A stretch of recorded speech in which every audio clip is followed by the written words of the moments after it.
Hey, good morning, everybody. How are we doing?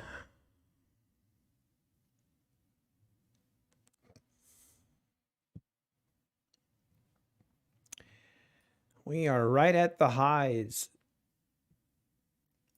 Gonna have this fourth time trying to break through this 4170 area. Pretty interesting. Oh.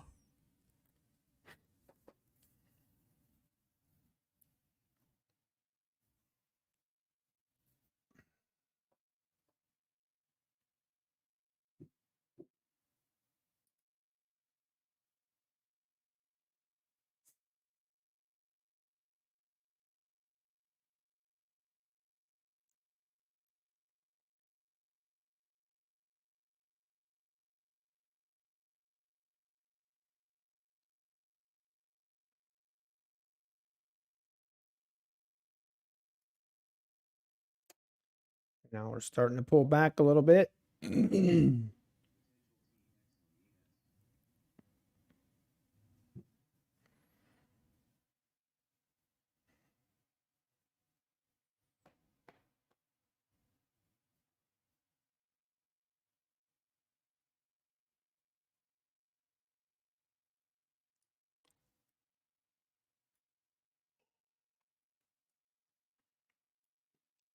Hey, Bobby, good morning. How we doing? Hope everyone had a great evening and a great night. Let's have a great day. Let's trade well. Let's follow our rules. Or I'm down with that.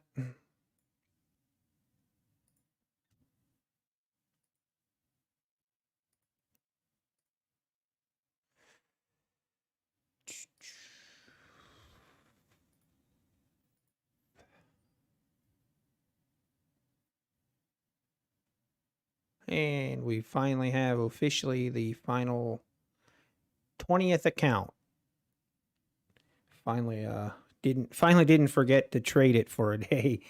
Finally traded it yesterday, so we are maxed out officially.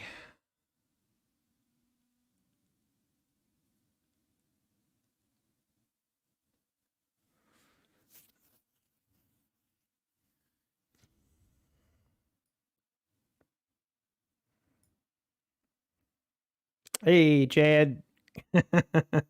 Good morning. I'll take Richie. Richie's not a bad name.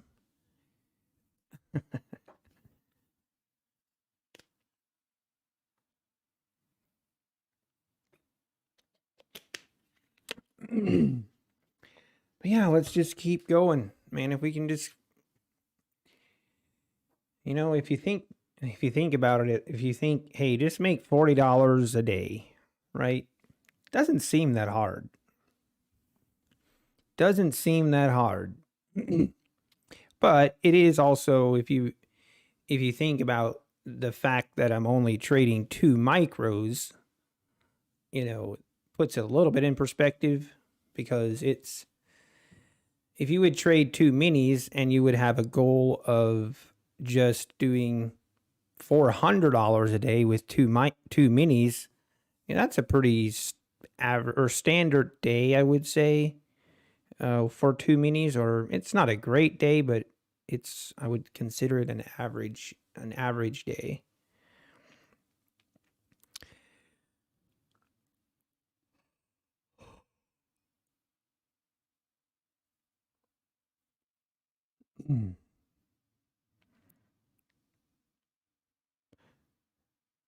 Hey, thanks, Bobby. Moving over to Apex. Okay, where are you at right now, Chad?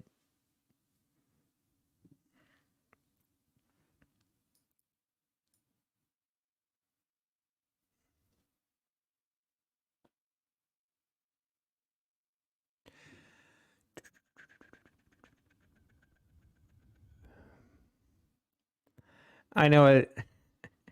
The 20 accounts does look so tight. Well, and yeah, I'll be honest. That's why I'm doing it.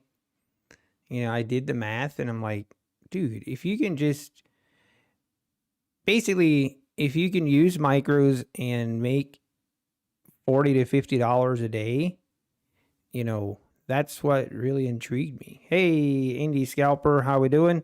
Oh, you're from Top Step? Okay, Chad. Well, hey, you are more than welcome to come over to the Apex side if you want.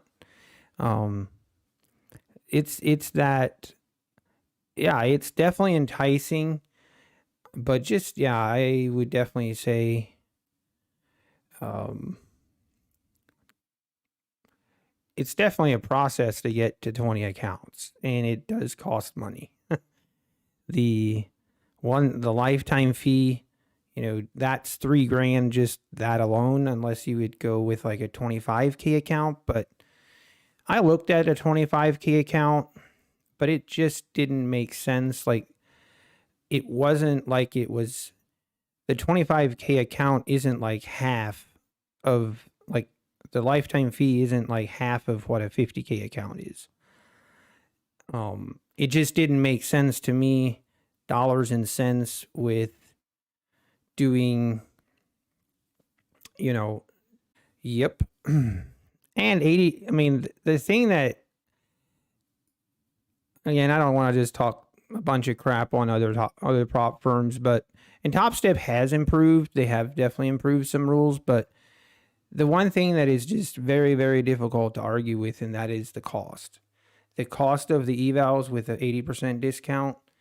Like, basically, if the all-in cost versus Top Step, because, Chad, I'm actually curious, and I had a hard time actually getting this information from their website. For Top Step, I know the upfront, the cost for a 50K account, for example, I'm not even sure what that is, but for the evaluation account, once you pass the evaluation account, what does it cost? Like, do you have an option to do a lifetime fee, or are you stuck with a monthly fee after you're funded, after you pass your evaluation and account? And if so, what would that fee be per month, or a lifetime fee once you pass? Hey, Mr. Knife Art, let's go. You made your 40. Let's do it. $100 a day times 20, 40K monthly withdrawal. I know, Bobby. Trust me, I know. Yeah, you start doing that math and you start doing that times 20, and your eyeballs start to really get big. And I kind of have a hard time saying, not to do that, because that's exactly what I did. So I'm not going to sit here and tell you guys not to do that, but just be careful. Like, make sure that you understand your upfront cost. And that's part of the reason I wanted to share what my cost and, what it was. It is basically, yeah. So people understand it's not free, and it takes. One thing I forgot in the video, I forgot to mention, I was kind of stupid. I forgot to mention how long it took to get the eval accounts. I went back and looked, and it was 6 weeks.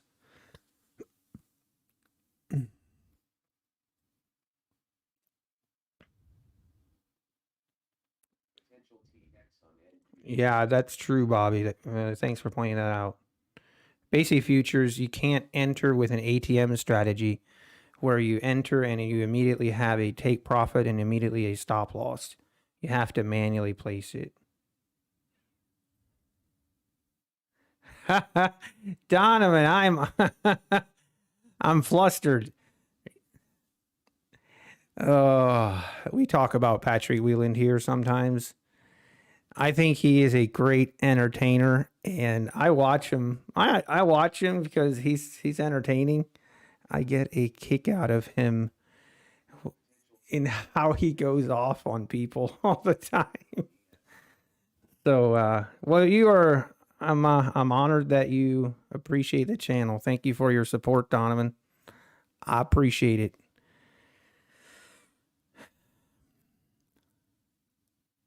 Okay, the only thing the offer is monthly fee plus reset. After funding, there is a small monthly fee. Okay, so yeah, I had a hard time.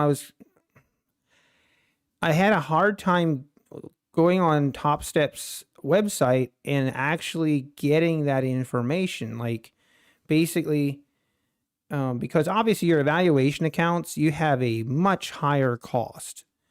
Okay, which to me, okay, this is just my opinion, but to me, that's way more sus. Or prop firms that have a huge, like a big, like, if it's really expensive to do the eval accounts, I really don't like that unless it really offers a benefit, like the U-Profit account.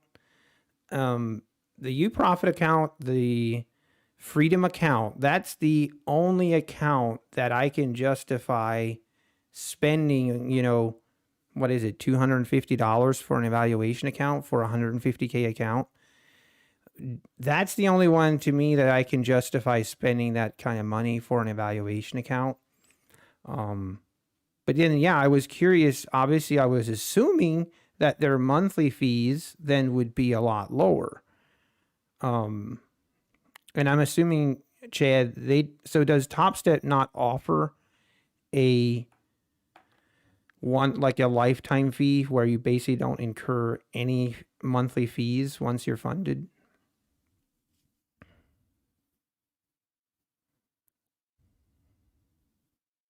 Oh, wow. Let's go, Knife Art. Awesome, Knife Art. That's great. Hey, like I say, find a plan, find a strategy, find one that works for you, that might make sense for your timeline, and stick to it. You don't think they offer a lifetime? Okay, I didn't find anything on that, but so you're saying the monthly fee once you're funded is a low amount. Would you say like a 50K account is like less than $50 a month or more, or if once you're funded?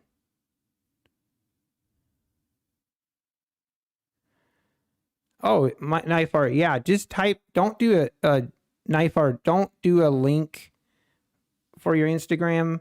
Just type it in your name. Then that way it'll go through. But yeah, I'll check that out. I haven't opened Instagram in I don't know how long, but I'll check it out. But that's awesome, Knife Art. You've been doing great. Where's man, now I forget.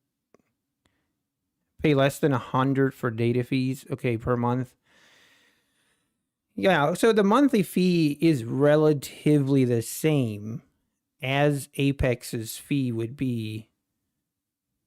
Or if you would choose the lifetime fee with Apex for a 50K account, it's $85 a month. Would you say it's similar to that on Top Step?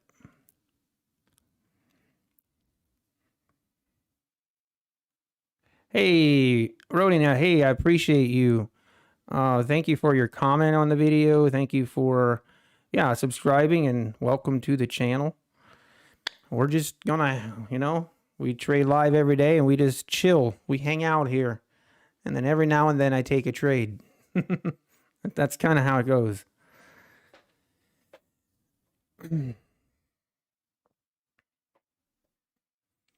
Yes, I have heard that as well, Grim, on your payout.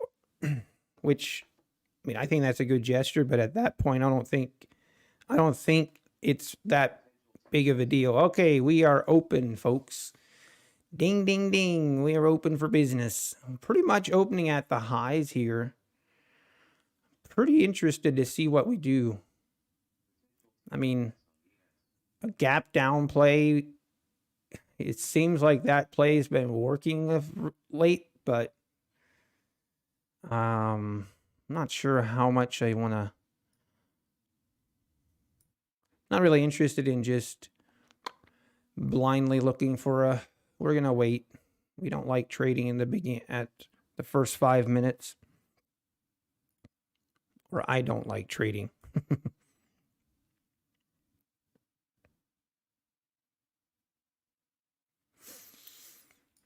Yeah, I think that makes sense, Chad. It's just like, to me, that's what doesn't make sense. Or like, if you just look at it from an overall perspective and compare, I mean, if we just compare Top Step to Apex, it just doesn't make sense. There's just no way. There's just no way Top Step wins that match. There's just no way, because you have a fraction of the cost for an evaluation account, and then when you get funded, you have a very similar monthly cost, very comparable monthly cost between the two. I mean, then you can argue like the payout with Top Step, you can only take out 50% of your profits. And in the beginning, I think that it would be more attractive, maybe. Okay, here we go. We might just try and break to new highs right away.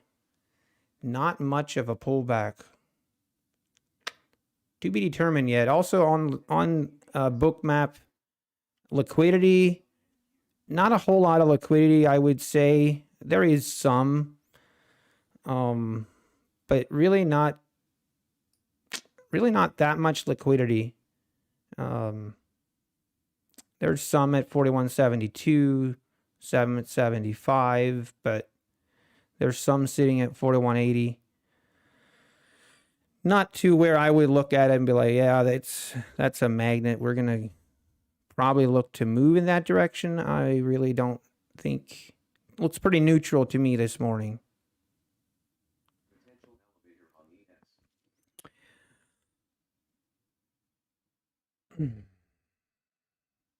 Yeah, it is sunset. What is the third step? So I don't recommend Top Step. I don't. Like, it's just math. Like, if you compare a 50K, what it costs for a 50K account on Top Step, if you compare that and then compare what you can get it on Apex for, a 50K account on the 80% discount, and then you compare once you're funded, then it's very similar. Like, Apex's fee is very similar on the monthly to Top Step, but the benefit that Apex has is you can pay a one-time fee that basically is 2 months, and then you won't have any more fees per month, which is very important, especially for me when I want to trade really small and take it really slow. But hey, we're breaking out 41.73. Can we break above this 41.75 from yesterday? It sure appears that way. Wow. All right. Well, okay. So this morning, if we continue to make a move into like I'd like to see us move up to 41.80. Ideally, and then pull back. That's when I want to look for an entry. Right now, this concerns me. If we stall right here on this double top, we will just wait and see what happens. But yeah, then it just doesn't, like, if you do the math, it just does not. I can't justify recommending Top Step. I really can't.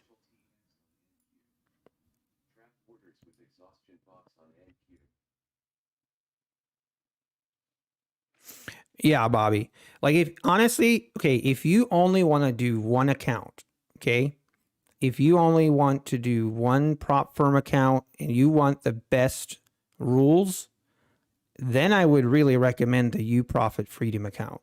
I really would. It's kind of unfortunate that I don't have an affiliate with them. Or I wish I had a link for a discount for that specific account. That's what I want. Like, I don't really want I'm not that fond of their other accounts on UProfit. I don't think it's that beneficial, but that account, that Freedom account, that is pretty attractive.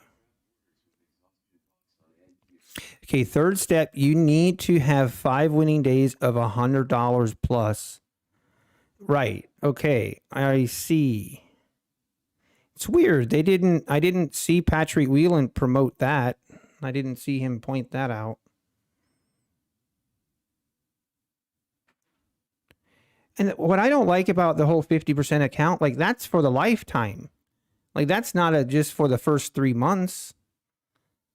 I mean, that's kind of you have to cancel your account in order to get the remaining 50% of your profit. To me, that's then to me more of the shady kind of, or to me that feels a little shady.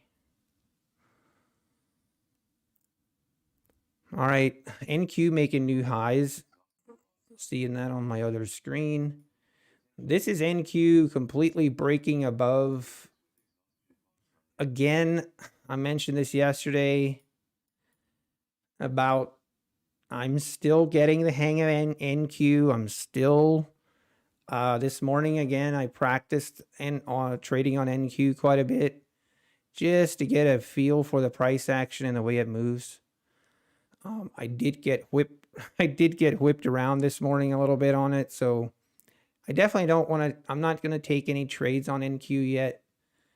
On these accounts, I'm just not ready yet, but I do want to continue watching price action on it, and I'll continue to practice trading on it. Basically, I do that pre-market, and then hopefully in the next couple of days we can maybe dip our toes into the water on NQ for a little bit. ES did not make new highs. That is interesting.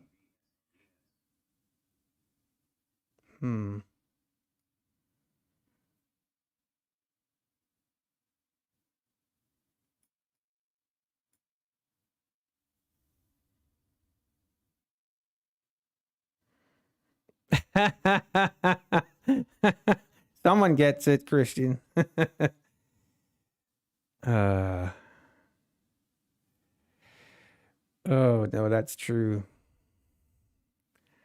Yeah, no, that's my thing. Like they're not only are their rules really strict, but their payout isn't really that. Or to me, that's I don't like that. I don't like that they don't allow you to take out. Like, yeah, people want to complain about Apex's withdrawals, which I think they could be better, no doubt. But at least once once you've traded 3 months and you've had 3 months of withdrawals of the minimum, which I think is fair. At least then you don't have any restrictions. Like then you can just do whatever you want. You don't have that profit. You don't have the trailing threshold. You don't have any limit. So, okay, here we go. Making new highs on ES now. Wow.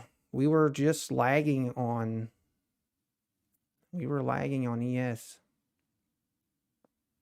All right, it's 9:39. I believe we can start looking at entering a trade. I mean, we did not do much of a pullback at all. Pretty much open at the highs and we are going higher. Is today the day where we're just going to have an uptrending day all day long?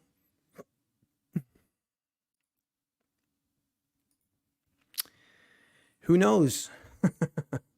But it's been a long time that I can remember. It's probably not been that long, but actually, yeah, here a couple of weeks ago we had one of those days where it just went up, up, up.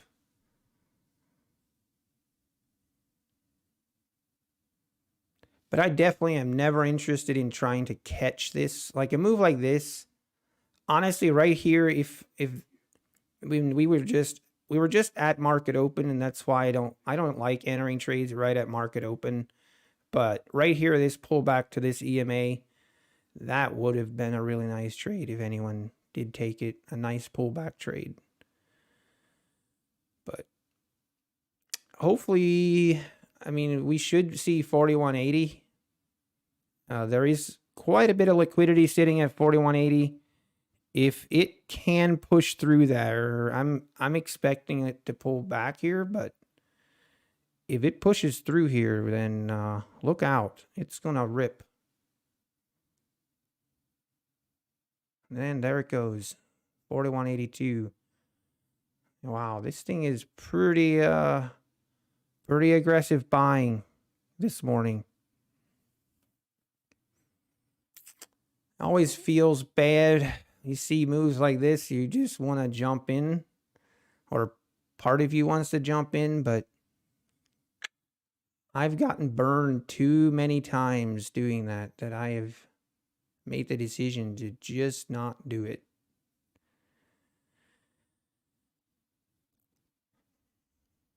Eventually we'll get a pullback. Eventually. But man, what a move so far. If anyone's still long, who said they took a long? I think it was Aaron. Yeah. Hey, I hope you're still long. That's a nice, you missed it. Oh, I'm sorry. Pre-market is the best. At 2 a.m. I know there's always nice moves around 3. All right, so here we might get a little bit of a pullback now. So this is always where it gets a little bit tricky. A little bit tricky always here when we have such a big move like this. If it's a really bullish day, which we don't know yet, if it's really bullish, it'll barely pull back and then keep ripping higher. And we might do that here. I needed to pull back more before I'm going to enter. It's too easy to get trapped when you enter on this first little micro pullback. I always expect it to pull back a lot more when we do these big rip, huge moves. But we might miss a couple moves. I might miss a couple moves, but let's watch this price action, see what happens. I would love to get in. It's always my dream. Have a really nice trendy day, find a good entry early, and get in, and then just let your runner run. Would be nice. Come on, pull back down to this. I'd like to see it pull back to like this 41.80. That's what I would like to see. It might not give it to me.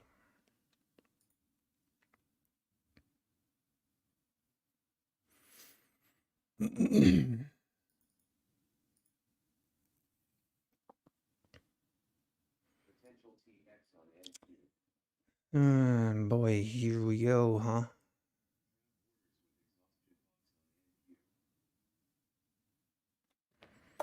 Whoop. Oh, Donovan, let's go. 41.71.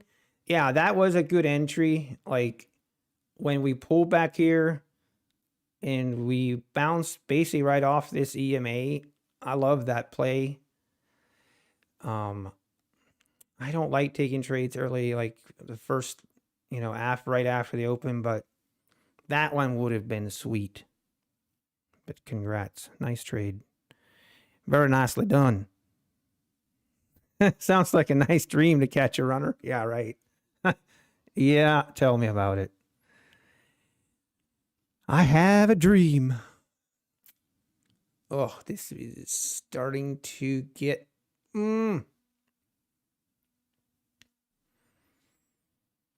All right, let's zoom out a little bit. Okay, I need to see... I want to look at the daily as well. So the daily...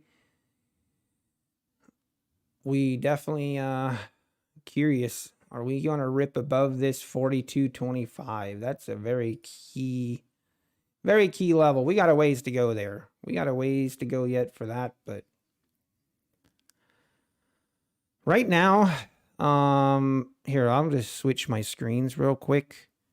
You can see like liquidity is getting pretty tight. but there is definitely some liquidity sitting at 41.90.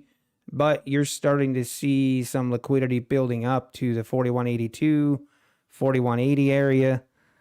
And it's always interesting. I mean, to me, I expect we'll pull back into this 41.82 range before we make a push higher. We might try now to go through 41.87, but I really want this to pull back before I just jump in.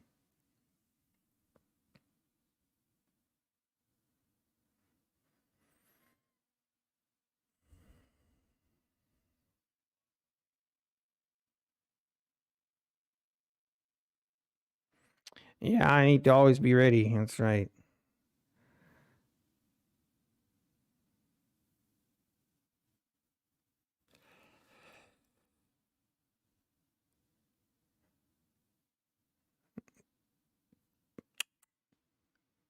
Definitely more relaxed trading micros. Can you imagine trading like with 20 accounts and trading 4 mini contracts? Ooh, that'd be pretty intense.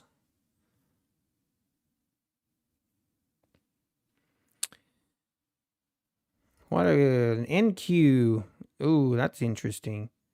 So NQ Bookmap, there was a lot of liquidity sitting right at this 1470, and it took it out and it got added right back in. So kind of interesting here on NQ. We got definitely have more liquidity sitting down below in the 1470, 1465. But like I say, that does not mean that we're going lower. It does not. Especially on a trendy day, it can go, it can just keep going, to be honest. We have all discovered that, I'm sure. Or I remember, got to take this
Oh, right, we're back. Sorry about that. Yeah, very interesting. ES here struggling kind of. Meanwhile, NQ just keeps going higher. Wow. So NQ might be, I don't know, maybe NQ's the one that's just going to keep going up today. But man, that's a crazy crazy looking chart this morning. Someone would have caught this right here off this EMA. Woo, baby. It's a nice trade. But meanwhile, ES here's, I was really close to pulling the trigger right here. This thing has kind of got me a little bit, I don't know, seeing a lot of selling when anytime we try and make a move up, there's quite a bit of selling. So we shall wait.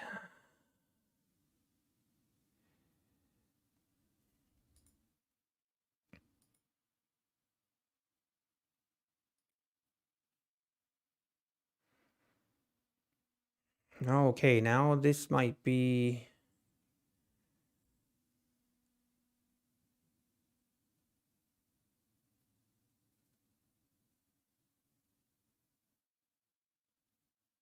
check some.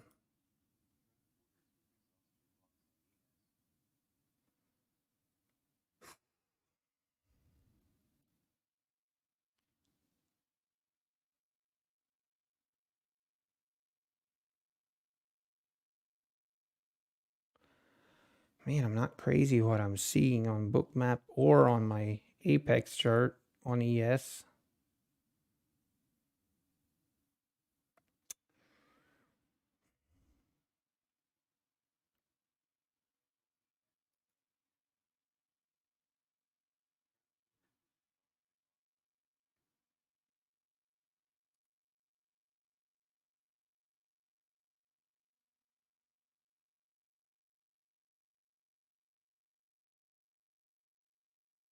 Oh, sorry.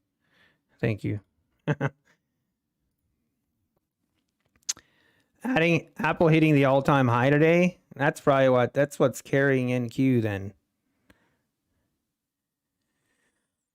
I'm okay, so let me just share my second screen.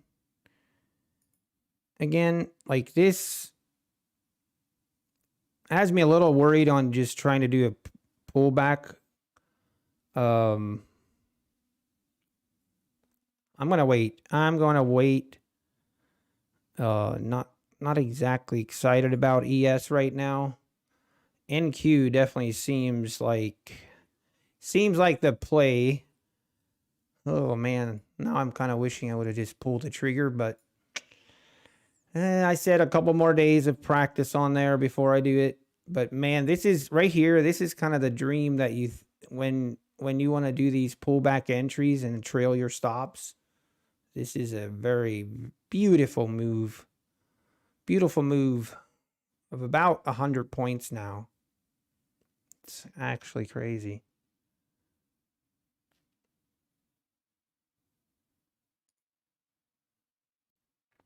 Meanwhile, ES can't seem to get out of its own way here. 4185 is kind of consolidating here.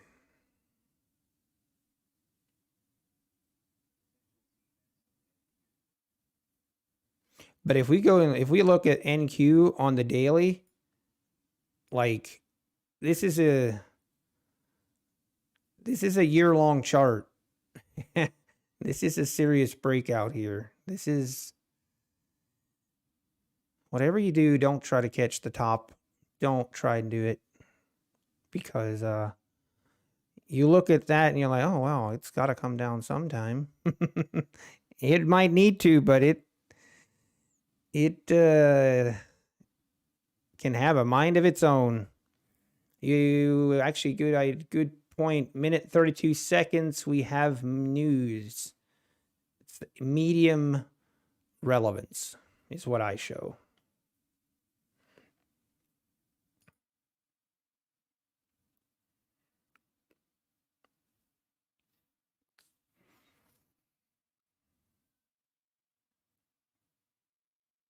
Hey, Donovan.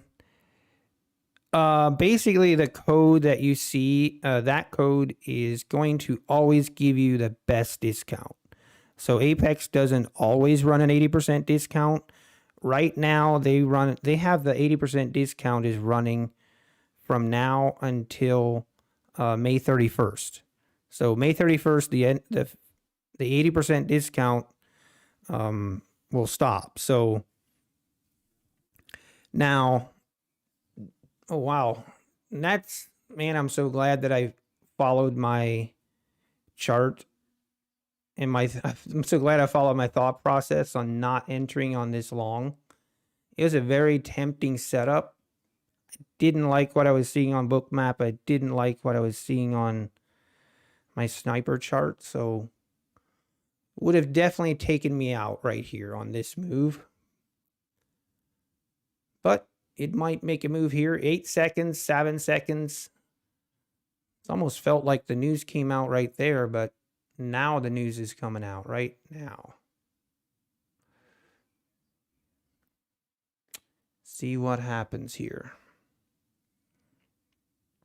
Not much of a mover. I wasn't really expecting much of a mover, but wow. NQ making new highs again. Oh, wow. NQ did pull back a decent amount there for a split second. If you blinked, you missed it. Unbelievable, man. This thing is going to keep ripping. Now, this is from the news. This is what it needed to push up past. That would have been a very frustrating entry right there. Would have gotten stopped out and then it would have gone without me.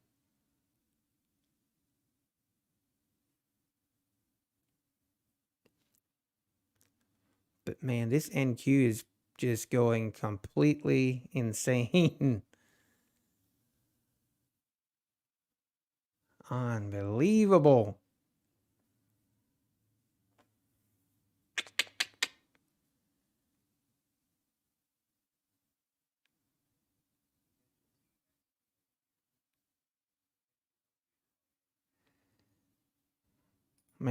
Man. It's hard not to have FOMO. Not hard not to have FOMO when you see that. When you see moves like that. And now we're pulling back on ES again.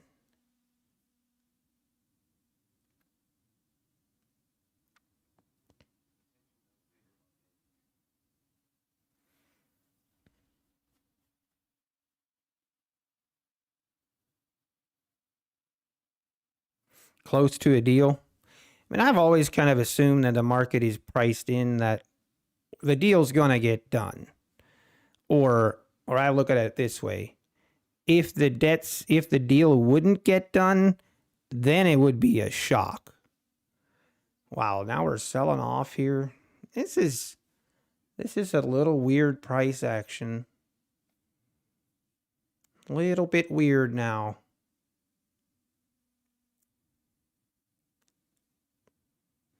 What's even more weird is here. Take a look at Bookmap. See how Bookmap is pretty much flat? Like there's not much of any orders sitting anywhere. It's kind of... This is usually what it looks like before the news, not after the news. So, and this is what NQ looks like. NQ has a little bit more liquidity sitting at 14,150. But nothing major, nothing that I would... The only thing that I would say on NQ, there's quite a bit of liquidity sitting down here at 14,070. These might be some shorts that are getting seriously squeezed. You're short here, you have probably left the building.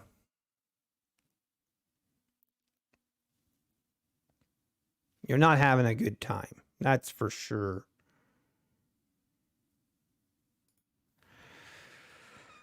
Oh, man. A lot of action here. Sorry, I haven't been reading chat.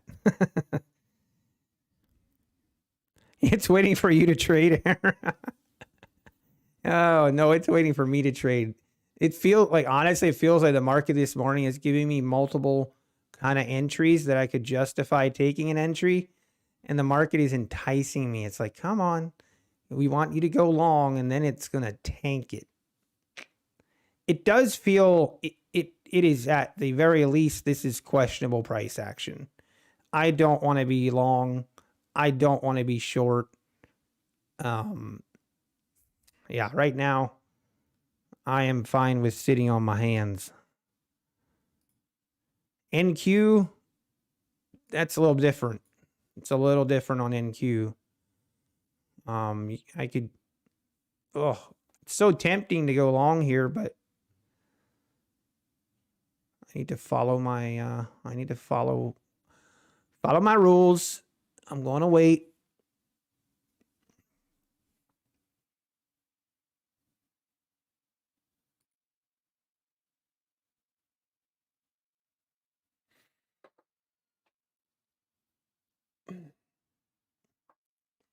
Pretty crazy day so far.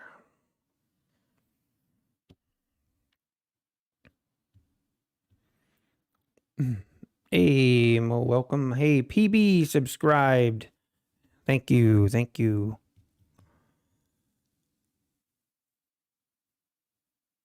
Can you tell what the 80% discount on what would be in dollars? Yeah. So basically, I think it's like, as far as me, because of tax, it's like $39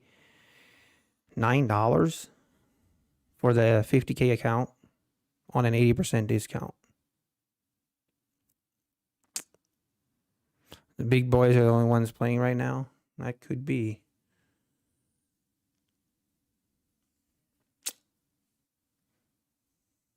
How's NQ looking? Yeah, see. It's some interesting price action, that's for sure.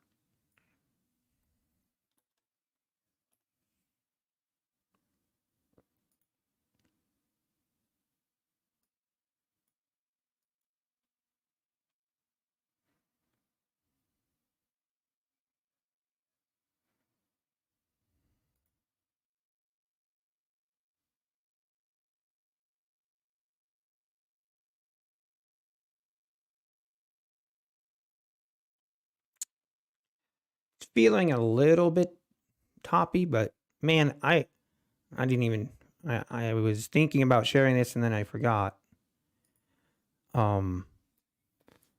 But man, I remember the days I had such a hard time. I had such a hard time on days like this when there was just a steady uptrend.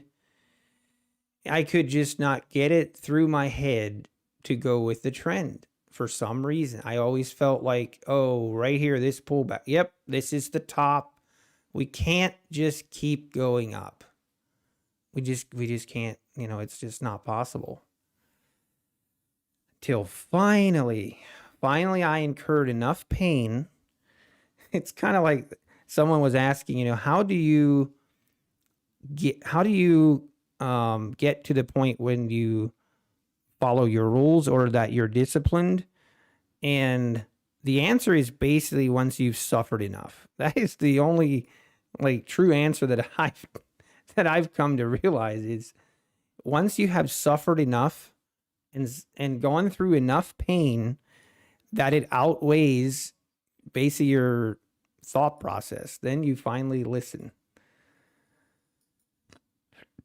And that's what happened. Finally, I was like, okay, you know what?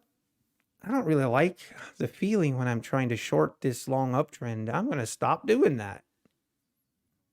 Great idea.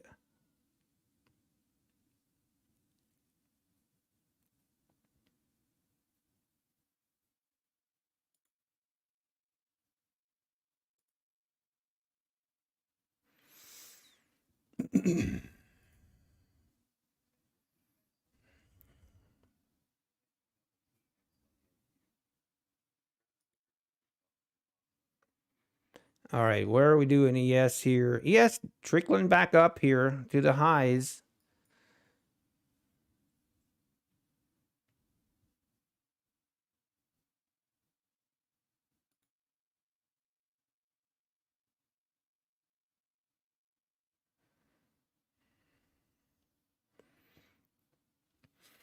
NQ, let's see what NQ's doing. NQ's been kind of definitely slowed down. I wouldn't consider it stalled, but oh, never mind. There it goes. I just have to open my mouth and then it moves. Holy cow.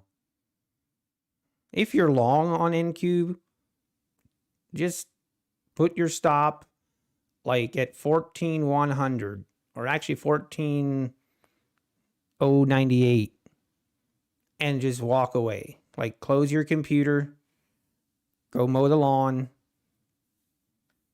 and just see where it ends up at by the end of the day. Might not be a bad idea.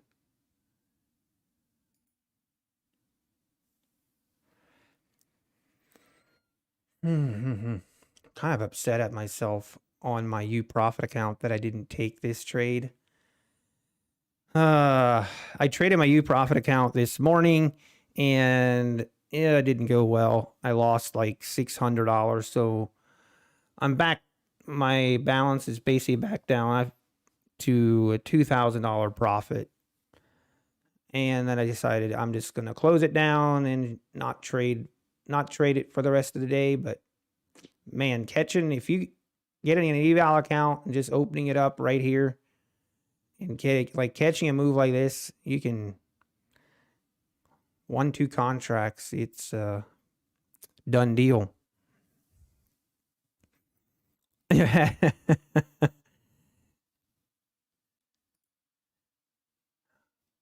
Oh, right. I just see this now.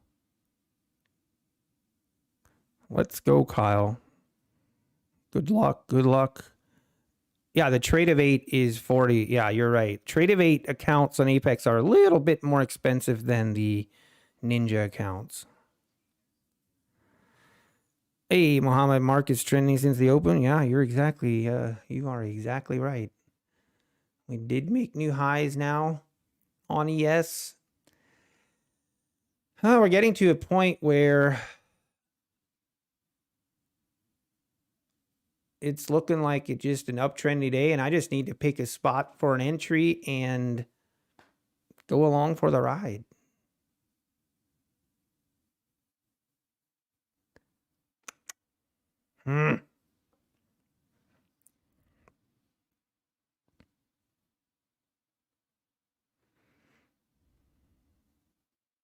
What plan I have with UProfit? Basically, I think the Freedom account is a pretty amazing deal. As not a deal really, it is expensive, but I've never seen an evaluation account with those types of rules. And kind of basically my plan is just to get it funded obviously first, and then just trade it, maybe 1-2 mini contracts. So I'll trade it with a lot more risk than I am on my funded accounts, obviously.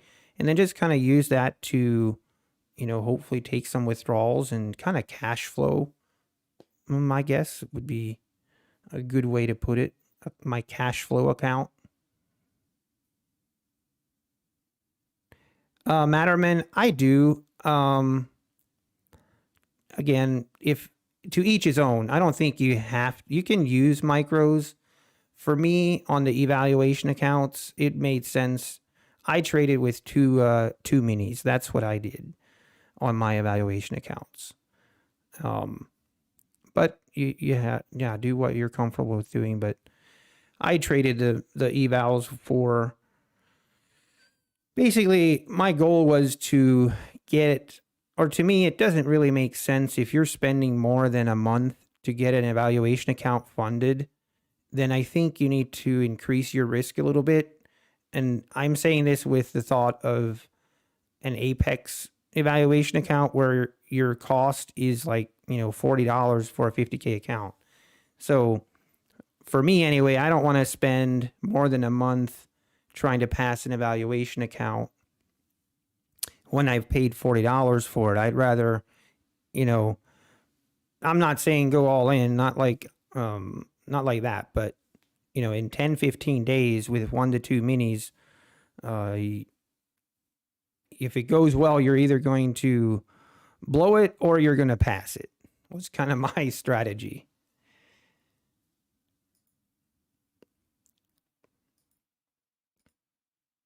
Now, if you are paying $200-$300, you know, $200-$300 for an evaluation account, yeah, then I look at it differently. Funny. I don't believe. No, I was trading this morning. I wasn't having any problems with my stop limit or bracket orders. What happens when that? What happens with that bug? Funny. I haven't heard of it.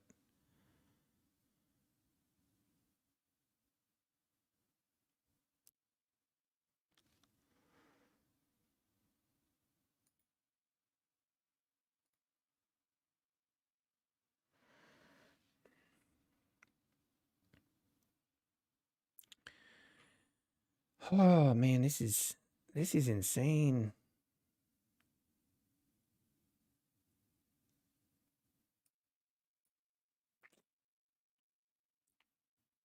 I'm probably being too picky with my entry, but I would like to see more of a pullback before I enter. Right here, this consolidation. I mean, this price action right here had me worried. That's why I wasn't really willing to. I was okay sitting on my hands, but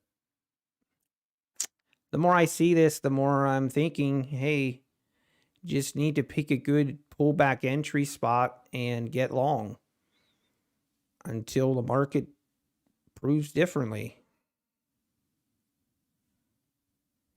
Man, NQ just ripping higher. Unbelievable. Unbelievable. Look at this move. We're at 14,160. Gosh, I hope someone's in that trade. That does bother me a little bit that I didn't just do it anyway. But we're fine. It is what it is. We got to make the rules and follow them, and hindsight is always 20/20.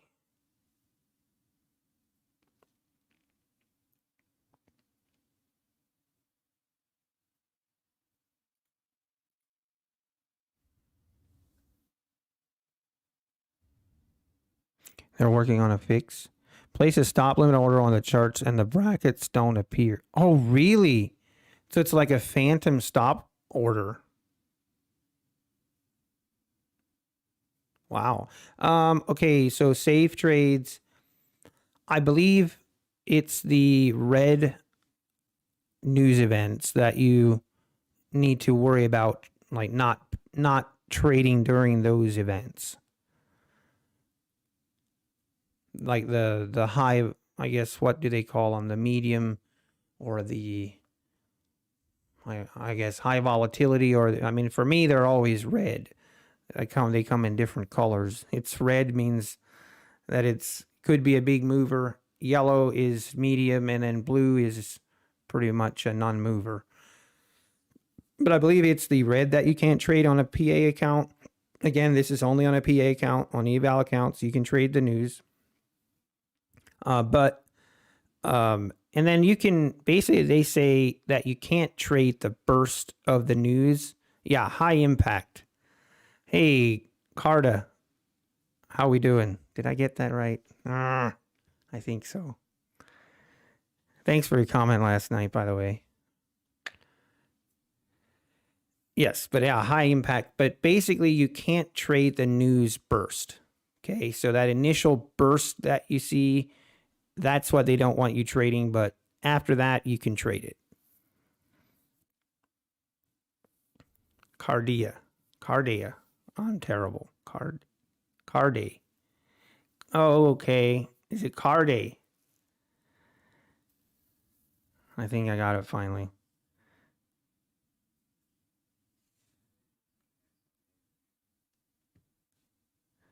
I apologize for butchering your name so many times. I'm terrible. Ugh. And the consistency rule. Yeah. Yep. Okay. Here we go. Okay. Making a move to 42.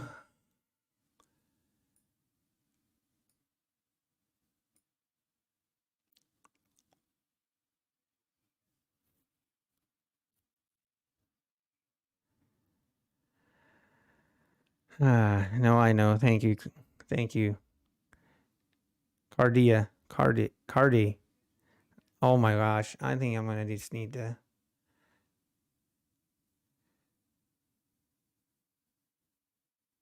Cardi B. Cardi. Cardi. I need to delete this VOD. This is getting embarrassing. How do they find out you traded the news? Well, here, if you would, okay, so what some people do, Fouls, is right before the news, they'll put an OCO order and one above and one below. And basically what they try to do is catch the spike. If it spikes up, they catch that move, or if it spikes down, they catch that move. Okay, well, they can see that. And if you trade through the news like a high impact news event, you know, and you make, you know, 10 grand on it, they're going to go back and look when you made that 10 grand. And if you made it all on one trade, they're going to go investigate further. And if they see that you traded it, you know, you went max contract size right before a news event and happened to pick the right direction, then you got a problem. Cardi B, Cardi A. Okay.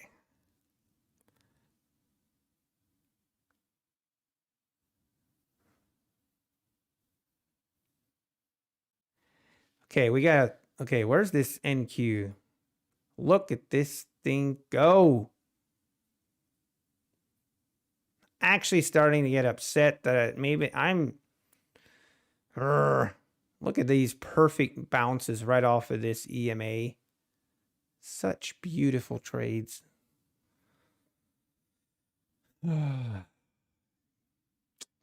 Today's testing me. It's testing me.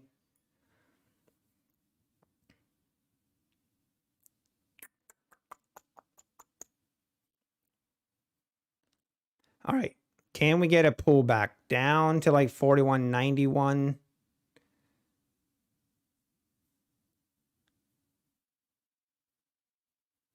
Anytime that you miss move, like you miss entries, you know when the entry, when you finally do take your entry, then it's gonna go against you. Like almost always happens.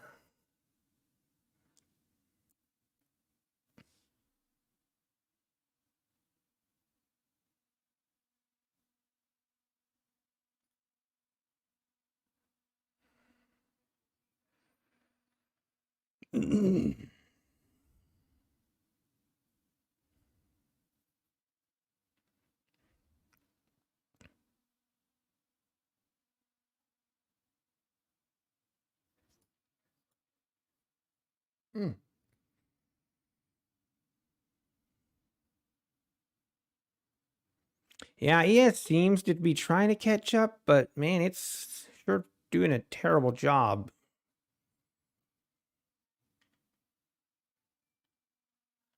Hey, thank you. Just saying has subscribed. Welcome to the channel. Thank you for your support. Take one account and test your idea. It's one or it's all or nothing. We're either going to trade all of them or we're not going to trade any of them. Okay, now ES new highs. I mean, you'd think we make a move up to 4,200 now has, okay, so I'm going to share my second screen again. So ES here, ton of liquidity sitting here at 4,200. So be very curious if you remember yesterday, we had that 4165 level. And as soon as we just touched it, we sold off like 4 points in a split second. But then I think we tested that level twice.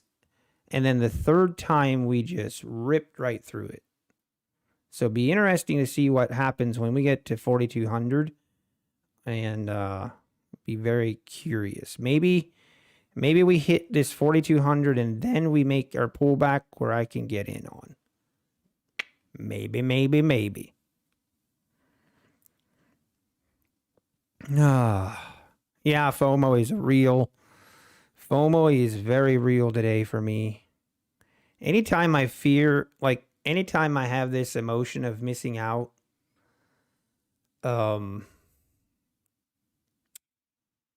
it's definitely, it's something I need to be very, very aware of. Oh, wow. It just ripped right through it. No problem. Ooh, okay. All right.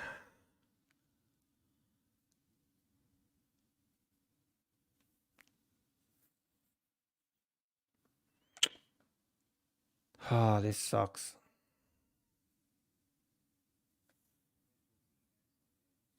Man.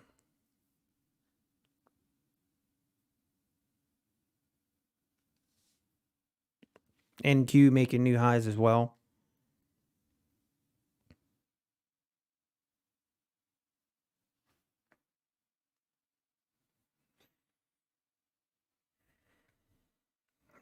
It's frustrating.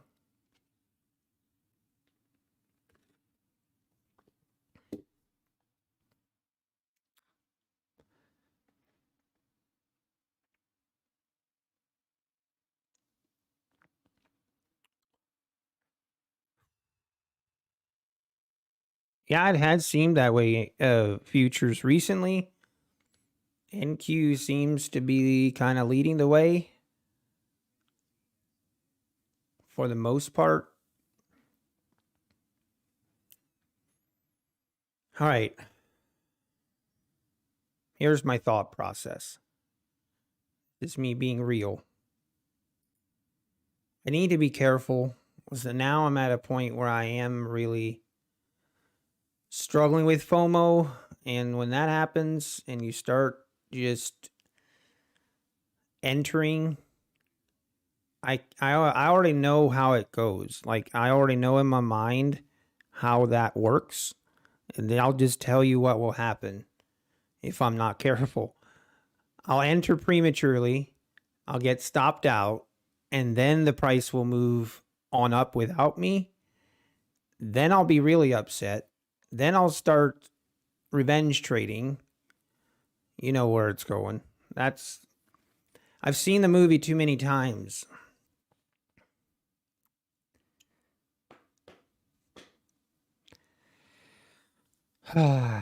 Just need to breathe deep. Go do some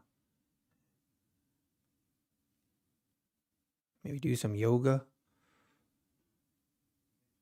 I have to remind myself when I'm in this state of mind that it's okay to miss a move. It really is. It really is okay to miss a move. You are not going to catch every single move. What's more important is to not chase the move. I'm just going to put that on repeat in my mind. There it goes. It's going to rip higher.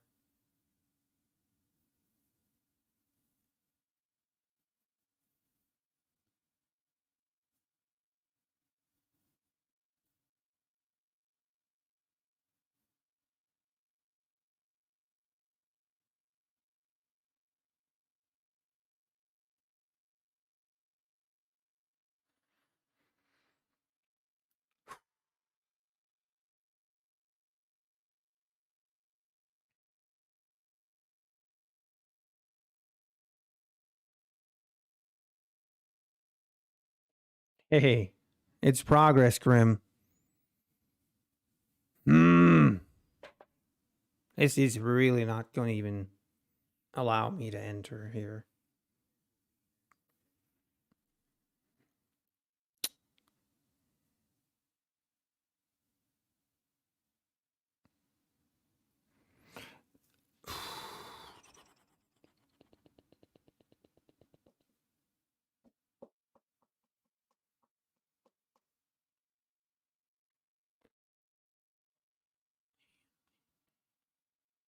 It'll always give you, I know.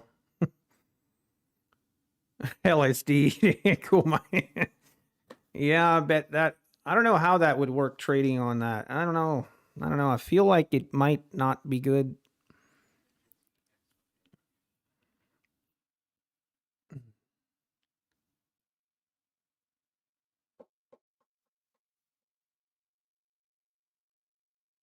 Oh, yes.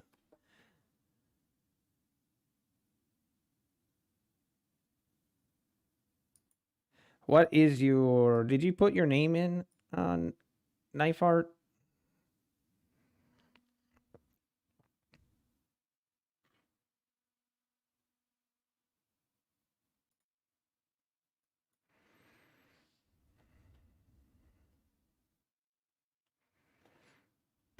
Oh, I see, Grim.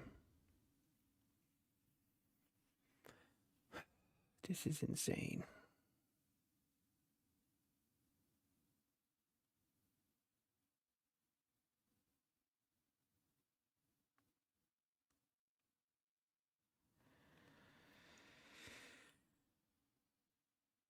Oh. Just played your movie on the NQ short and it just ripped. Oh, I hear you, man. Man, this is painful to watch. It hurts my very inner soul. The very most inner being of me is in pain.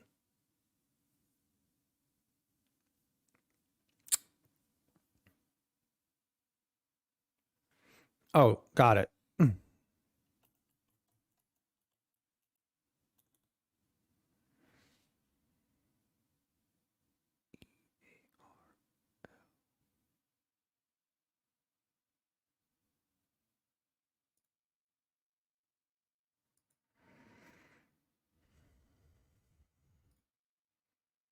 Oh, I see. Yeah, I see that knife art. Very cool.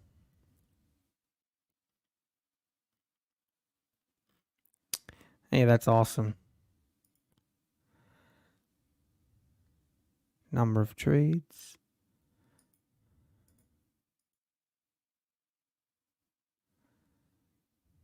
Very nice. Hey, you're doing great. You're doing great.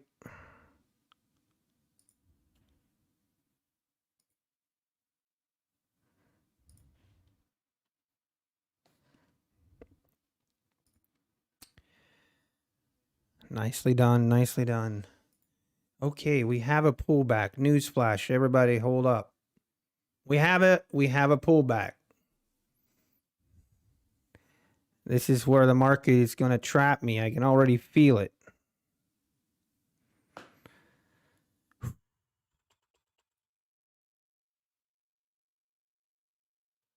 Can already feel a trap happening. And I know, you know what? I should walk away. I should take a little breather. I am not exactly in a good mindset to trade right now.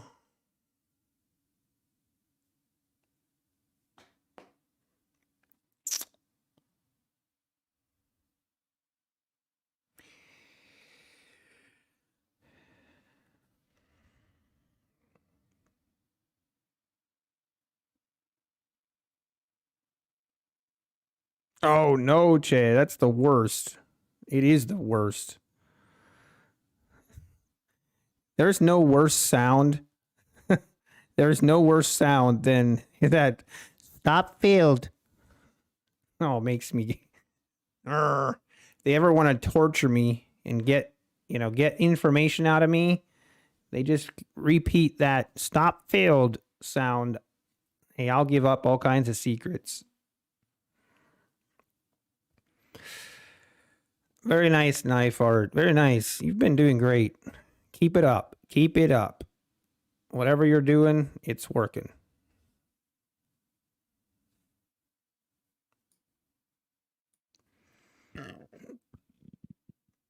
Yeah, maybe.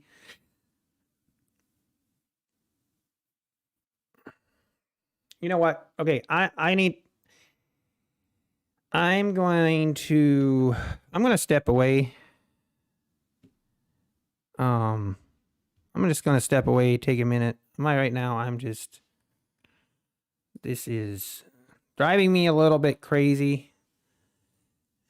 I know I hate this.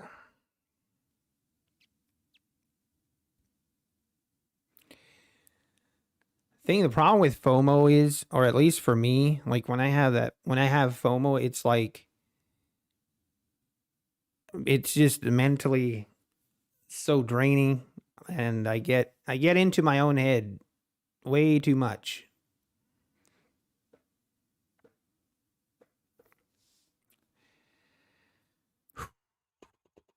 I'm going to walk away. I'm going to take about a 10-minute break. I'll be back.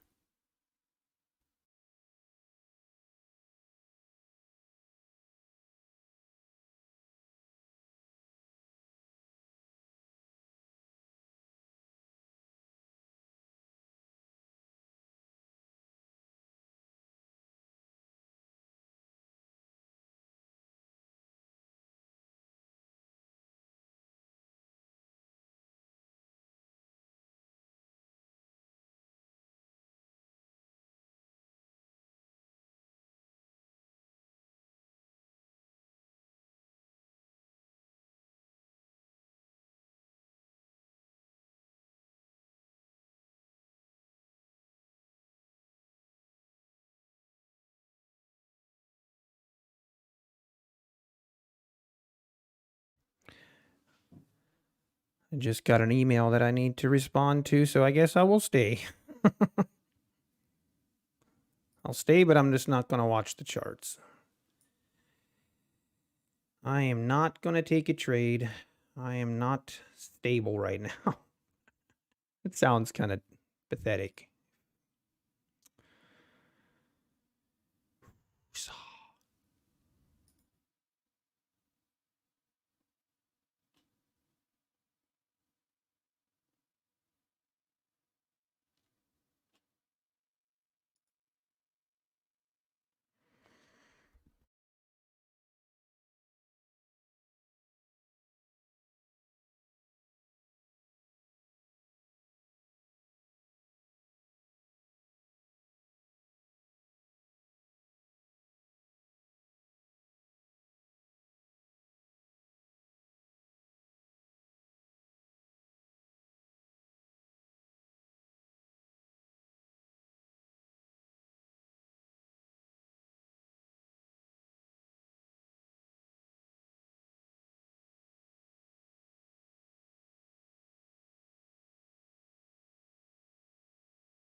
Ah, yes, Sunset. I have. I think I've listened to that audiobook like 4 times. Yeah, I love that book. All right. I have sent my email. I'm not sure what to do, honestly. I'm so upset that I'm so upset I'm not in the move. Ah. But at the same time, I don't want to chase it now. And now I'm like, how much higher can it actually go? Even though I know it can go in as high as it wants, but it's like at this point, I don't see much upside to trying to buy up here where we have all this resistance at 42.20. Feel like I'll just get trapped. And I definitely don't want to short. Hey, Aqua, good morning. Good morning. I hope, please tell me that you caught this move.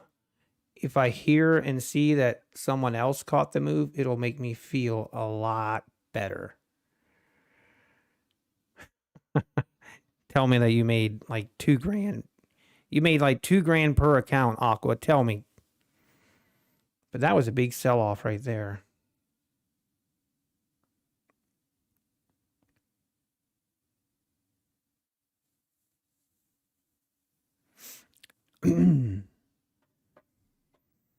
Yeah, exactly, Sunset. Like, I know if I chase now, then I'll get stopped out. Then I'll actually be mad. Like, then I'll be legit mad. You know what I mean? And I don't want to be there. I like right now, I'm just sad that I missed the move. Um, but it is what it is. I can get over that, but if I chase it now and get stopped out, then I'm walking away. All right, I got to take this call.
Hey, Steve. How was your day? I hope it went better than mine.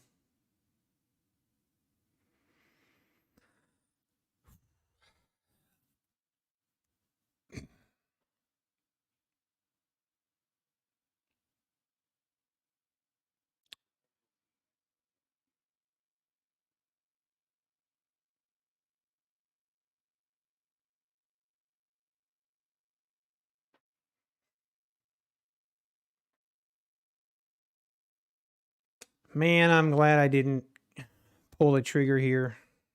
That does make me feel a little better. That does make me feel a little bit better.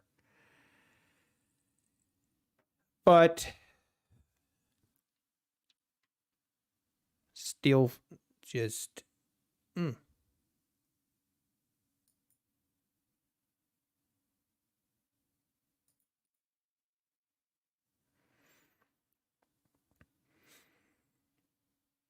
Oh.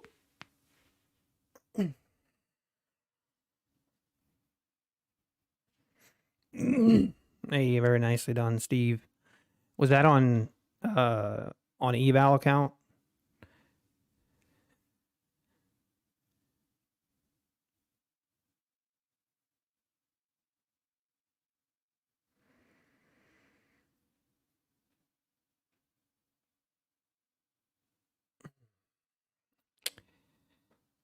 Yeah, I haven't taken a trade this morning and I'm having a serious case of FOMO.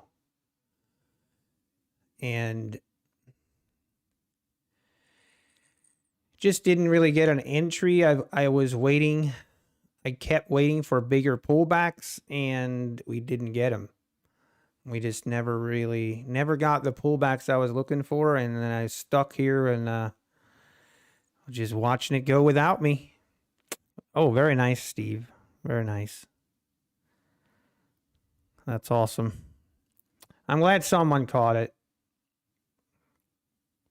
I'd very likely be done for the day as well if I had just. Well, it is what it is. Yeah, I've been looking at NQ. I know. Okay, here's the other thing that upsets me or that got me on tilt here, Steve, is I I literally this morning, so the last couple of mornings and days I haven't traded NQ in a long time. Uh I don't want to get back to trading NQ, but it's a pretty different beast than ES. So I've been kind of just practicing early morning to get a feel for the price action and how the price moves, how big to have my stops and stuff. And this morning didn't go well. Just this was just on sim, but I was like, yeah, I'm not going to trade NQ today. I just don't feel comfortable trading it yet. And of course, the day I decide that, then it makes this move. Feels bad. So it's a combination of FOMO that I didn't just pull the trigger on trading NQ this morning, even though my reasons were pretty sound not to, I guess. But then now just seeing this move without me, and I don't know whatever. Just pull the trigger when you see a play. Yeah, I get it to a certain extent, but no, I definitely need to. I mean, the thing is, so I was waiting for an entry that I was looking for, and I didn't get it. And I just have a hard policy against chasing. I just don't do it. If I mean, yeah, like today, I would have made money, but tomorrow, over the long haul, chasing is gonna, for me, it's gonna lose me money over the long haul. So I just gotta stick to it, and it is what it is.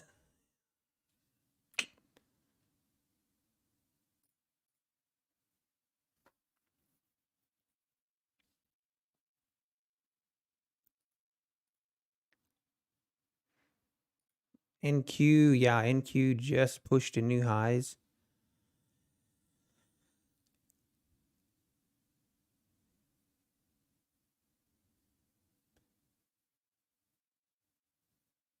How high can NQ go today? Somebody want to guess?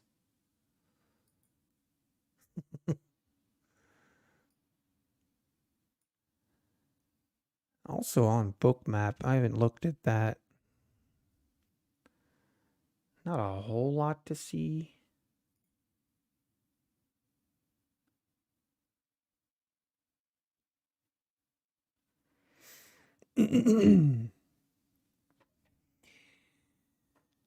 You just think after such a move, you'd see a little bit more of a pullback, but so far not. 4-hour chart. 4-hour chart. Yeah, this is close, but yeah, trust me, I know. You don't need to rub it in my face, Steve. I get it, okay? You just trying to put me on tilt here or what? By the way, saw that trading with Travis, he's still alive. That's a little bit. Yeah, I'm not sure what to think. He made a comment on my video and then he deleted the comment. It was kind of a questionable comment.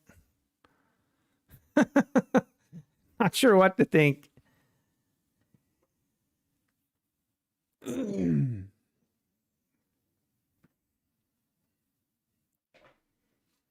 ES struggling to make new highs here.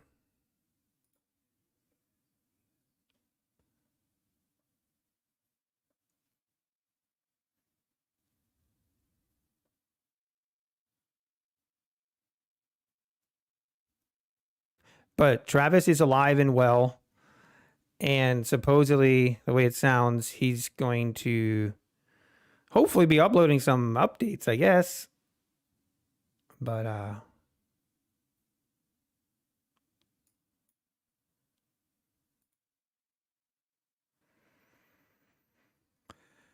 yeah, anyway.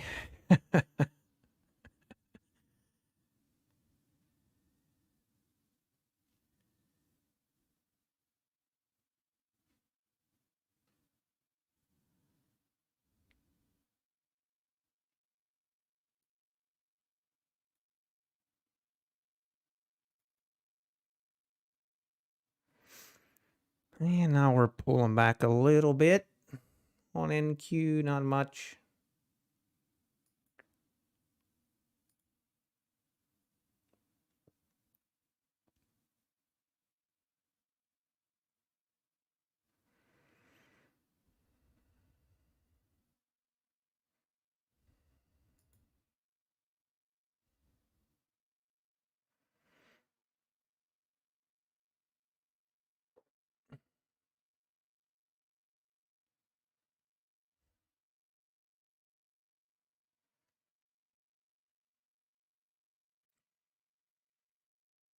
Highs of the year. I know, Chad. NQ is exploding.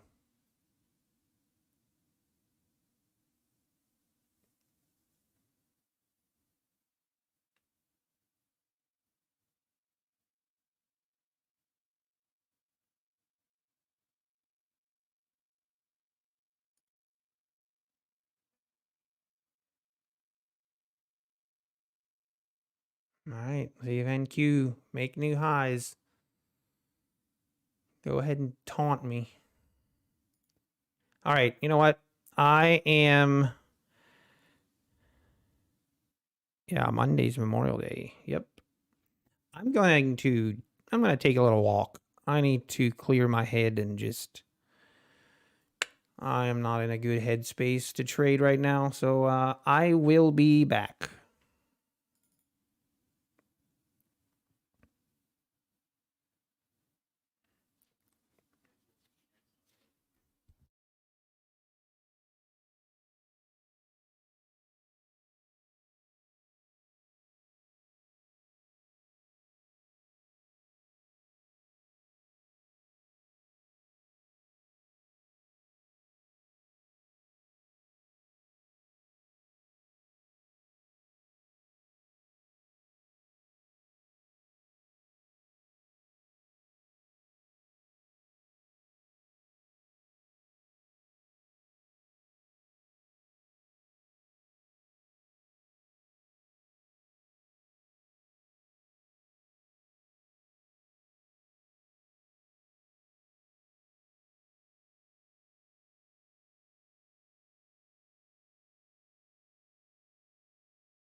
All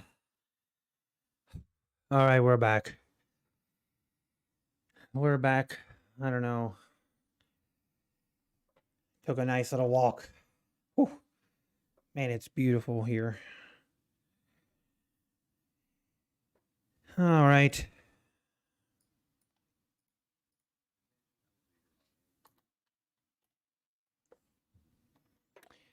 Well, here we are.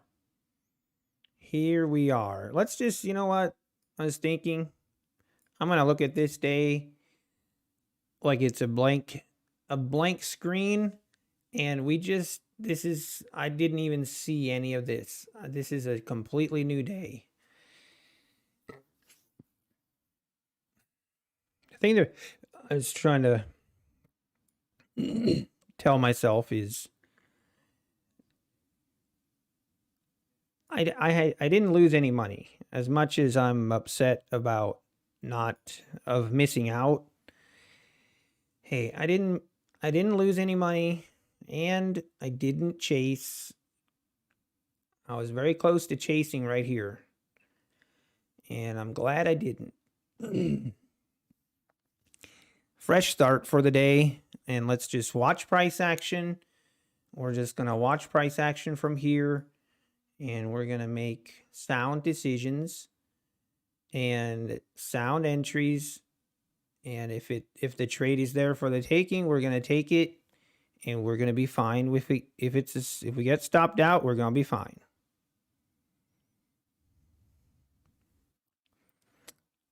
Chat, Patrick Whelan made 19,000 this week. He never even had to trade. Yeah. Yeah, that guy never. He's the man. No one can do it better on YouTube than he can. He's always on the right side of it. Must be nice.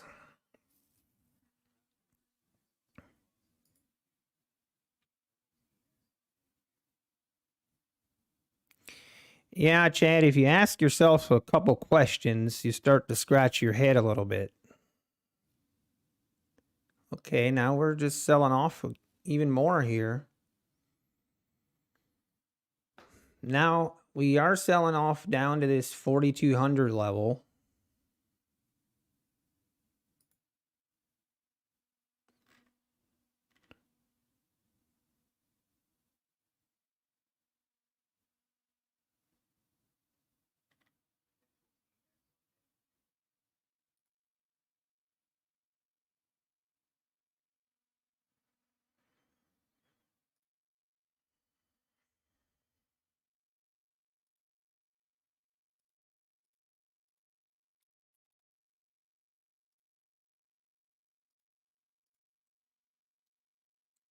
Man, now we're pulling back here quite a bit. I'm going to share my second screen. Hey, Jack Wiley has subscribed. Thank you very much. I appreciate it.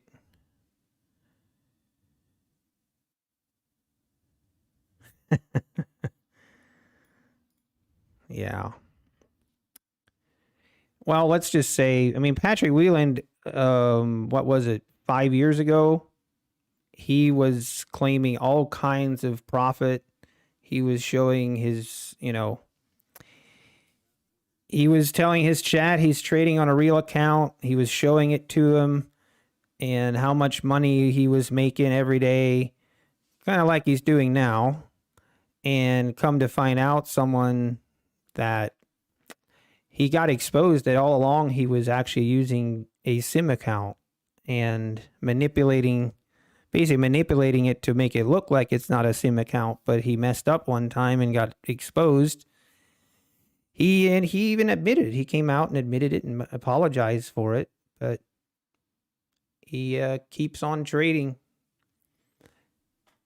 And that's fine, I guess.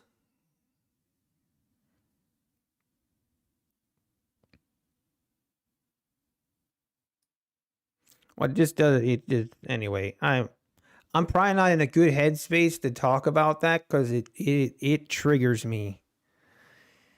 it triggers me. Like, and it's part of the reason that I even started a YouTube channel is because of this in this industry and in this space. I had a very, very difficult time finding any streamers that were fully transparent. And when I mean fully transparent, and again, this is my personal opinion, what I was looking for is someone that A, shows their entries and exits, and B, is fully transparent with their accounts. As in, from day to day, you should be able to track each account or whatever account they're trading on from day to day, having that update on what the account balance is, what the profit and loss is of that account. It's so easy to I don't know. And it's just my opinion. It's something that I had a very difficult finding. And part of the reason I'm like, oh, if no one else is doing it, then I'll do it. And I understand that, like, I don't know why more people don't do it, to be honest. I mean, other than the fact that, yeah, you can look like an idiot sometimes, where you'll see people are going to see you fail. People are going to see you fail, but that's reality. That is reality of trading. And so many people want to present this image of that there are these perfect traders, and but you never really know. Like, you don't know if they really are, because you only see kind of what they want you to see. But anyway, I just think it puts a bad, like, for a new trader, if someone just wants to come into this, like, let's say someone new and they're interested in trading and they search on YouTube how to day trade, I pity them. I really do. I pity them, because what they're seeing is not reality.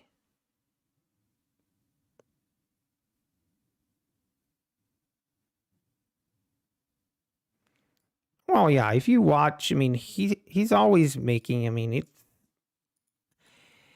I don't even, like, that's the thing. Like, with even, like, for example, with Patrick, like, you don't know. You really don't. So you're just left to basically speculate. And I just don't understand, if you are actually profitable, why not be why not be fully transparent with it? Because it would only benefit you.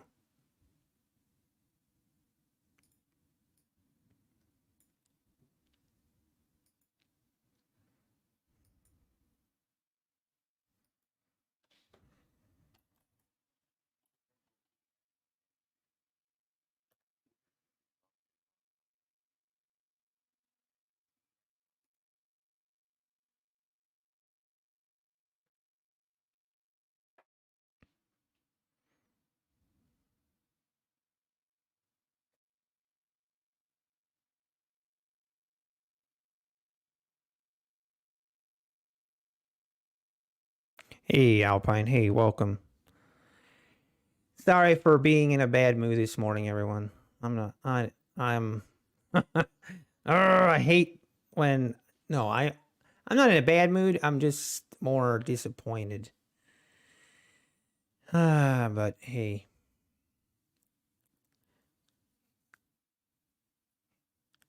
This market is, yeah, I don't know what to think now. Is this 4210 going to be the high of day? I don't know. Like, if it pulls back all the way down to 4190, like in this area, like, then I can kind of start being convinced maybe to enter here. But now we've kind of had a pretty significant pullback. Just not seeing it well this morning.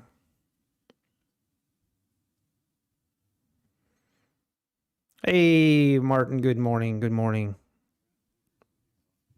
How was your day, Ben? Yeah, look at that dump. It just sold off one of those sweeping sell orders. And right now, so if I show my second monitor here, right now we have a decent amount of liquidity to the downside. 41.92, 41.90, 41.97. We almost have no liquidity left to the upside. So again, I always say this with caution because that does not mean that we can't just bounce right here and rip higher. This is a tool that it can be helpful.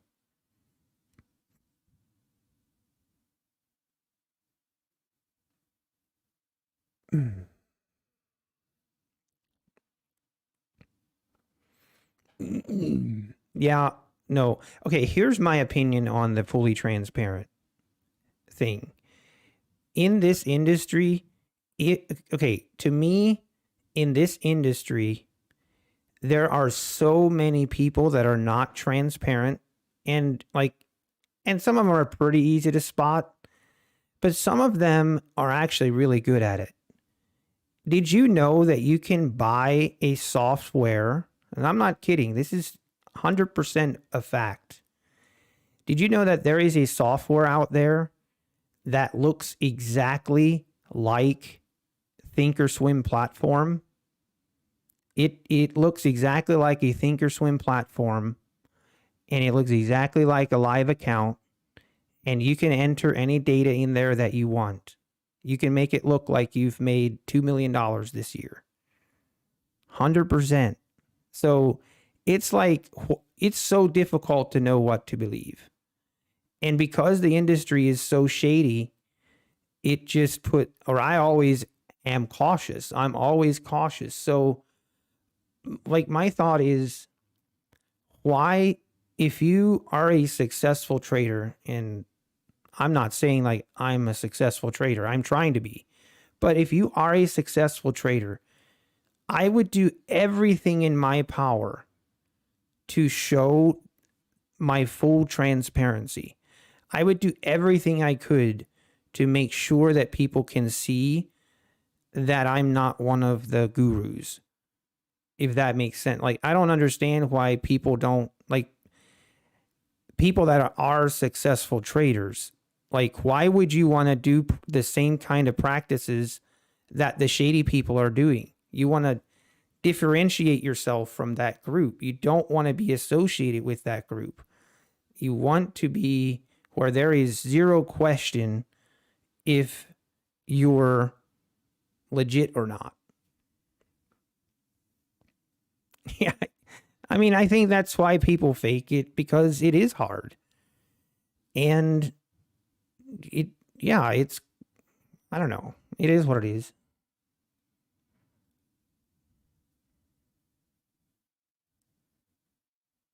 Exactly, Alpine. And it's too much about views, and they just want to get, to 200,000 subscribers or 1 million subscribers. And with that comes a lot of promotions. And if people all of a sudden would realize that they're not successful traders, the fear is that they would lose a lot of subscribers. They'd lose basically their livelihood. Their livelihood is on the line. And so basically it's hey, it's worth faking it then. If people continue to believe it, why not fake it? All right, let's try and focus. Here. NQ. It's interesting here. NQ here, made a nice pullback here, and then they failed to make new highs, but now it also failed to make new lows. So interesting. Meanwhile, ES has just kind of continued to sell off here. Nothing violent, nothing major. I would consider this probably more of a pullback, but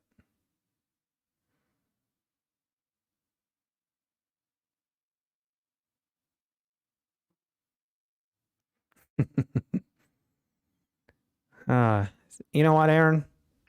Thank you for reminding me. I needed that. I needed that.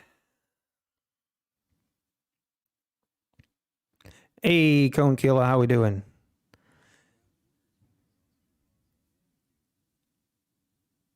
Right. And then you have the course. It's like, why would someone want to buy a course if they could see that you're not profitable? Like, you know what I mean? It's just, okay, I don't know. I go back and forth because I'm also kind of at a point where I'm like, I can't really blame them of doing it because it continues working. If you know what I mean? Like, if people continue to fall for it, then I guess they're going to keep doing it. I mean, why would they stop? They're not going to stop until they have enough of their audience that understand what they're doing, or they call them out on it, or they basically request, XYZ from them in order to, prove that they're legit. And until then, nothing's going to change. It's just going to, it is just is what it is. All right, now we are bouncing. I'm still not quite sure. Like, are we going to go up here and test these highs again? We've made a pretty nice move so far today. Does it have more in it? I mean, I think so. It can always go higher, I have discovered. If you're not sure it can go higher, go ahead and short right here at the top. Then you'll find out. If you're not sure it can go higher, if you short, then you'll find out for sure.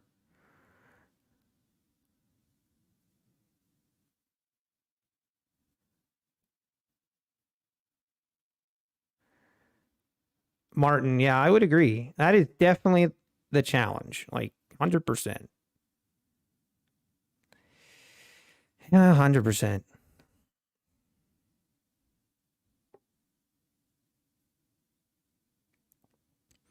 Yeah, you're right, Alpine. You're right. I agree.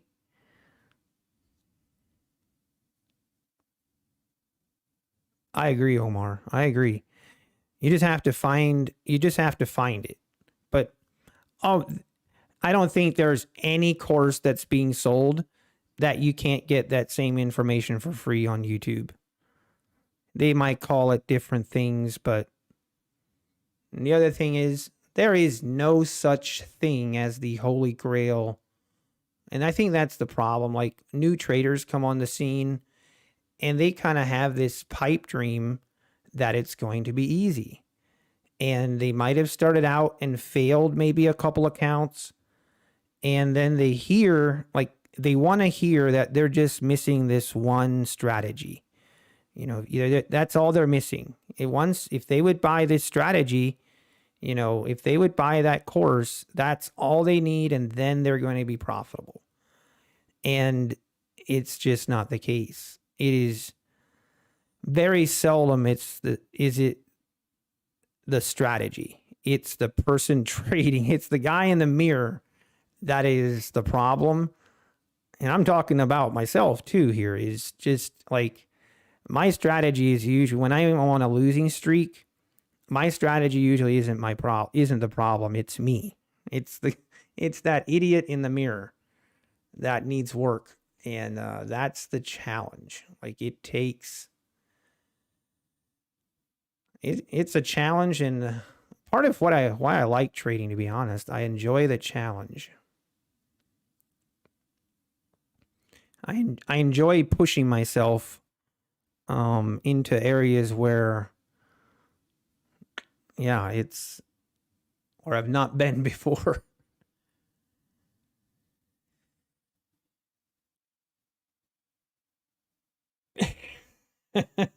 Yeah, exactly, Martin.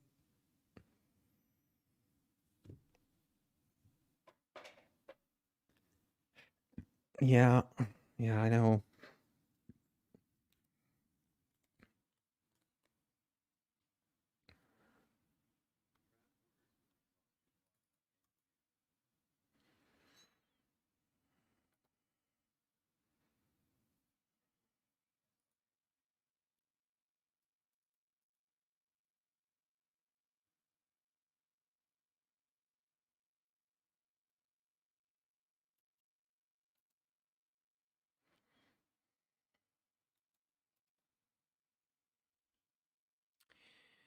Well, we failed to make a new low here, and now it's trying to push back up.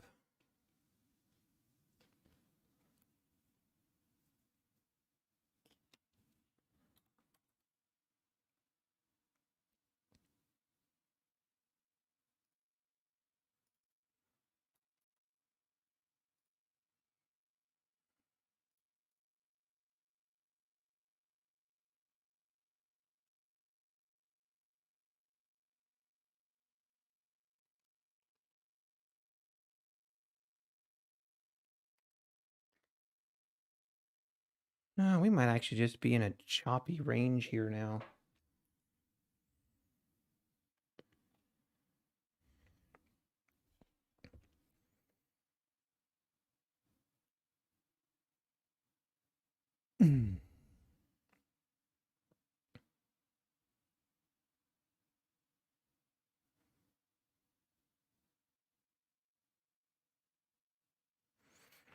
Yeah, that's true, Alpine.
Yeah, no red poker. Are you guys are talking about Tom Haggard? I think. So interesting. NQ is almost at the point of making new highs. ES is lagging behind quite a bit. Or maybe it's the other way around. I'm not sure.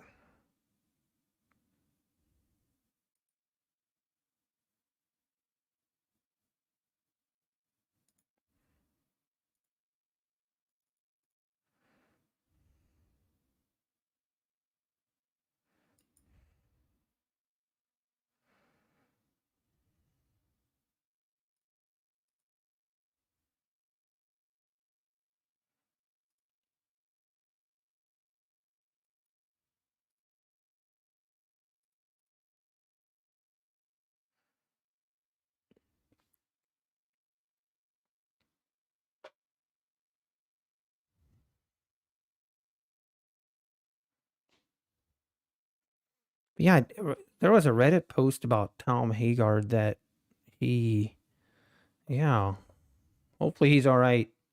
Guess he's having a really rough year. And then he came back and there was some kind of threat, or I'm just going to repeat what the guy on YouTube or on Reddit said. He was saying that, or he felt like it was kind of shady. I guess Tom was taking another break after he basically took a break, and then he came back and had some rough days again. Then he was basically said that he is going to take an extended break, that I guess his family was threatened somehow, and through a YouTube video that no one can find. And I don't know. I always appreciated, I enjoy listening and reading The Best Loser, which I think, like Tom, I think like his mindset is like a good mindset, but I can definitely see in a choppy market how that would be pretty brutal with that kind of strategy. Basically, in his strategy, a day like today on this uptrend, he'd be, he would add on these pullbacks, he would add to his trade. And basically he would just hold it. And which, I mean, that is definitely going against what most people do. And that was basically kind of his theory was if most people fail, then he's going to do opposite of what most people do. Which isn't a terrible idea.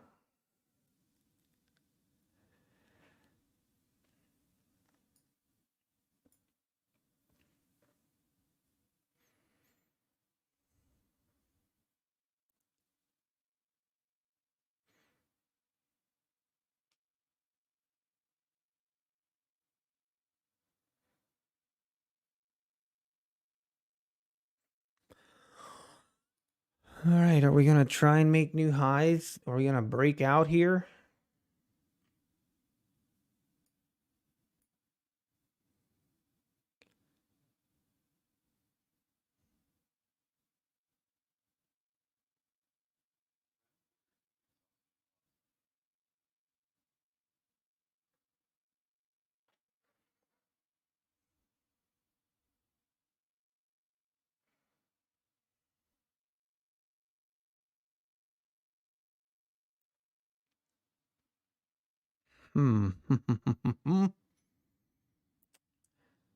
Looking at Bookmap on ES, it is pretty dry, if that's a word. Not a whole lot going on Bookmap on ES. On NQ, there is, some liquidity sitting here, 40, 14,267, 14,265, but, I wouldn't consider it.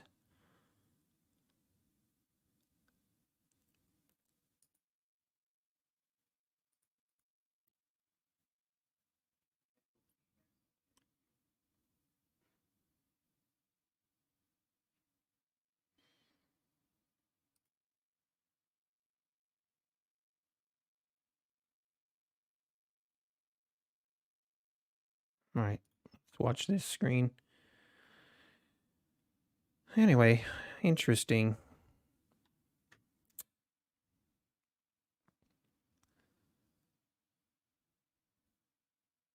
I am really don't know what to think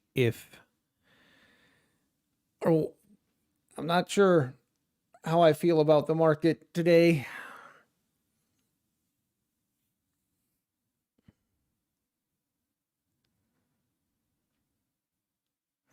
That's a good mentality to have, Martin. If I lose, I lose. That's right. If you lose, you lose. You move on. Visible, I know he trades on Telegram. I don't follow him on there, but just from reading the Reddit post, he does trade on Telegram. And the way I understand it, it doesn't cost anything to get added to that group. I think you have to message him a certain way or something, then he'll add you and you can watch him trade, I believe.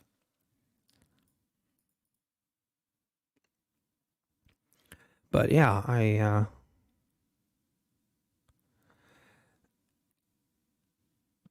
oh, are you talking about the Apex sniper system? Oh man, it's kind of, if I would recommend it, man, a lot of people ask me that, and it's honestly kind of a hard question to answer. Man, I do use it. So I use it to help with confirmation on my entries, but I don't use it like they teach. If that makes sense. Like I don't use it like they teach you to use it. So sometimes I'm like, huh. But I do find value in it, so that's why I have it. But it's this, honestly, it's the same as any indicator. It's the same as Bookmap. It's the same as as anything, and it's basically, it's a tool that can be helpful, but it's not going to take and make you a great trader. It's not going to, I still am of the opinion that most of it is up here. That will make you a better trader, not some indicator or strategy that you buy.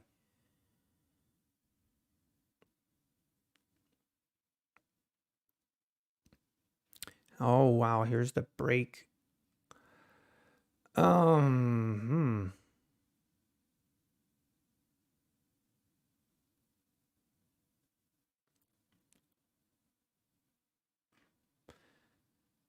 NQ made new highs. Wow.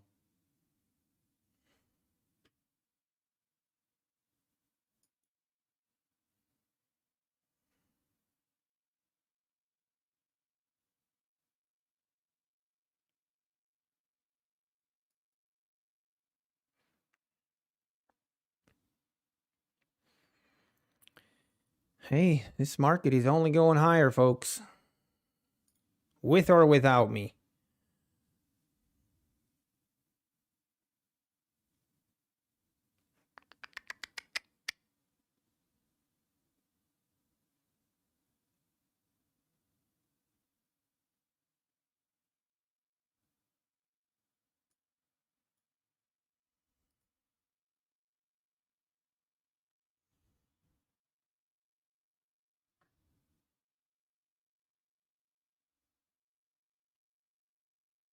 ES is definitely a little behind NQ, no doubt about it.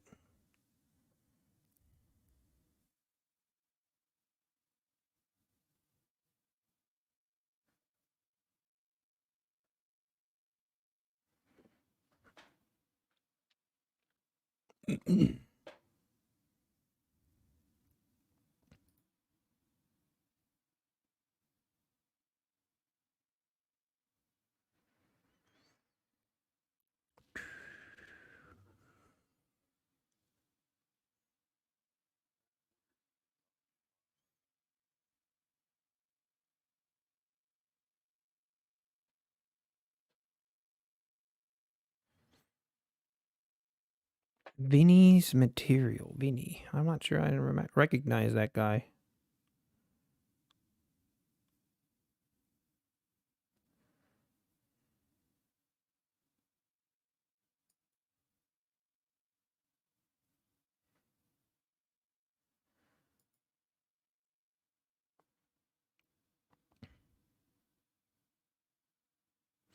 Hey, very nice, Martin. Very nice.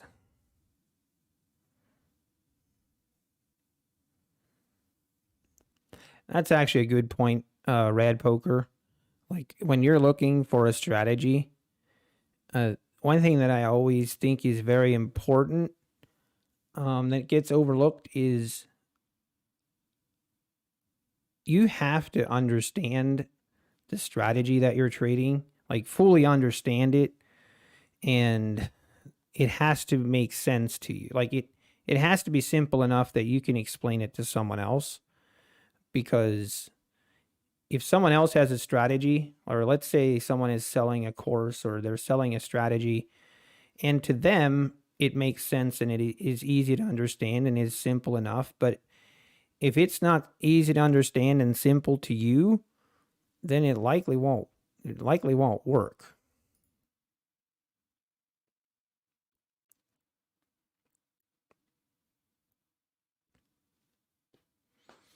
Now we're just kind of chopping here.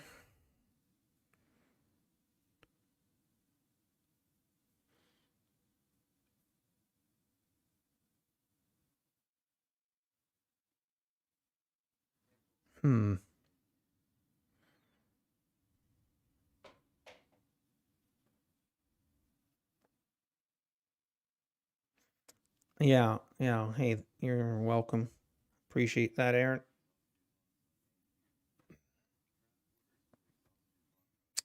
All right, now we might be pulling back here a little bit. If we pull back to this EMA and then make a push, like if we don't pull back past, kind of keep this, right here. Just basically keep this uptrend right here. Then I could, yeah, that to me, I could make sense.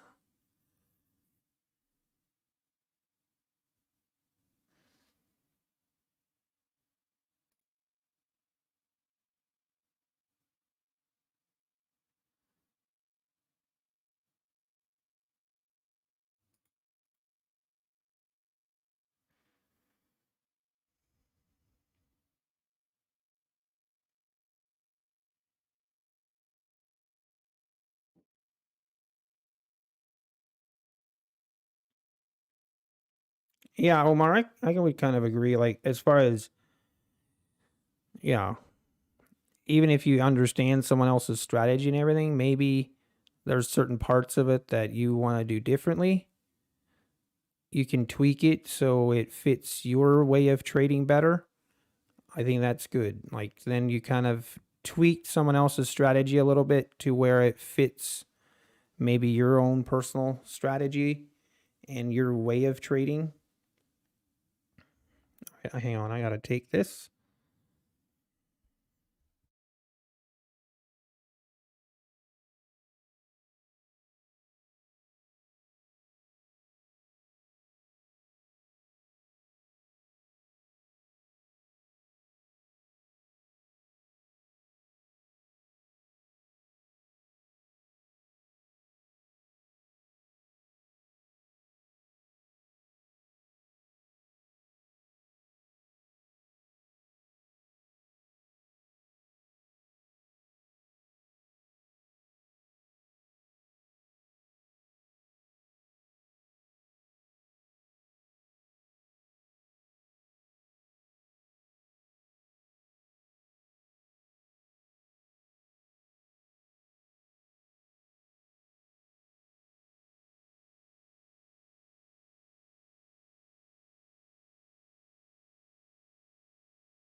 Was I muted?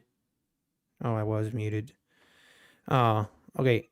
I was just saying that was a call that lunch is ready. So I am going to go eat and I will be back after lunch. I'll probably be 45 minutes or so. I'll be back.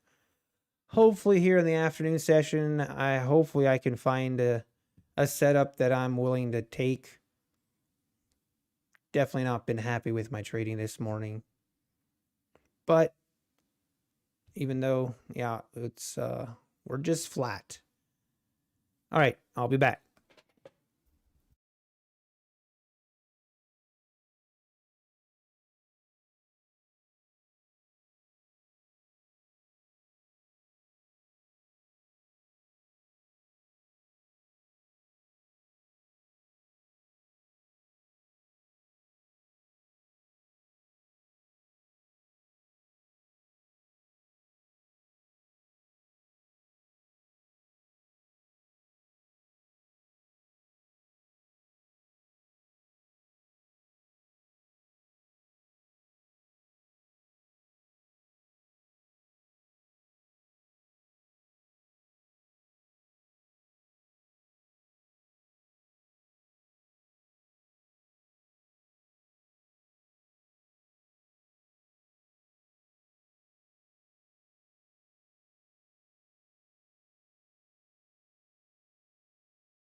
All right.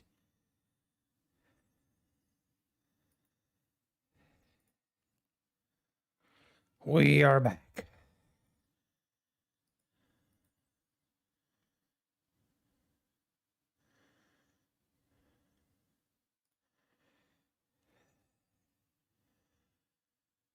Looks like we just kind of creeping higher over lunch. Didn't miss a whole lot.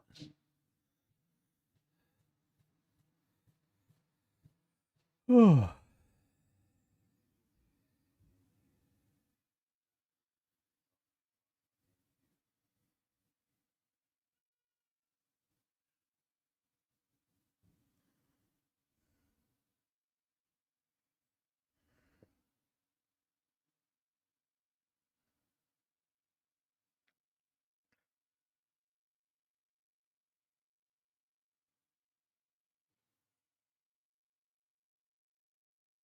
What are we going to do up here at this double top? That's the question.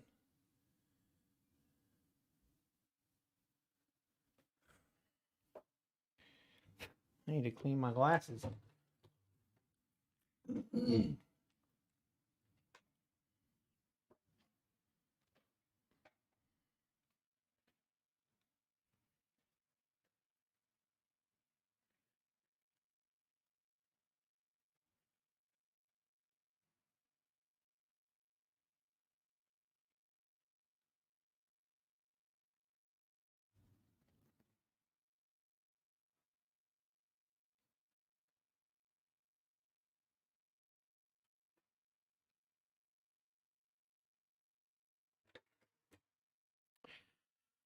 All right.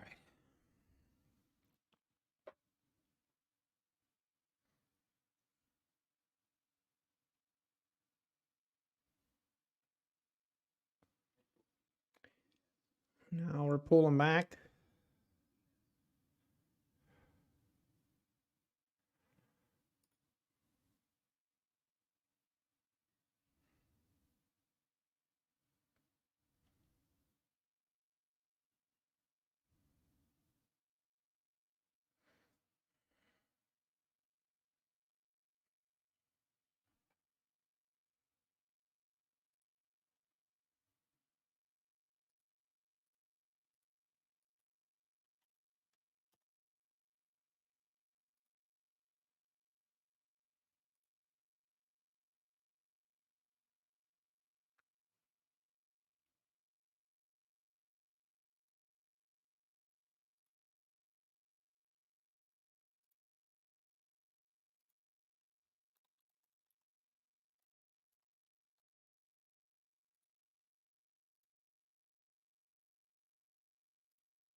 This little trend line held up.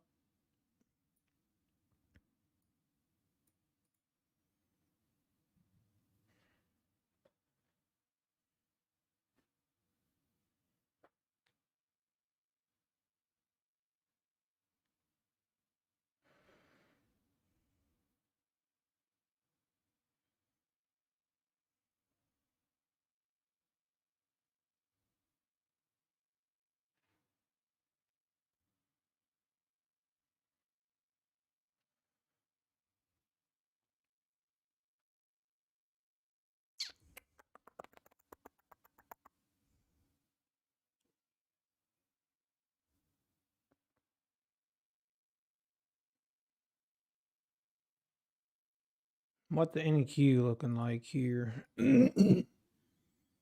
Made new highs, now pulled back.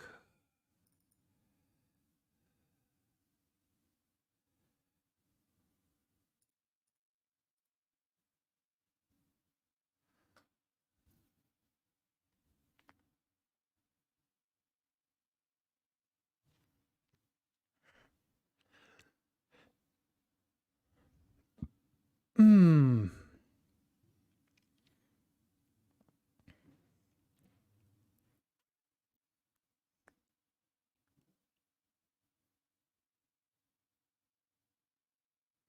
Man, NQ has been insane. From the opening this morning at 14, basically 14,000, whatever, rounded up. 300 points on the NASDAQ today. Woo! That's a lot of points. It's a lot of moolah. Too bad I didn't take any trade. Too bad. Or maybe it's good, you know? Maybe it was good I didn't. I might have entered right here and I would have gotten stopped out. Could have entered, had a bad entry, then gotten stopped out. There's multiple things that could have happened. It's so easy to look back and like, yeah, pretty easy today. You just should have gone long right here and held till here. It's easy, but it's not.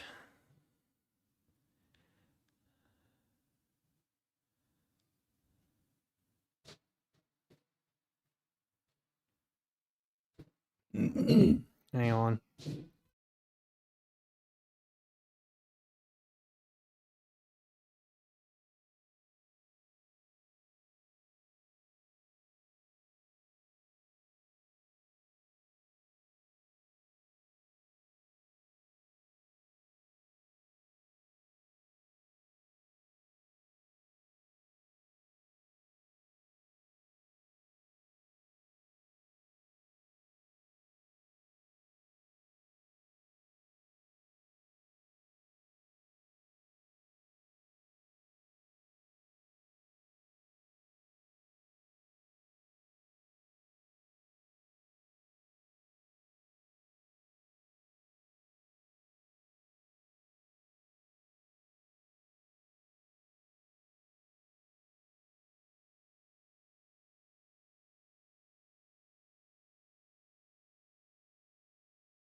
Oh my goodness.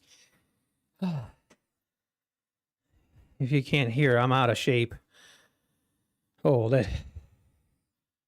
I need to exercise more.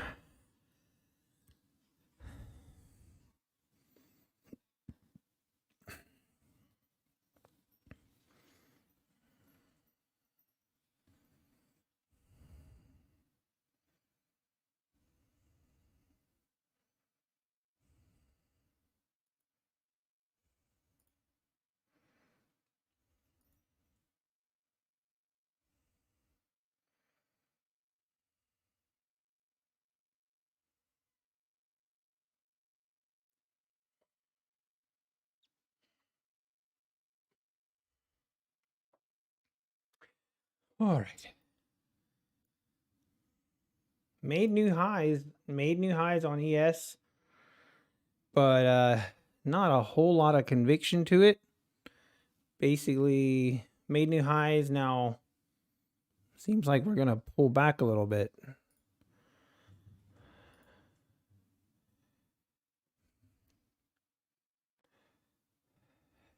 And we're pulling back.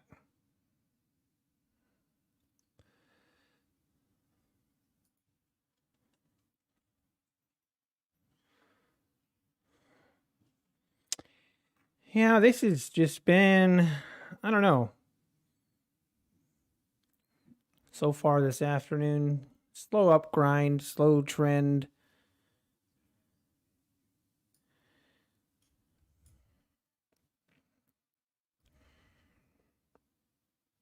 Hey, Tony Chan, thank you for your subscription. I appreciate it. I missed, did I miss anyone else? I don't think so. Jack Wiley, thank you if I missed you. I see a lot of new people in chat, so that's awesome. Welcome and feel free to interact.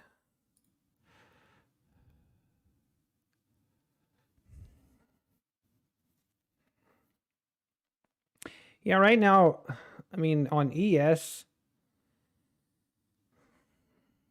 I don't know. It is hard to.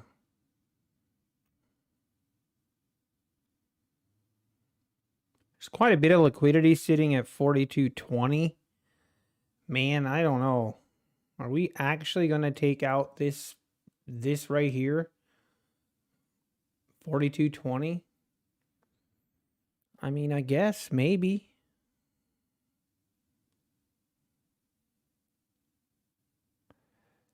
We might. We actually might. Hey, Motivate Nation, up 400 on 10 accounts. Let's go. Nicely done. Nicely done.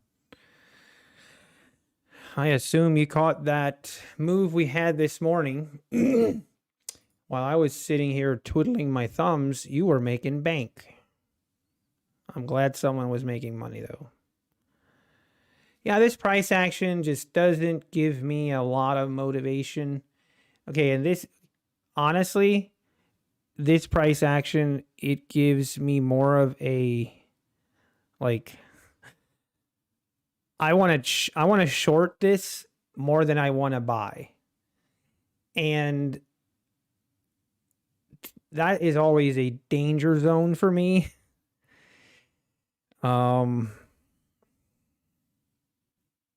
It's always like when we're making highs and we're in an uptrend day, when I see this kind of price action where we're struggling to just, barely making it past the highs, it feels like momentum is going out of it. I have this urge to short it, but I have a very strict policy against shorting on uptrendy days. Now, if we make a move down below this, we break this channel and I see good price action, yeah, then I will. But I've just gotten hurt and burned too many times thinking that we are, thinking I'm seeing weakness and trying to sell the tops is just not worth it for me.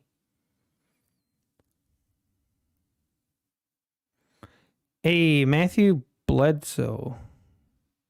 Wait, can you what is the question? On Tradeovate, I see my PA, but underneath it says demo and active. I'm confused. Should it not say live or something like that?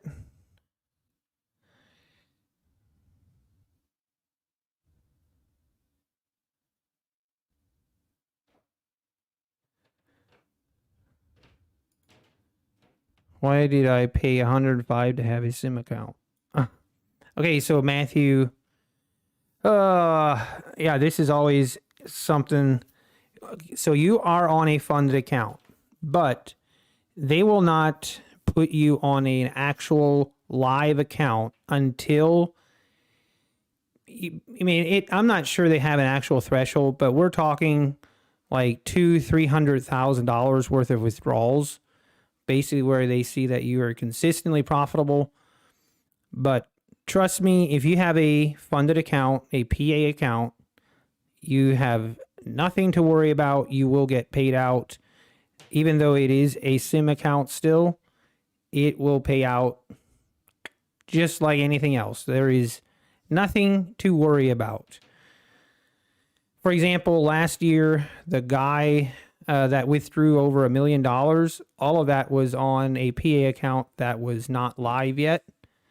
And basically, once you make and you show consistent profitability, then they will basically ask you, but the switching you to an actual live account, there is a lot of paperwork, and you also then have to class yourself as a professional trader, which you will incur quite a bit more fees, and you can never undo that classification. So a lot of people actually don't want to be put on an actual live account because they then have to class themselves as a professional trader. And there's a lot more restrictions to that classification, more fees, that type of thing. So nothing to be worried about. No, I did a video, Matthew. I totally, right when I became familiar with prop firms and I was doing my research, like that is one hurdle.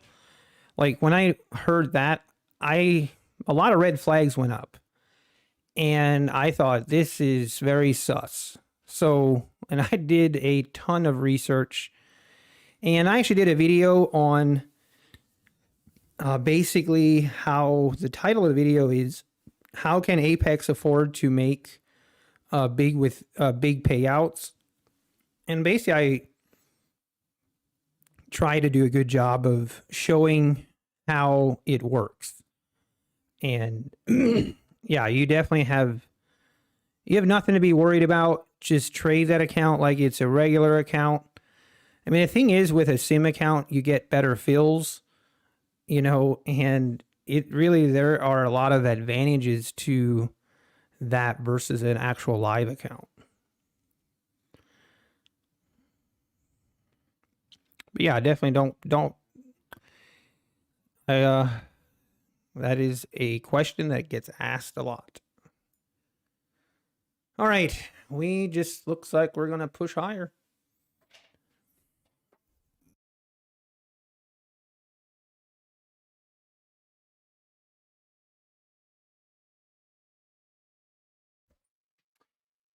Oh.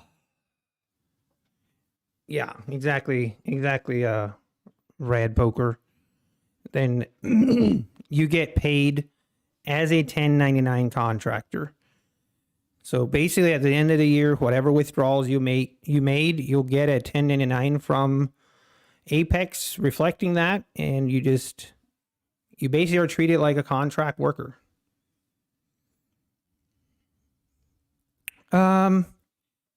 If there is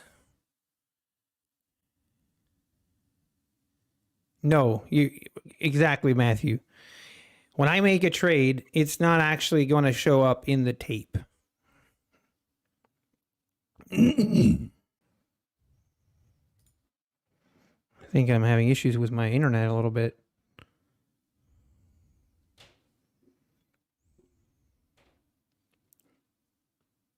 NQ making new highs. Wow. Man, NQ is a beast.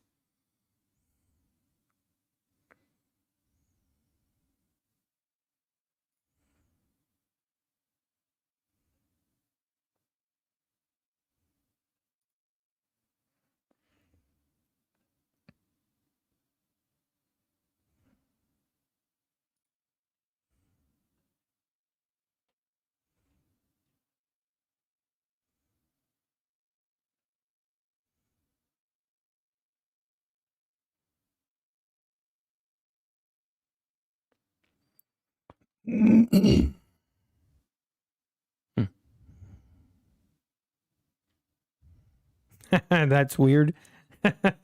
Yeah, I agree. That if you I agree. Like right when I was researching, I'm just like scratching my head thinking, what? But once you do the math, you understand why they do it. And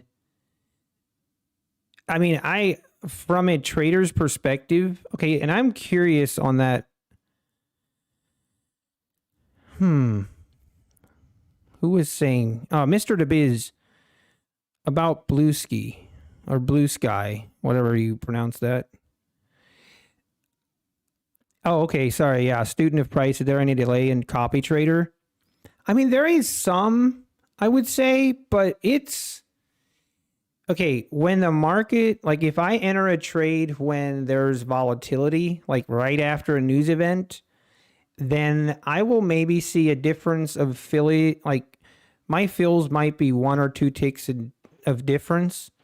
But if I would enter a trade like right now, I almost always get the exact same fill on all accounts. So it does pretty well. The only time really is an issue is if you enter a trade when it's really a volatile market. Then you will have slippage.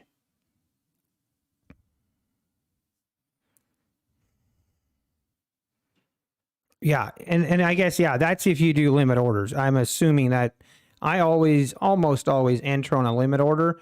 If you enter on market order, then yes, you will definitely see a variety of different fill levels. Yeah, that's what I did, Mr. Biz. I upgraded my RAM to 64 gigabytes of RAM. You might not need that much. That's a little bit overkill, but I also use it for other programs. And yeah, I don't have much issues. Man, this is insane on NQ. Let's look at the daily on NQ just for fun. Look at this daily chart. This is the 30 tick chart. Man, that's crazy. It's been a while since we've had a day like this of NQ where it is just going up. I always look back at those days. I'm like, what an idiot. Why didn't I just buy at buy at some point? Doesn't matter where, just buy. But it's more complicated than that. Uh-oh.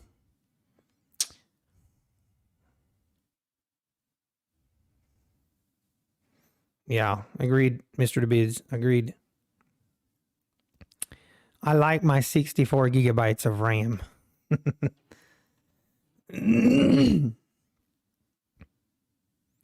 Yeah, technically, Matthew. Yeah. I mean, if you go with a 300K account, Matthew, I think the most contracts you can trade is 20. So, I mean, but yeah, liquidity is definitely never an issue. You get filled. But look at this move. And that's on a 30 tick chart. It's crazy.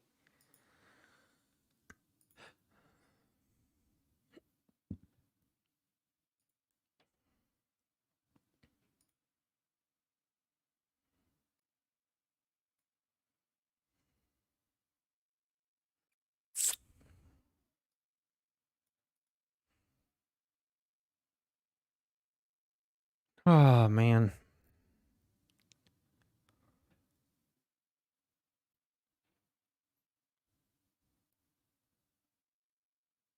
Yeah, BD, you are exactly correct. They have to pay, so all of their data feeds, everything comes through Rhythmic, and they have their own separate Apex server through Rhythmic. But yeah, they incur a data fee. But basically, that data fee is wrapped up in, when you do your monthly, you either will pay the lifetime fee or the monthly fee. Your data fee is basically wrapped into that, or that's always how I looked at it.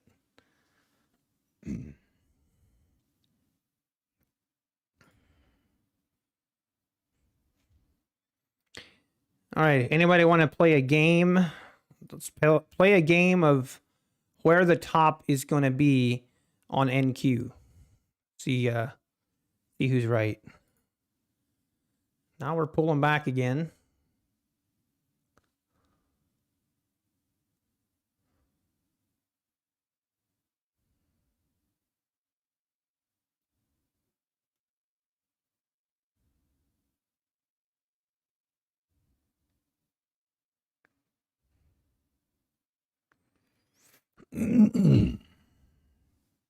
Yeah, you're right, Matthew. Yeah, you're right. I mean, you're talking some crazy numbers there.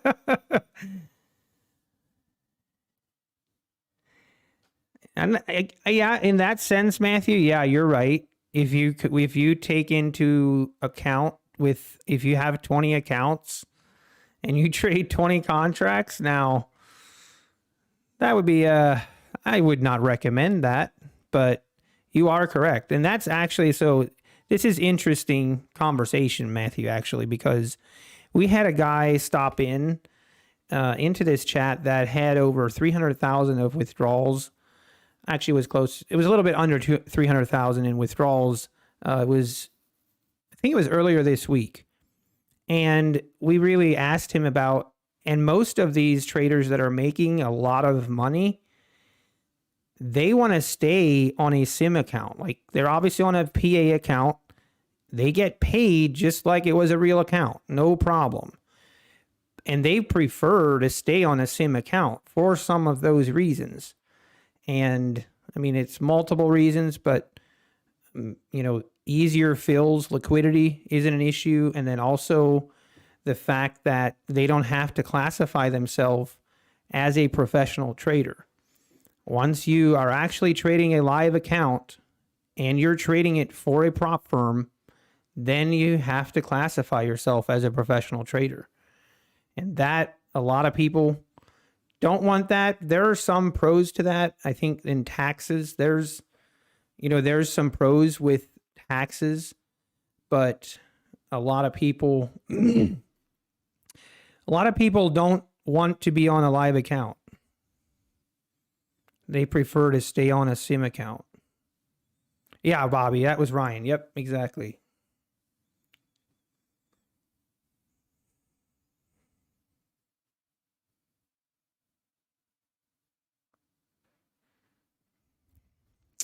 All right. Okay, 14,375. Let's see.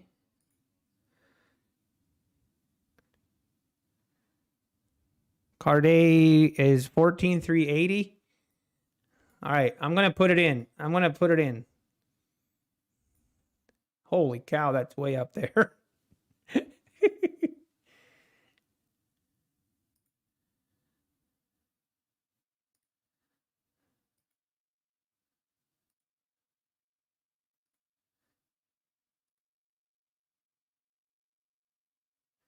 This is what we do when we're bored.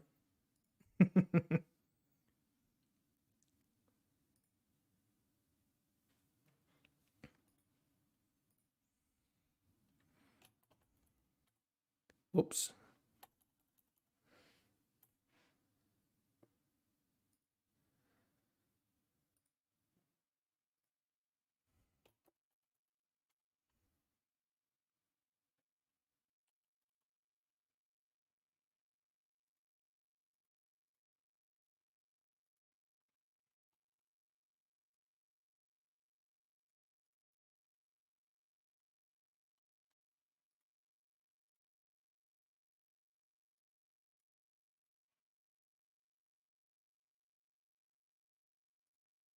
Really?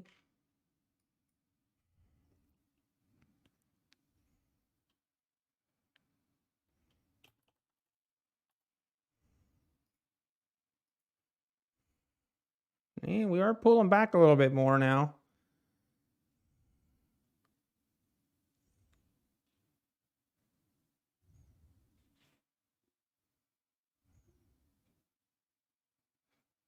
Man, I'm not even sure how to say your name. Whoever type 14354 above.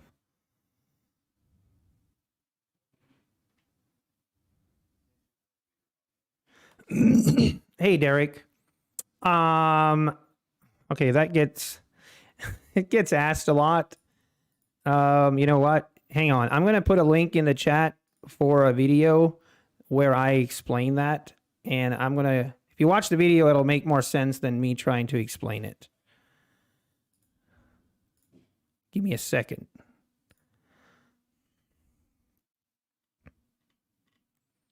But it's a very good question, and it's a question I asked myself when I started on this journey. That was the biggest question.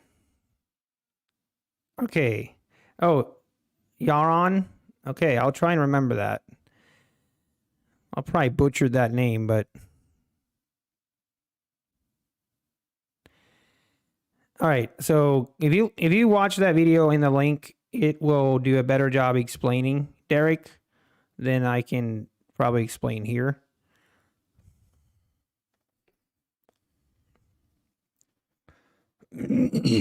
But also, just FYI, 90% of prop firms work this way as well. Not just Apex, but 90% of prop firms, this is what they do, or that's the same operation.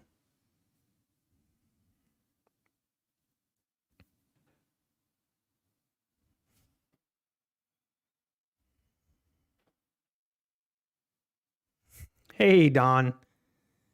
You need some help? Should I quit being a dentist or not? Because I think I'm now making a month more than you are making now with 20 funded accounts. No, Don, do not stop being a dentist. This is not my full-time job.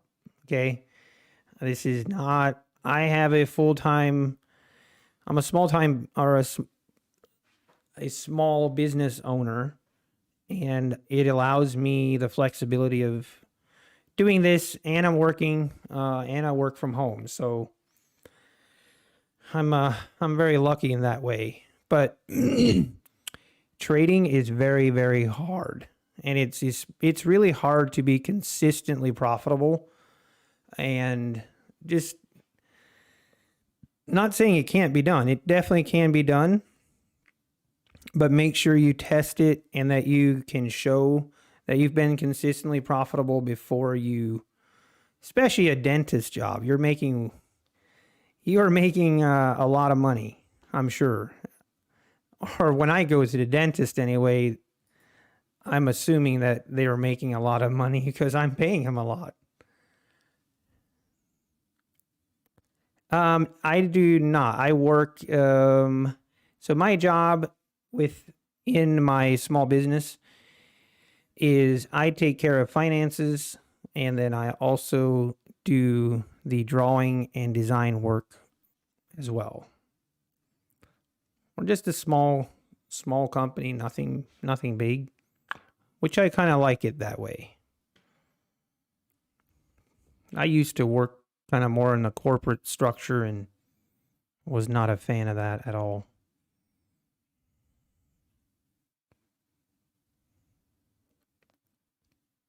I wonder how much of their revenue is taken out by affiliate earnings. It's 15%. Actually, that's a great point, James. Actually, after I created that video, after I created that, I was like, you know what? I didn't figure in for that 15%. I mean, I'm pretty sure, I don't know what percentage of their sales are from, where people use affiliate links.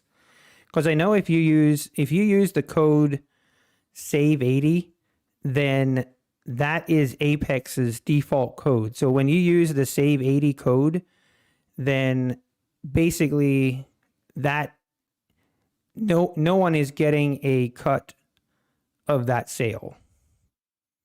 Like that is Apex's default code, and they, that way they don't have to pay anyone out, I guess.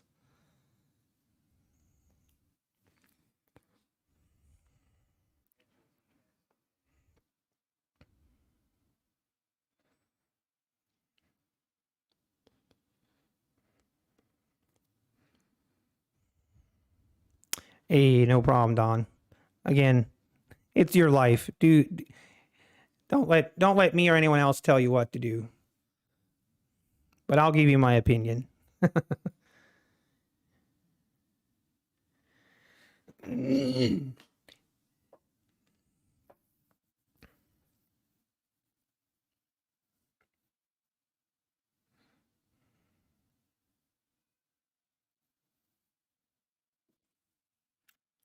Not a big deal. Yeah, that's kind of what I was thinking, James. I was thinking probably 60% of their sales are probably under affiliate codes. And I mean, that would definitely makes a difference. All right, are we going to make another leg up here on NQ? Okay, what is going on?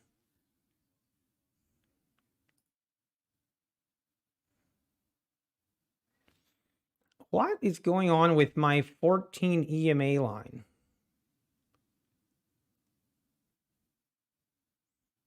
Anyone else see this?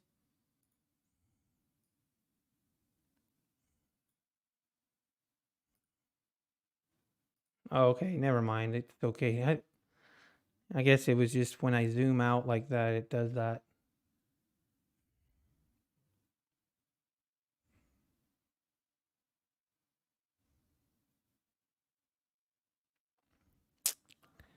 When another firm better service sales, yikes. I'm not sure what you mean, James. Are you saying, yeah, I'm not quite sure what you mean.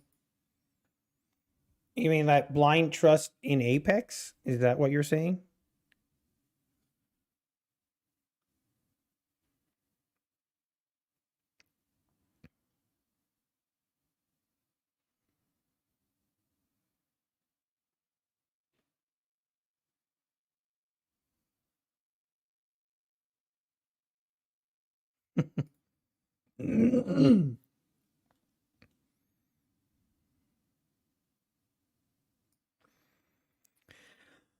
No, I mean, James, I mean,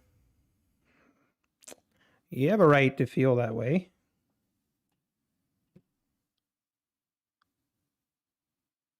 If I'm going to make a trade, that is a great question.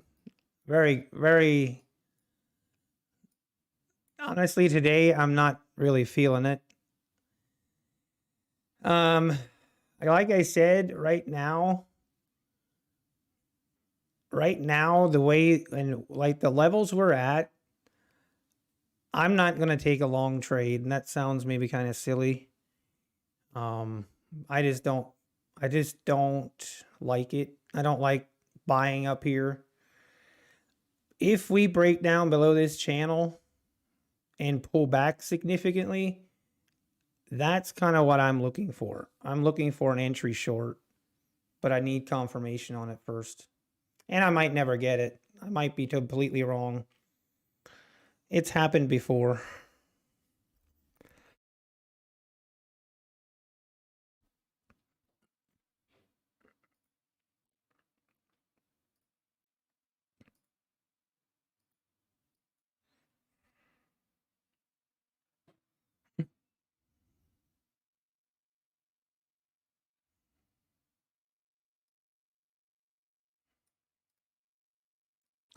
I mean, James, that's a little bit of a reach or an assumption. I mean, you might be right, but I mean,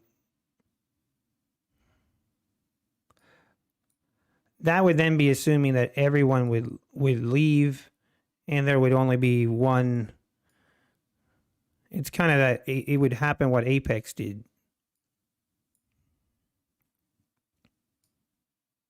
It's definitely good to be objective.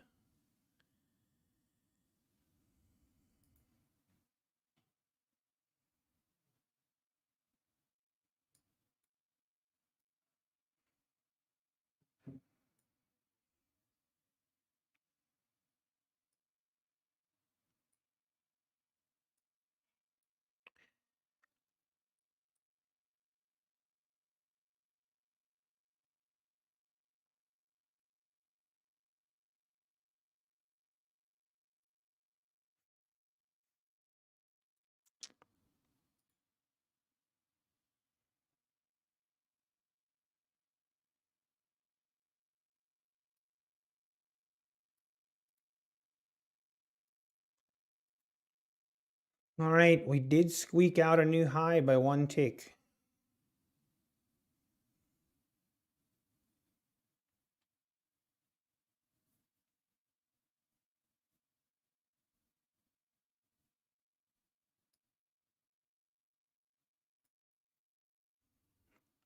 My only question would be, James, if that's the case in that theory, then top steps should be belly side up.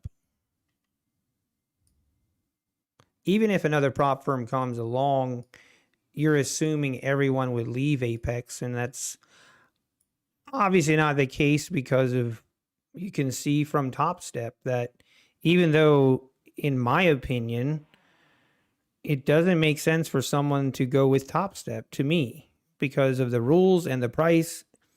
I don't see any benefit, yet they are still existing and there's plenty of people using them. So it doesn't really, or that's why I feel like that maybe isn't a isn't a valid. I guess it's a valid concern.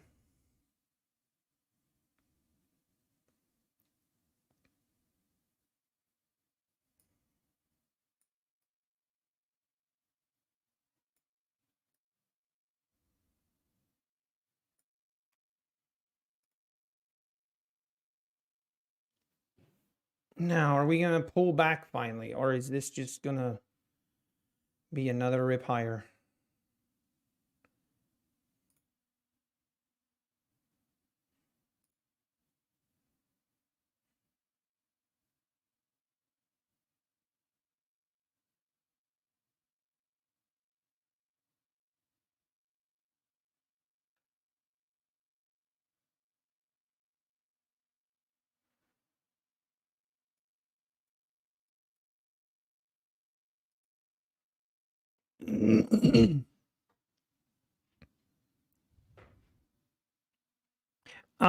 Very curious. It's a very good point, Nathan. I'm actually curious. Maybe they will, but yeah, I am. I'm curious. Yeah, it's a good point. I mean, Apex has a static account, but it's not even close to as good as UProfit's Freedom account. It's not even close. It's not even worth talking about.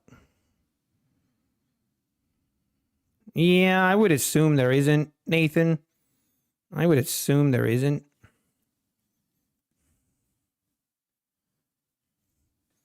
All right, now see we push higher. NQ making new highs. To the moon.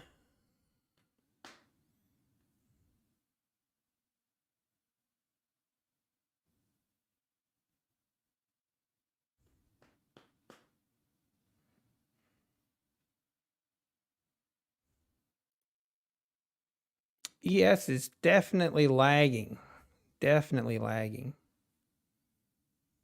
ES seems tired, or the price action seems tired.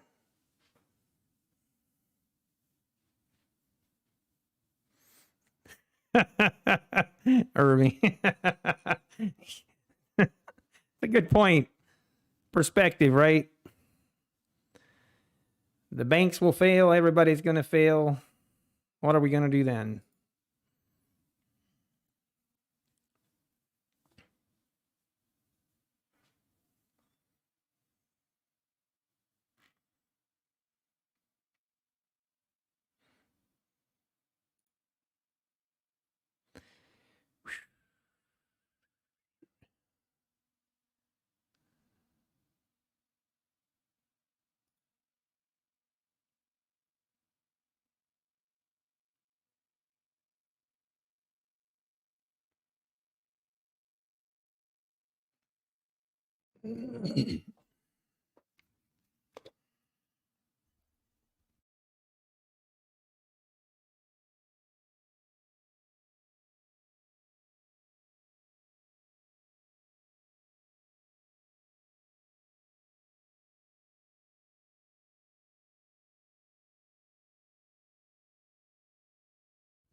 Matthew, what is my strategy? I mean, primarily, just looking at price action, trading price action. Ideally, I like looking for trendy days. This is going to sound kind of hilarious today because this is what I'm going to explain to you is exactly what I look for. And yet here I sit without a trade. And that's partially why I'm frustrated. But I like trendy days and looking for pullbacks and enter on the pullbacks. That is my ideal trade, maybe I would say, but just trading price action, being patient, that is definitely something that I've had to acquire over the years. When I first started trading price action, oh man, every single move I'd be convinced that that's the move, and I would overtrade by a lot.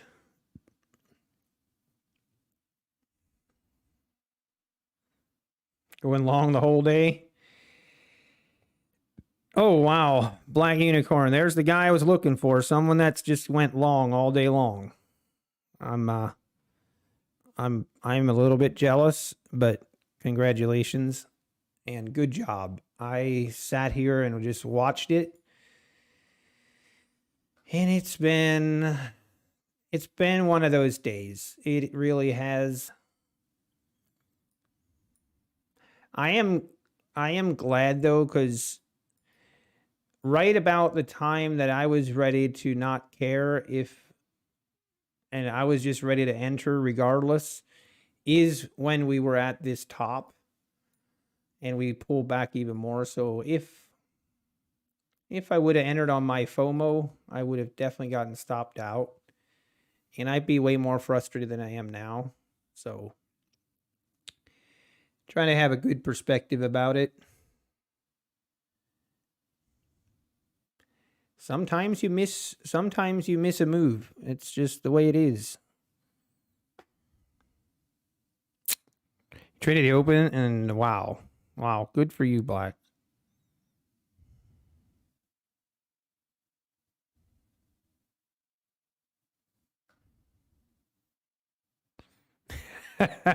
Martin, you're probably right. We don't all have 500K, Martin, that we can use to trade, okay? Don't look down on us plebs.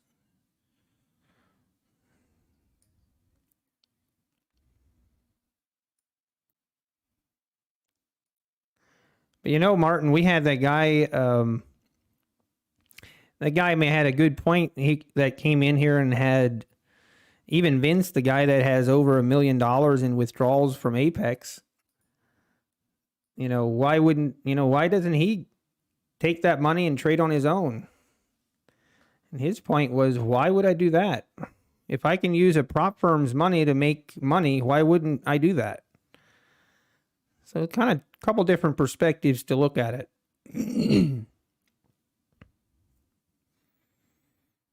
Oh, wow. You had quite a run unicorn then. But hey, that's a good day. That is a good day for sure.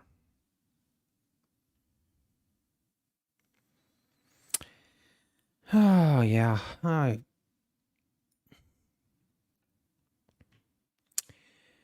keep saying this, and yeah, right now ugh.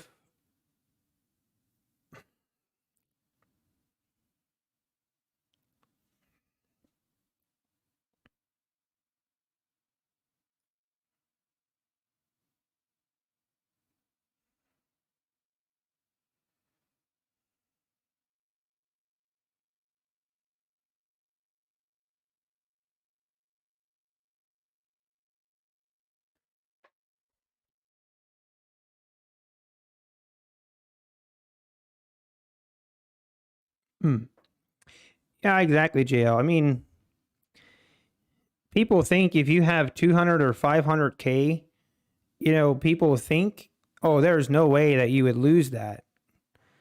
And you just need to go over to the Wall Street Bets subreddit to know that that's not true. People have lost a lot more money than that in the market. And just because you have a lot of money doesn't assure that you will not lose it.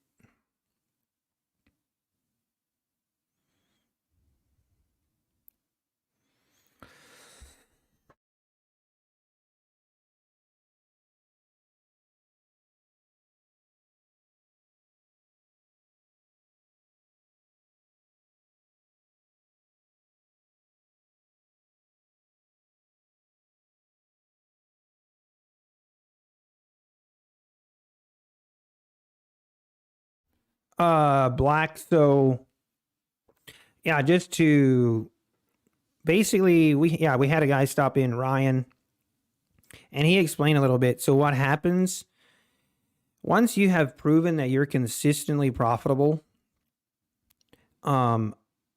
Apex will contact you, and I would say that amount is anywhere from 200 to 400,000 in withdrawals.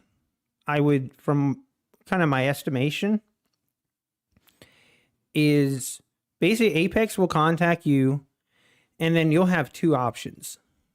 You either will need to come over to a live account and you will have to trade for them live, which obviously they keep 10%, you keep 90.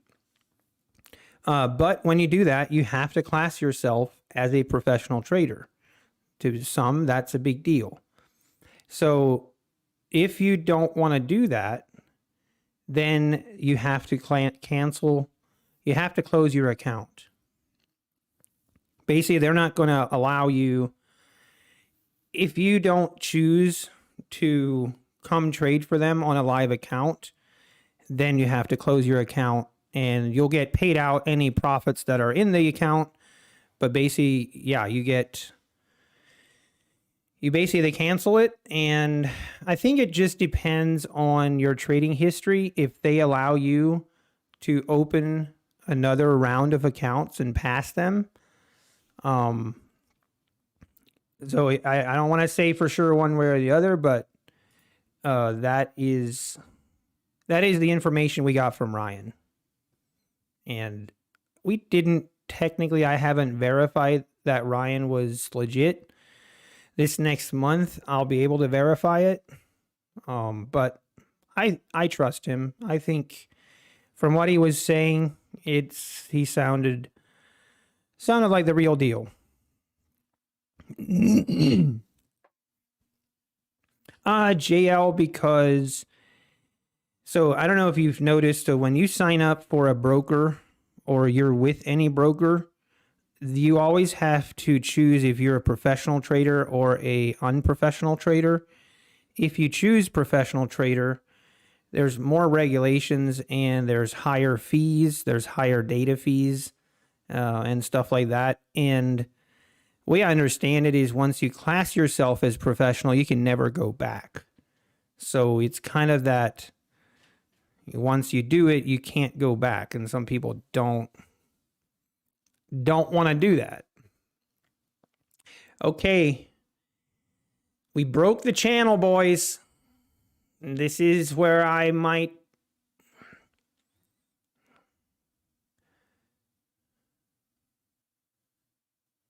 Okay, pull back just a little bit for me, please, and I'll enter.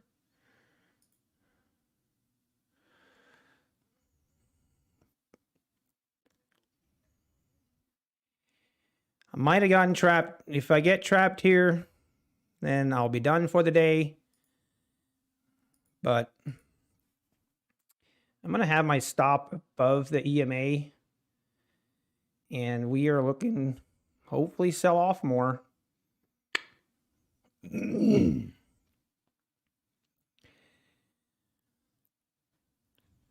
wait.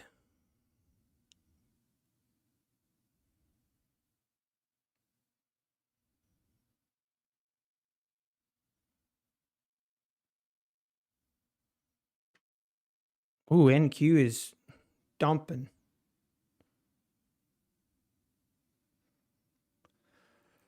Come on, fill me. Don't.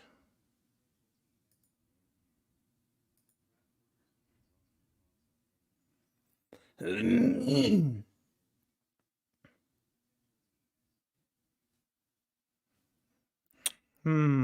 a bounce here that I don't like. We're gonna wait it out.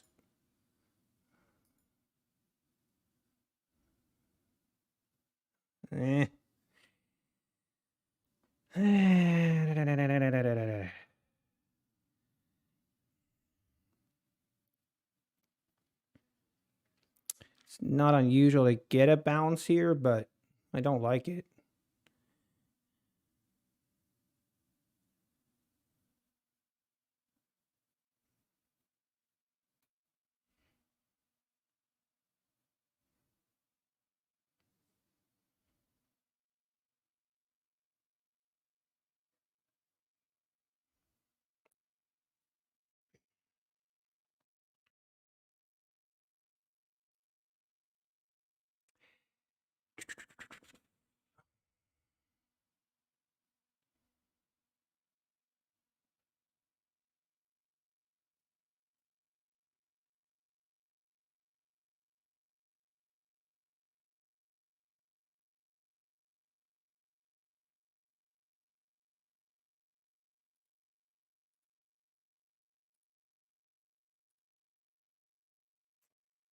Oh, I don't like this.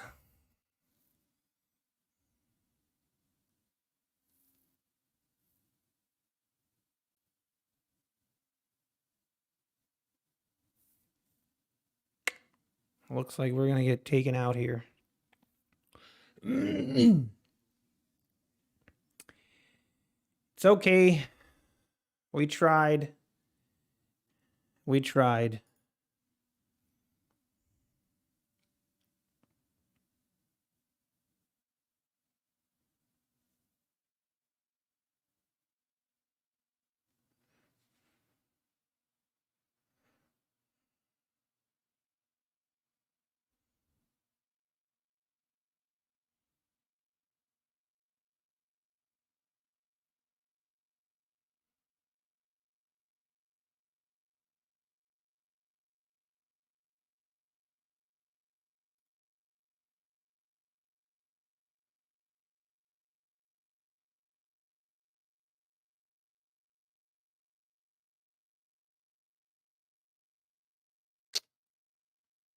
We might consolidate here for a while. We're just gonna wait. I'm gonna let this trade play out. Whatever happens, happens.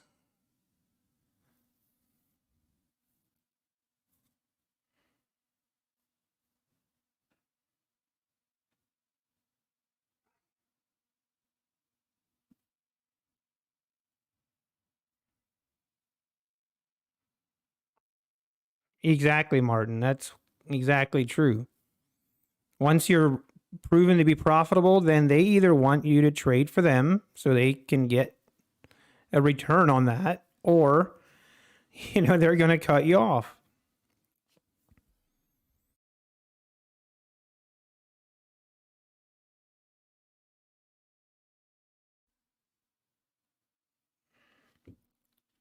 Man, my throat is not the best shape today.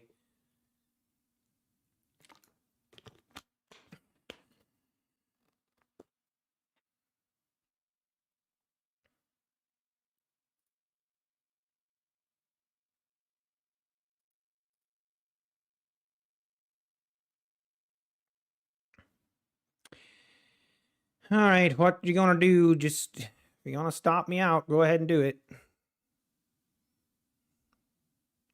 I mean, it's tempting to put my stop up here at the high of the day. But I feel like if I get taken out here, we're gonna make new highs, very likely. And this was just, this is what I was looking for, but we didn't get the follow through that I was hoping for. I was expecting a bounce, but I was hoping it wouldn't go to this level. I've been wrong before. I'll be wrong in the future.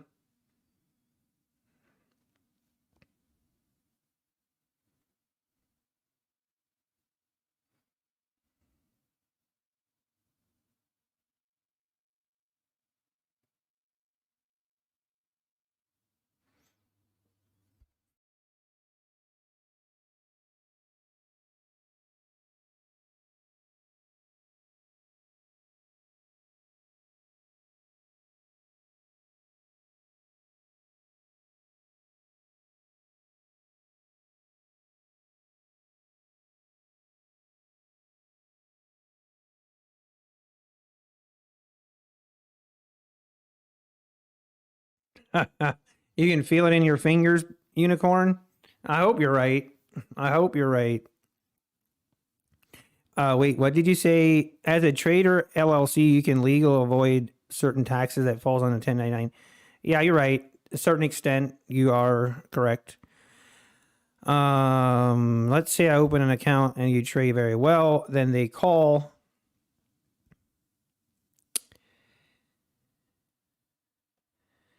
Wait, they tell them no and collect all my gains from the account and then open a new valuation account and start over. So Black Unicorn, it's to their discretion if they allow you to keep going. So they might tell you, nope, you can't open another account. Like, they can permanently close your account. I know for Ryan, they had him wait 3 months before he could trade an evaluation account again. So yeah, it's not that simple. But you could always go to different prop firms. You could always do that.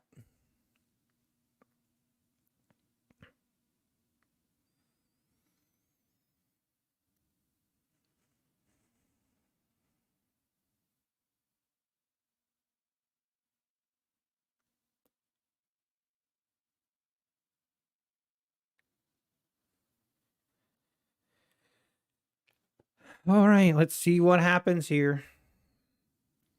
It's going to be important level. Like, if we can't push down to make new lows on this move, then I don't have a lot of faith in it.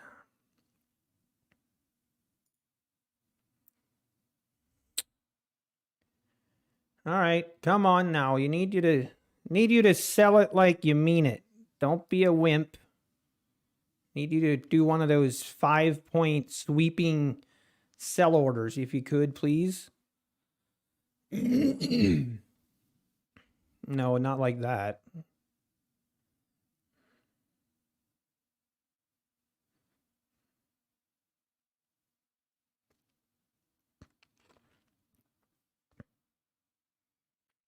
It's definitely a good sign right now that we failed to make new highs. But in order for that to really be valid, we need to make new lows.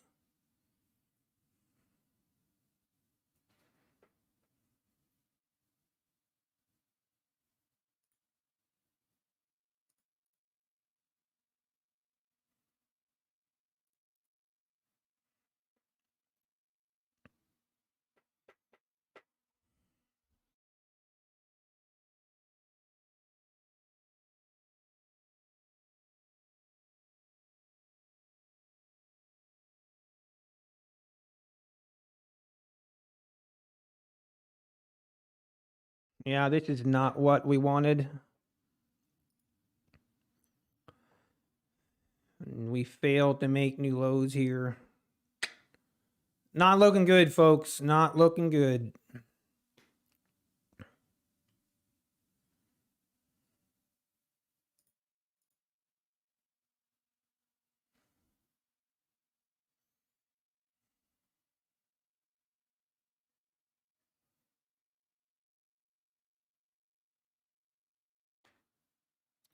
The waiting game.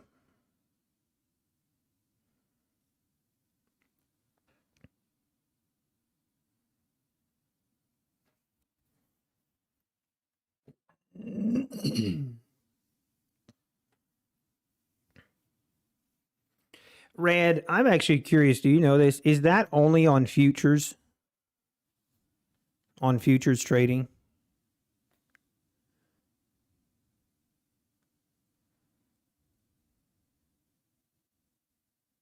Hey, Lewis.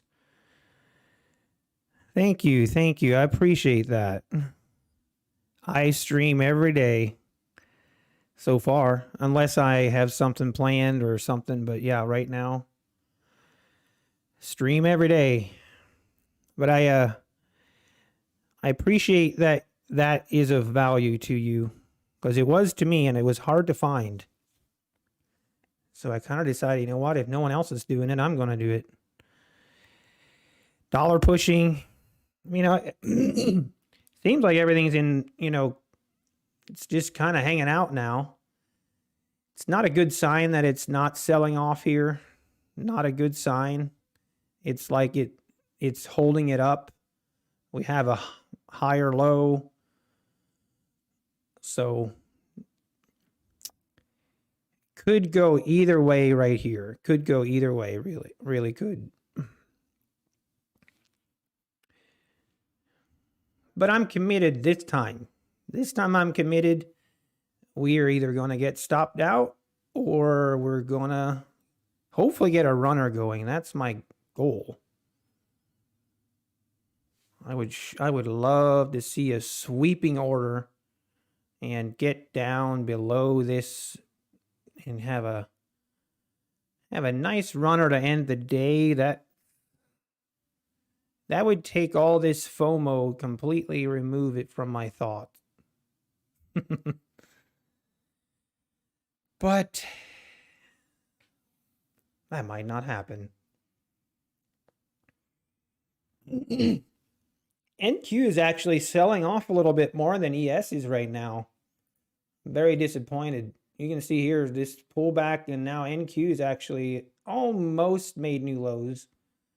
Meanwhile, ES is not even close.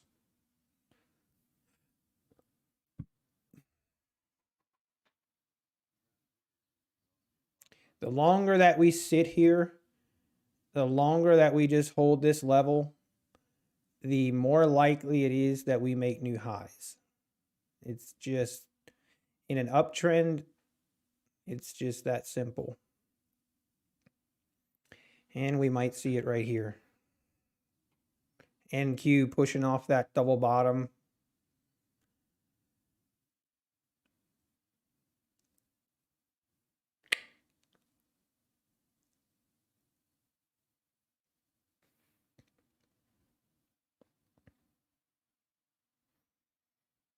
Okay, Red, I thought it was only on futures. Yeah. And this looks like we're going to get taken out right here. Feels bad.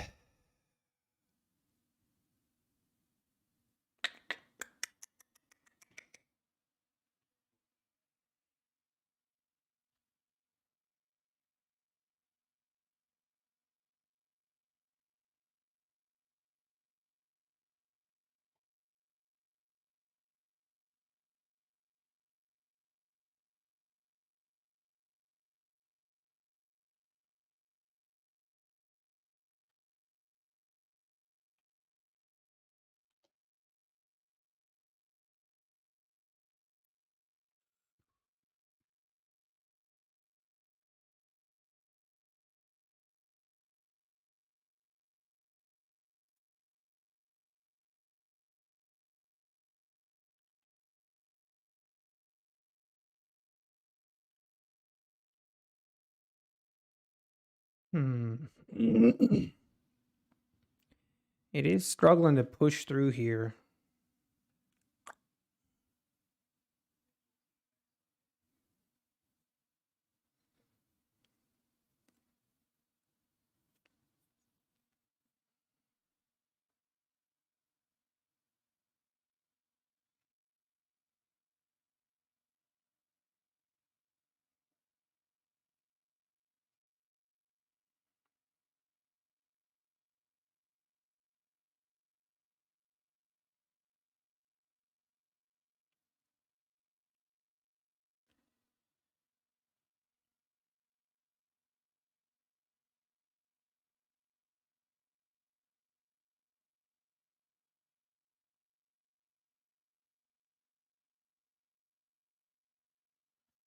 Well, it just can't make up its mind.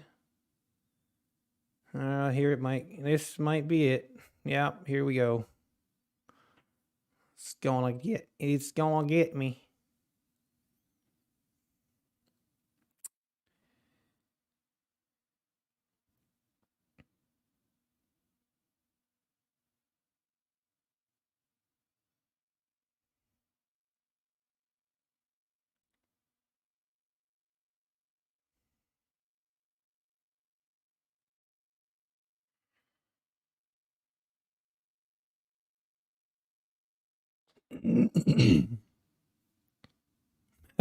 That feeling when you get stopped out, it's the feeling of surrender.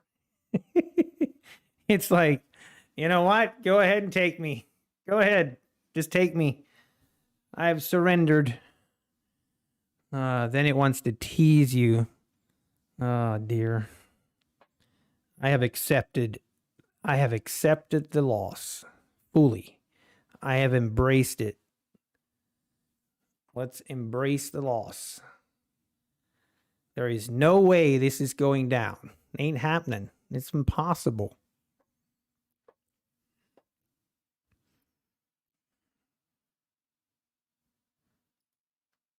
Unless I was to short it now, or I mean, I could reverse my trade right now and go long. Then I'm pretty sure it would go down. Okay, everybody. Everybody hold. Nobody breathe. Whatever you were doing, keep doing it. Hold the line. Oh, you know what? I keep forgetting about my line strategy. Okay, we need a sell-off here. We need a continuation. We need a push. Not this feeble wannabe sell-off. We need an actual sell-off. Can you do it? Do you have it in you? The answer is no. Nope, can't do it. Thanks for trying.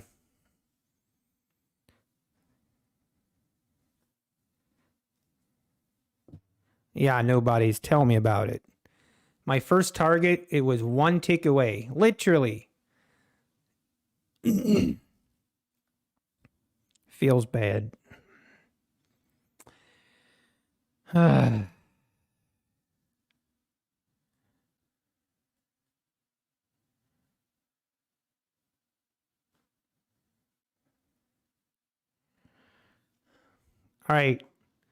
All right. Need everybody to start coaxing this thing down. Come on. Sell off, would you? Just do it. Like, actually put in some effort. If we can get below this 4208, I have hope. It's probably going to give me just a little bit of hope, and then it's going to go back up. That's usually how it goes. I still don't buy it. I still don't believe you. I don't believe you. Come on. I'm not buying it. You don't got it in you. You can't do it. There's no way you can make it down to 4206. No way. No shot. No shot. Not happening. 100% you can't do it. You know it's bad when you start talking to your trades. Come on. It's going to pull back right here. 100%. It's going to pull back up here. And it's going to stop me out. Right here, it's going to happen. 100%. It's like a 99.9% chance that this is not going to reverse and stop me out. Almost 100% sure. I've seen this movie before.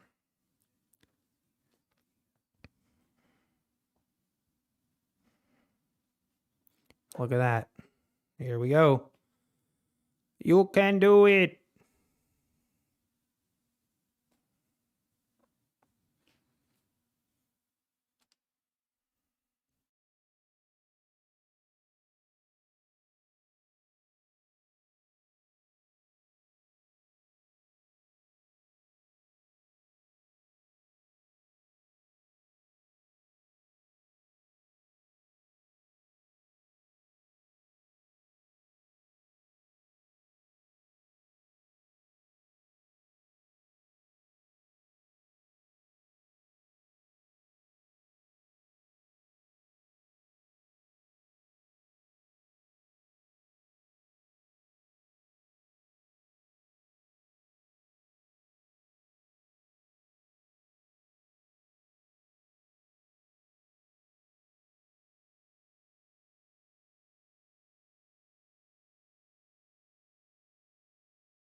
Oh, sorry, I was muted. Maybe on purpose. Breathing exercises. Ooh, ooh. Deep breath. Deep breaths, everybody. Deep breath. Be patient. Be patient. Be patient. Be patient. Be patient. Be patient. Oh, come on. Oh, come on. Oh, you did it. You did it. Whew, we did it, guys. We did it. Now, rip. Come on, sell off like you mean it. I want to see some violence. I need to see some actual violence here. Come on. I will close this trade, though, if I start seeing it bounce.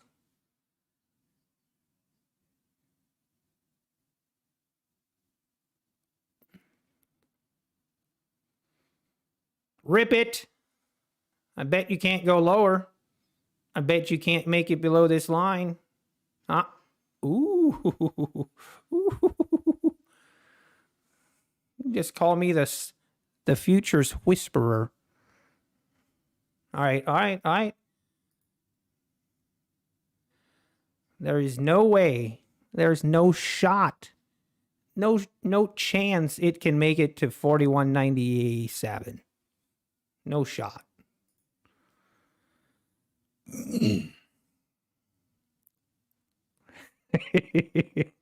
We did it. We did it, guys. Let's go. Okay. I'm trying to think, how aggressive do I want to be on my trailing? I think I'm going to put my stop right above this candle right here. I do want to give it some room. I do think we have that we can move lower, but we could easily do a spike up and take me out. So I'm going to play it by ear. I don't want to just give... I hate to get stopped out, but this is actually a very good thought process to have. Okay, so yeah, I know. If I look at the Bookmap, 4202.50 and 4205, there's quite a bit of orders sitting there. But now if I'm thinking, so technically if I want to be aggressive on my trailing stop would be right here.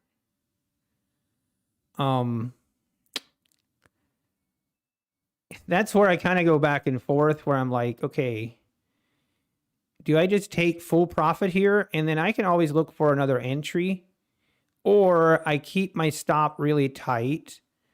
And if I get taken out, I can look for a pullback re-entry. Yeah, I don't know. I have different thoughts on it. There's different ways you can trail your stops. Right now, what would be ideal if this just sold off another good 2 points right now before a pullback, but it might not do it. Yeah, I'm going to have my stop right here. If we push down, great. If not, I'll get stopped out, and I'm okay with it. Day like today, I'll take it. Man, I'd like to see this sell off more. It's encouraging that it's not bouncing right now.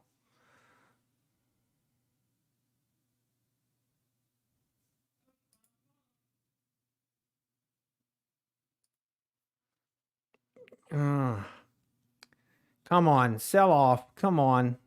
No way you can do it. There's no shot. No chance you can make it to 4203.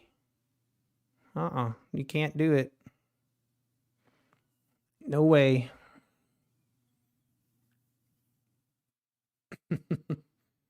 No chance you can do it. Nope.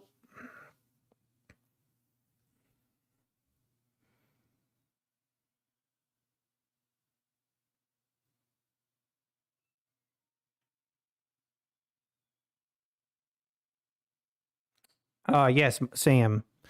On my parent account, I'm trading the mini, so the chart is the mini. But when I switch over to my copy trader, then I'm trading the micros.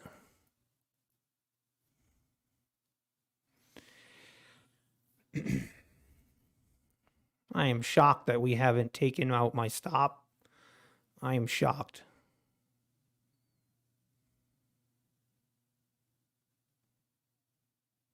There we go. Come on.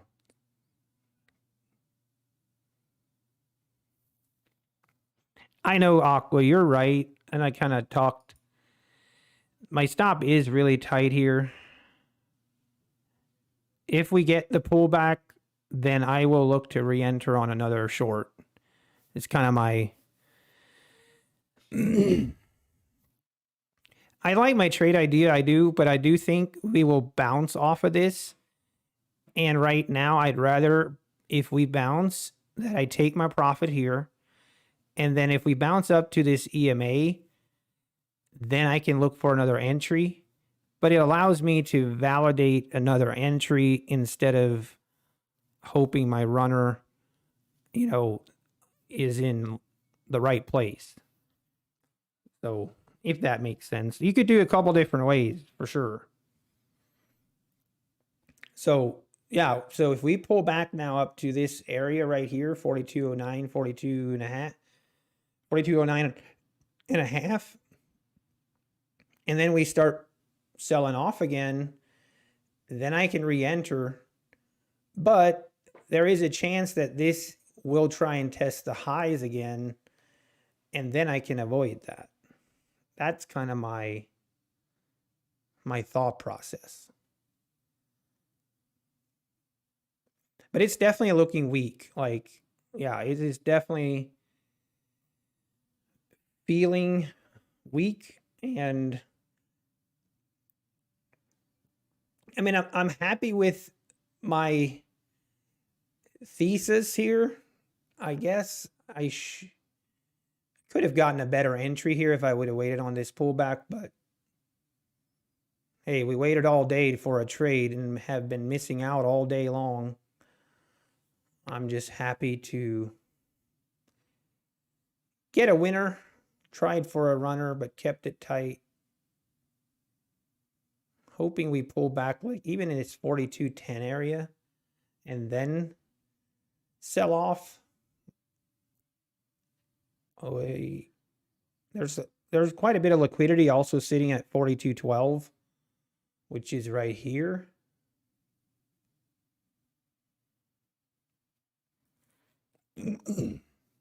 But this is where I'm now, like, I'm glad that I just had my stop tight. Because once you come up here to where my break even is, now it's like, okay, am I just going to let it, you know, basically at this point, you almost would have to have your stop back up to where I had it originally. Well, then if you get stopped out, it just wipes out everything. And I hate that mentally.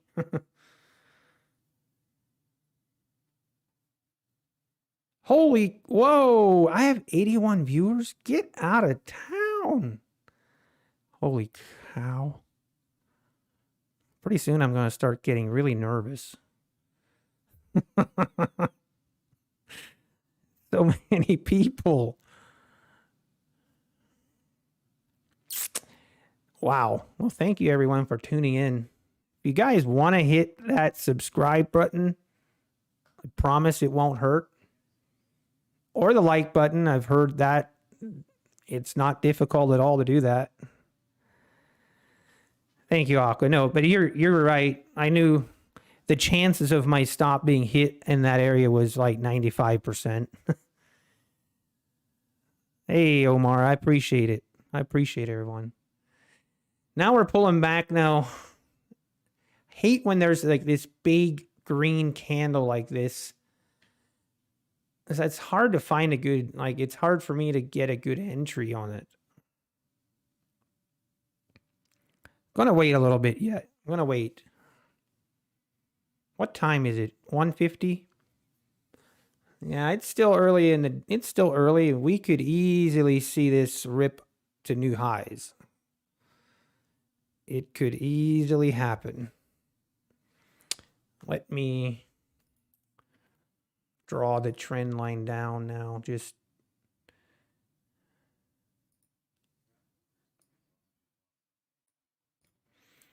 see if we break this channel to the downside now. But man, can we talk a little bit about how close I came to being stopped out?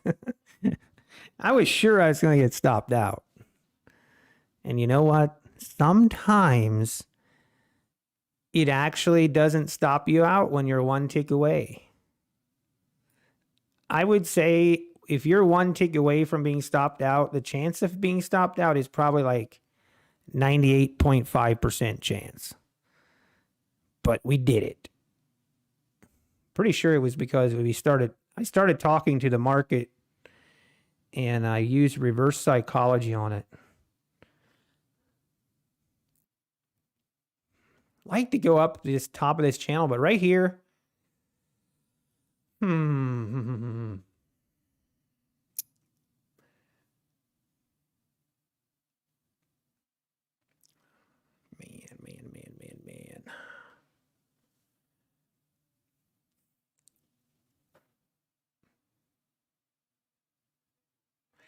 Gotta let the trade breathe. Yep, agreed. We definitely had our stop at the right place on that one. We did.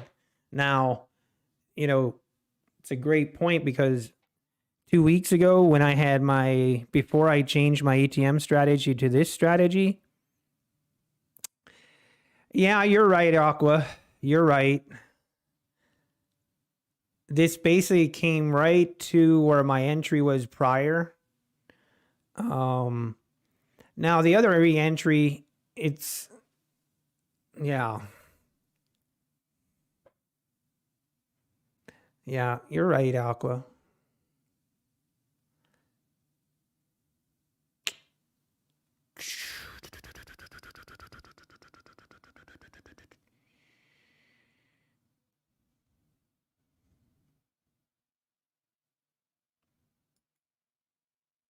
All right, what you gonna do?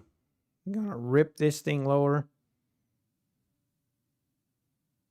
Give me more FOMO? Huh?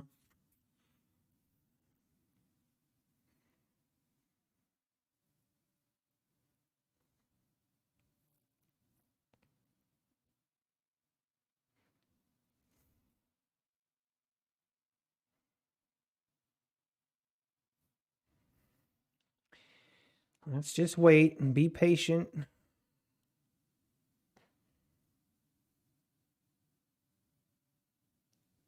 Right, it would be. And I would much rather, like, okay, yeah, you're exactly right, Aqua. My hope was, and still is, that we pull up to close to this trend line to where we can get a re-entry very close to my prior re-entry, but it might not happen. Might not happen. That's okay. That's okay. I don't have to catch this trade. If it doesn't set up, then it's okay. We'll just look for the next setup.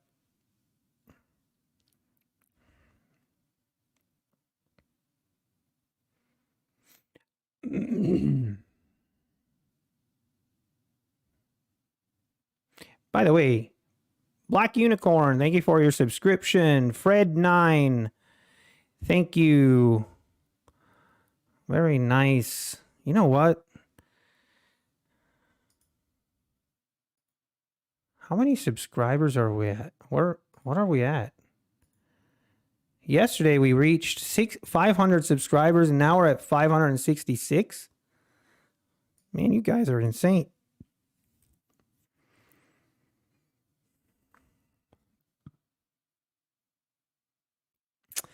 Dom, that is actually a good question, and I am not sure. I've always wondered that. Like, does someone know for sure? Like, on a sim, like, do those orders still have to wait in a queue, or is it just, like that, boom, they're all filled? Does anyone know for sure? Okay. We did pull back here. Now, I hate these long candles. Ugh.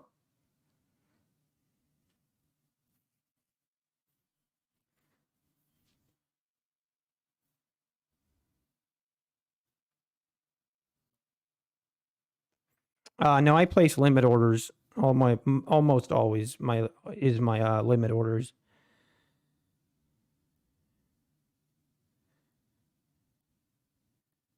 Okay, Aqua. Actually, yeah, I wanted to ask you about that. Okay, I believe it will help to hold the original trade, is what I'm saying. So you're 100% right, Aqua. Like, I went back and looked at I looked at my trailing stop, and it was killing me because it kept all my trailing stops would just keep getting stopped out at break even, and I wouldn't have enough runners to keep justifying it. But are you saying, Aqua, that you would just set your profit target for a set? Basically, like I had here, my profit target was 42.06 and a quarter. Would you just have and take both trades off there and that's it? Move on, look for the next setup. Is that what you're saying? Or are you saying still do a trailing stop, but I should hold my original stop loss? Is that what you're saying? Like, are you saying that I shouldn't move my stop loss from my original, like where it was originally? Oh, really, Nicola? So even though it is just like simulated, it still does the first in, first out. Okay, so sorry, now I asked you a couple different questions. You're saying, and I think I understand, you're saying I enter the trade, and in basically when my first profit target hits, to basically not move my stop loss at all, keep it at the original point, and basically you're saying not really trail it. You're just saying go till, and I see what you mean now. That makes sense. That makes sense.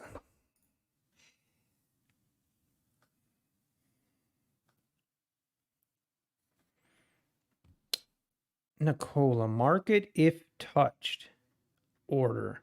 Are you saying on my target? On my profit target orders?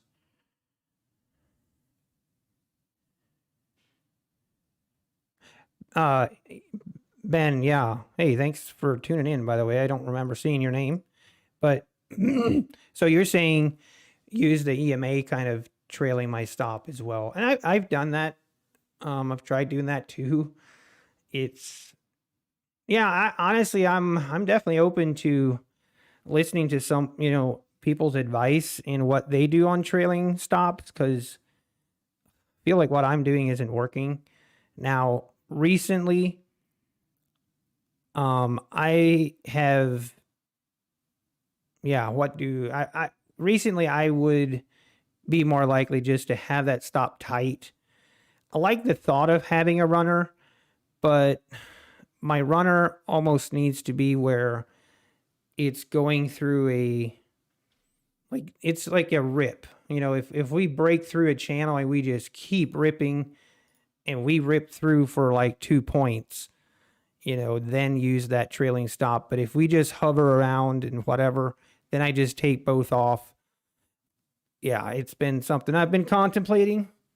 As I looked at if all my runners, if I would have just taken full profit at my original profit entry and not worry about a trailing or a runner, if I would have done that from the start, I would have had, I think it was like $4,600 more in profit than I do currently.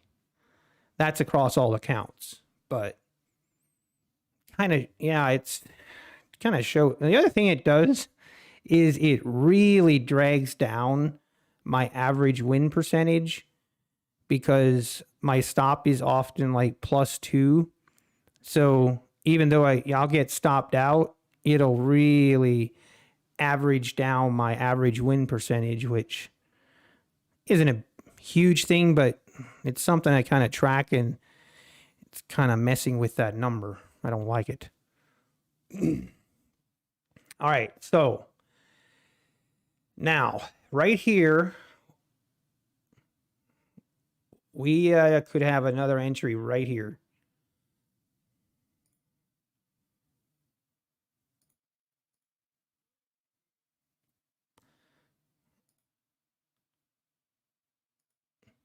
If we break down, this trend line holds. This is where basically we're right at the entry previously. And my stop can be right here.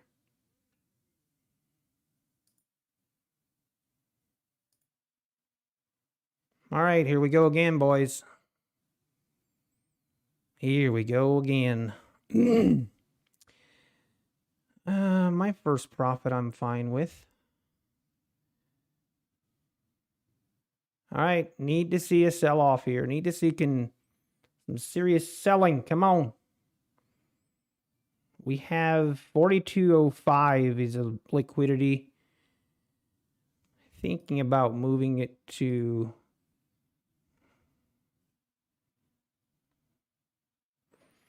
Come on. NQ selling off. ES is not selling like NQ is. Just not seeing it.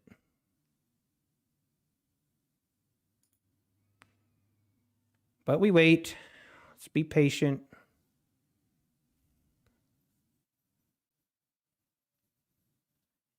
Oh, that's not what we wanted to see.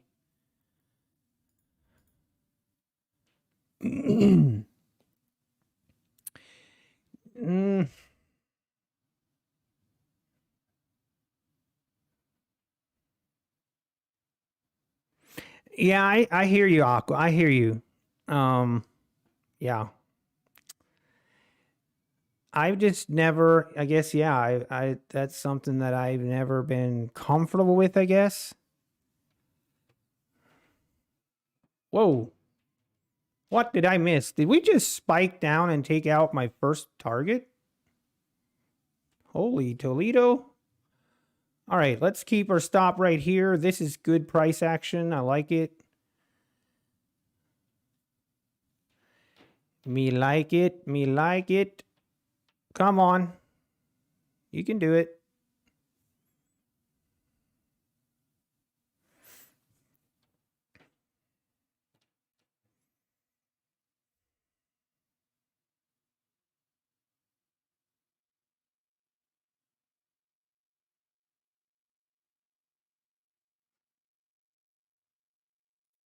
That's my auto. I'm going to keep it here. All right, get below this. We need it to make new lows. Come on, come on. Okay, the first target would be 4202. We're at least going to watch that. I'm going to trail above the 9 EMA for now. But I do like, this is exactly what I was looking for. I mean, unless I love to continue selling off a little bit more, but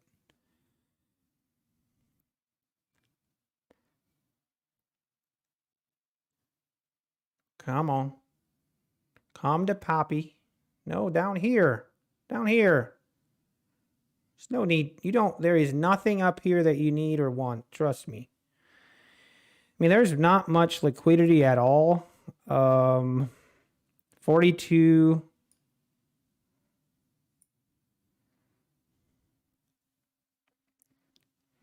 Yeah, I'm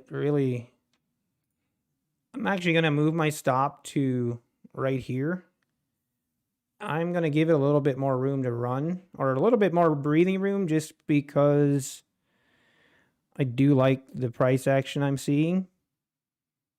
And I feel like there's a high probability that we come down to this 4202 area.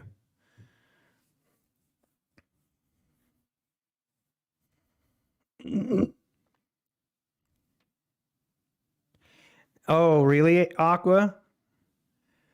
Well, yeah, I mean, I hear you. I have not gotten to that level yet. Adding to my winners, man, I tell you what, that's a whole different mindset. And hey, maybe one day we're trying to take some baby steps here, but it is, I like the thought of it. Feel like I'm not quite there yet.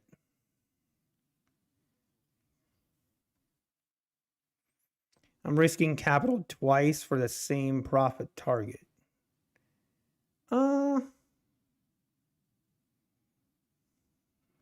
to think how that would, yeah.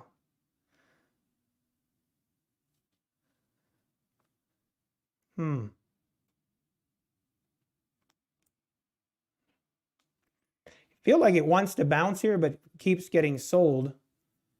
Hopefully that means we will sell off here. That's my hope.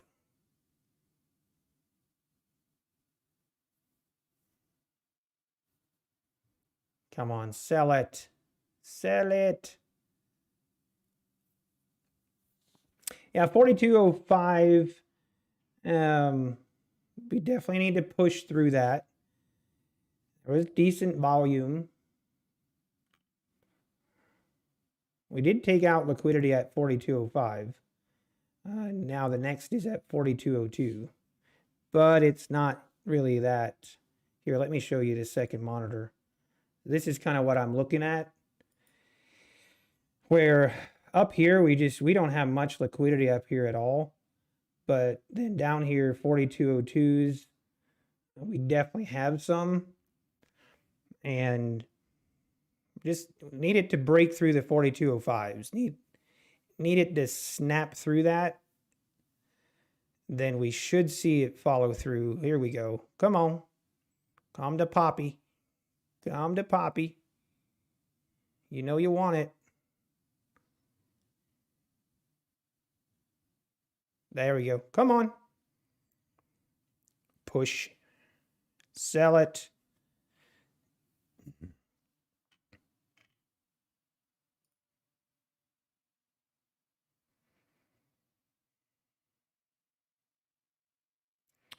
Now I am going to secure at least, I'm going to secure some profit here and just put my stop right here. Again, it's more of that, I'm not in the mood to go through all that move up. I'd much rather get stopped out and look for another entry. And it does look like we're going to bounce here. We didn't make it through. Did not make it through there, unfortunately.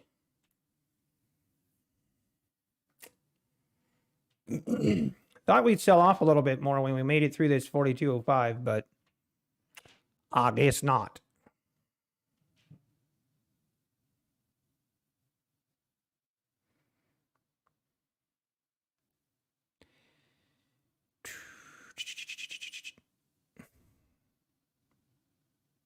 Like I'm playing craps.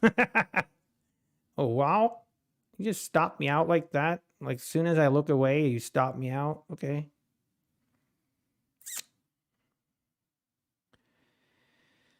All right. All right. I'm okay with that. It looks like we're going to bounce here. We're just going to see if this trend line continues to hold, then we will take another trade.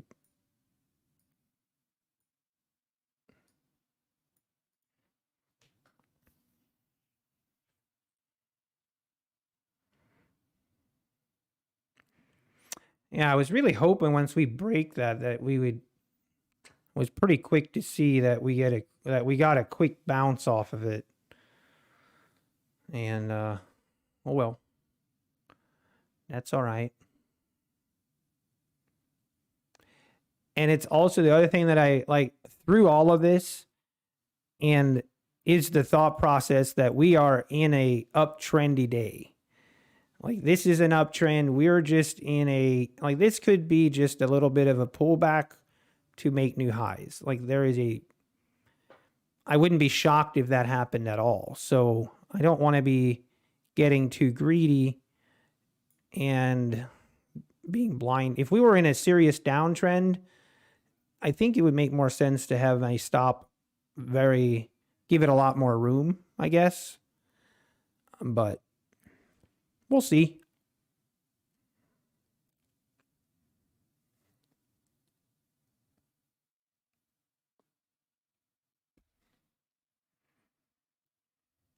Okay, Aqua, I see. So if you add to it, you would basically move down your stop so you have the same dollar amount risk. Yeah, it makes sense.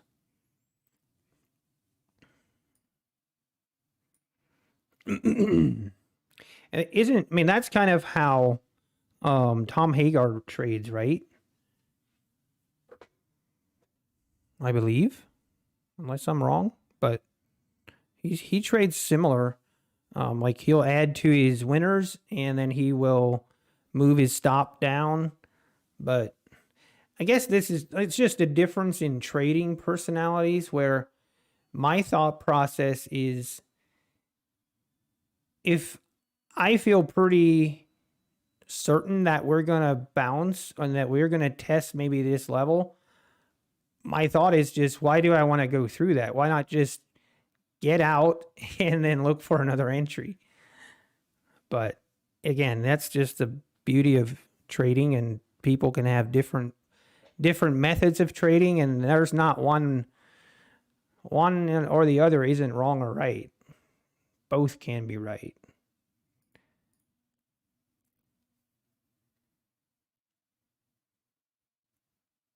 Oh, okay, Aqua, really? You should research him. Tom Haggard, he has a channel on YouTube. He doesn't have a lot of content on there, but yeah, like what you're explaining is pretty much like what he, like kind of how he trades.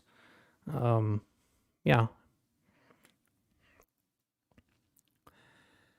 He has a book out called The Best Loser. I enjoy listening to that.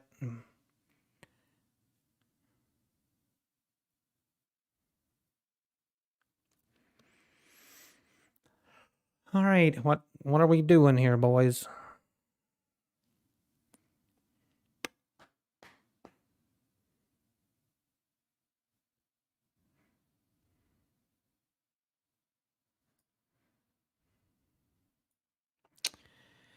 Also, I will probably be cutting the stream a little bit short. I'll probably be trading probably up to maybe 3 o'clock. We have plans to go golfing. Gonna go golfing. Gonna take the whole family with me golfing. It's gonna be awesome. And then we're gonna go eat. And then we're gonna go. We have a nice trail. We're gonna go on a long walk. It's gonna be a great night.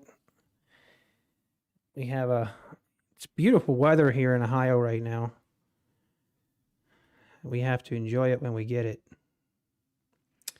Okay, now it's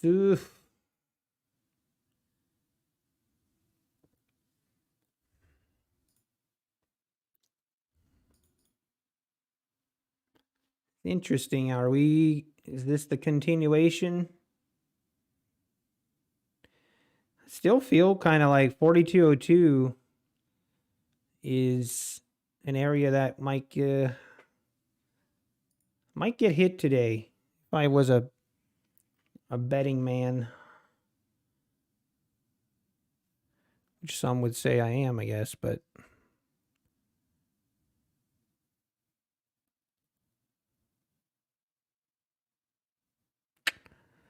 hey, thank you. Yes. Watch something and chill. Hey, you know what? That is a good time as well.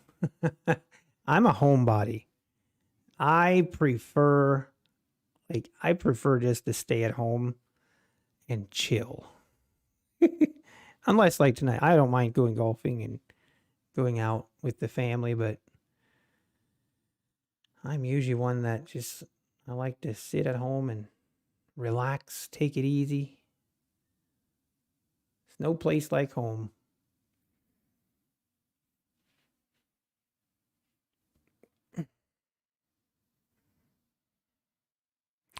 So my very first order for stop, are you talking my take profit size? So it was 8 ticks. No, 10 ticks. And my stop on that was 10 ticks as well. So 1-to-1. I forgot I was on this. I keep forgetting to switch screens, so sorry. You guys were watching the wrong screen all that time? Yikes, I'm sorry.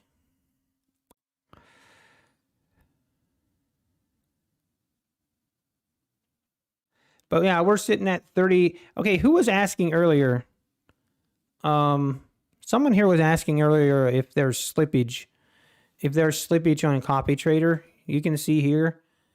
We have 1, 2, 3, 4, 5, 6, 7, 8, 9, 10, 11, 12, 13, 14, 15, 16, 17, 18, 19, 20.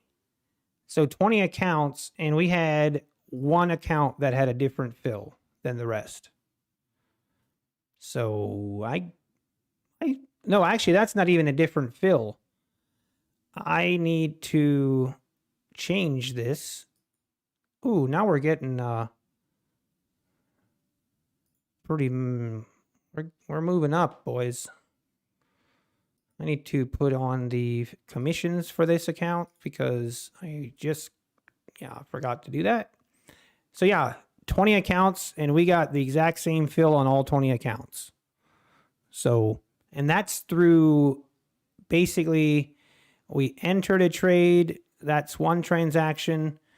And then we took our first profit and then second profit.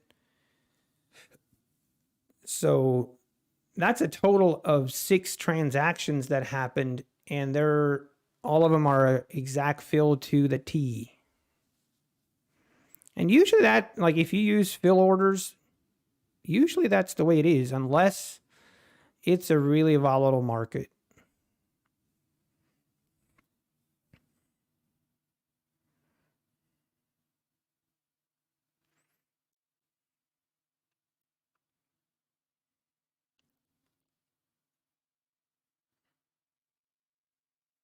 Yeah, limit orders are, especially if you're copying trades, then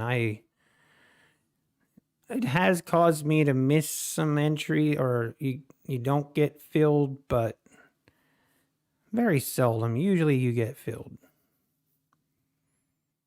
This is interesting here. Wasn't crazy for this price action right here. Makes me a little bit nervous here going long or going short. Makes me a little bit nervous.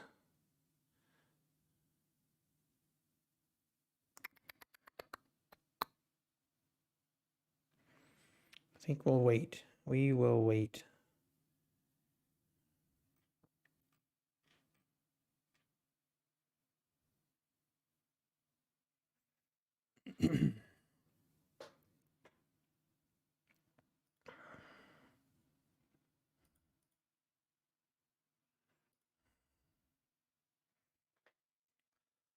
All right.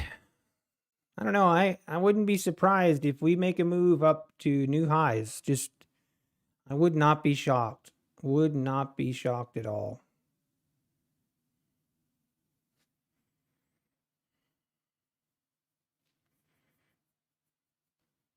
I need to use the restroom. I'll be right back.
We're back. All right.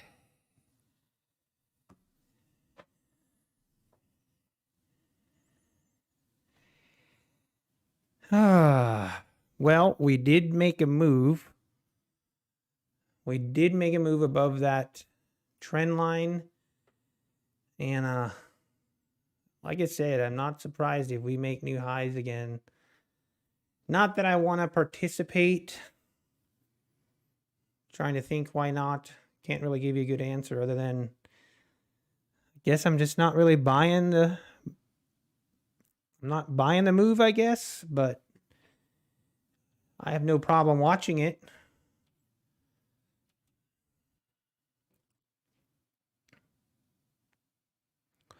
See what happens.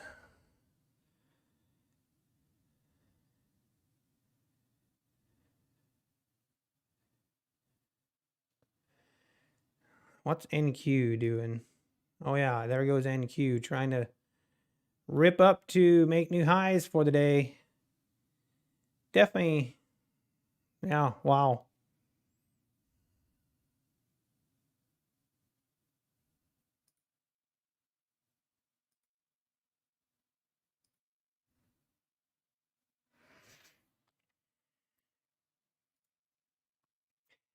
Could have gotten trapped right here. This was a thought about entering again right here. I didn't, but that would have really trapped me. All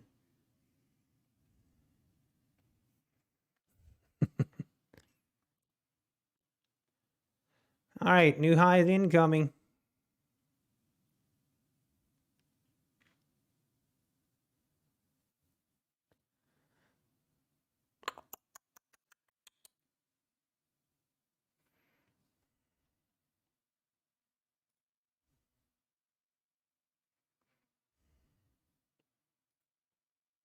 Hey, Eric Wilson subscribed 25 minutes ago.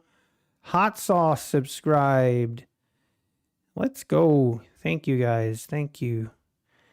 Dude, you guys have been insane. We gained 72 subscribers in one day. Wow. Oh, you did, Grim? I'm sorry to hear that. It ain't no fun getting trapped.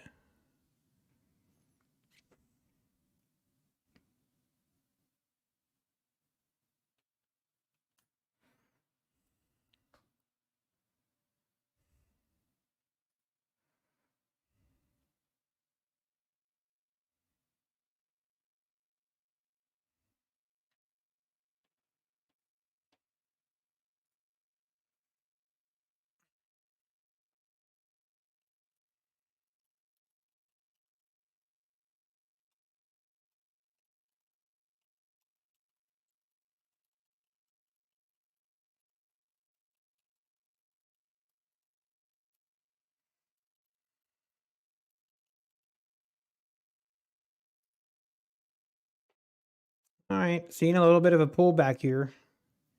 Will be interesting if we fail.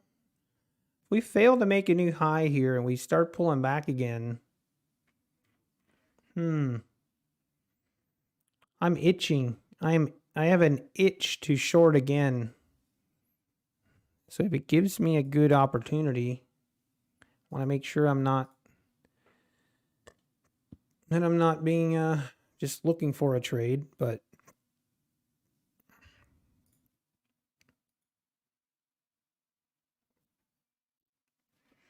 hey, Maro Andres, thank you. Another subscriber. Let's go. We're not careful. We're going to get to 600 subscribers today. 100 subscribers in a day. Didn't even know that was legal.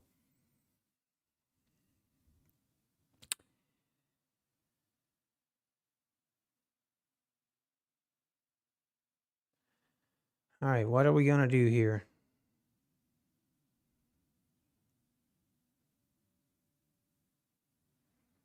NQ pulling back a pretty decent amount compared to ES.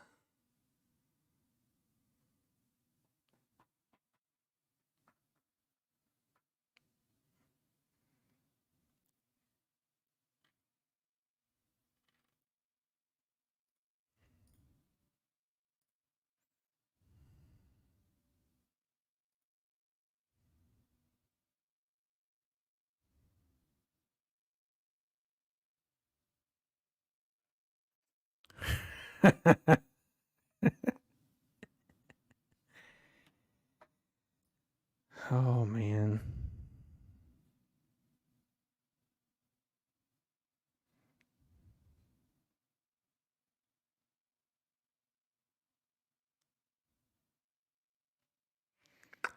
All right, looks like we're going higher, folks.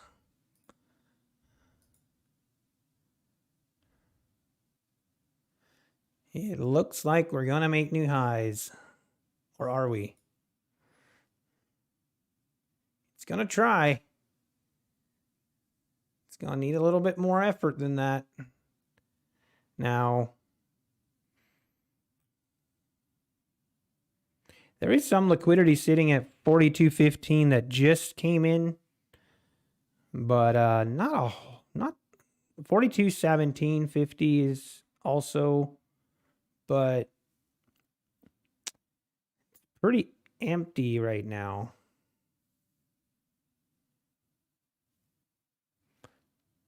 Very curious if we can push above, make new highs here. What's NQ doing? NQ's trying. It's trying. NQ is a little bit of ways yet from its new highs. But man, is this is an insane move from NQ today.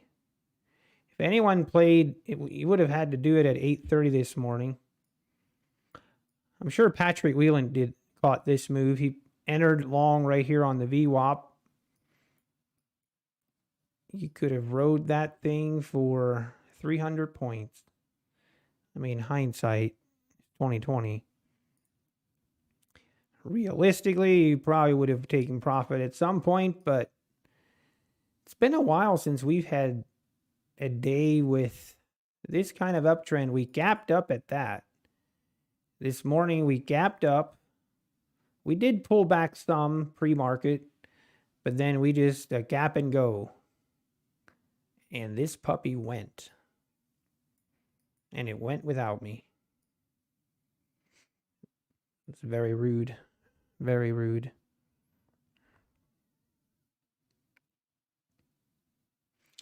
All right, here we go. You better do it now. And, oh, come on. Push. Push. Oh, there it went. And new highs on ES. What about NQ? Oh no, NQ is stuck. Can't do it.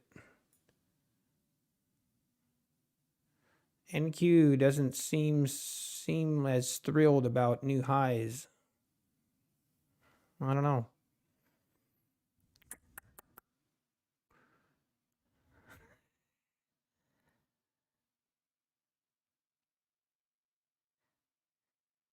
Hey, Migs. Thank you.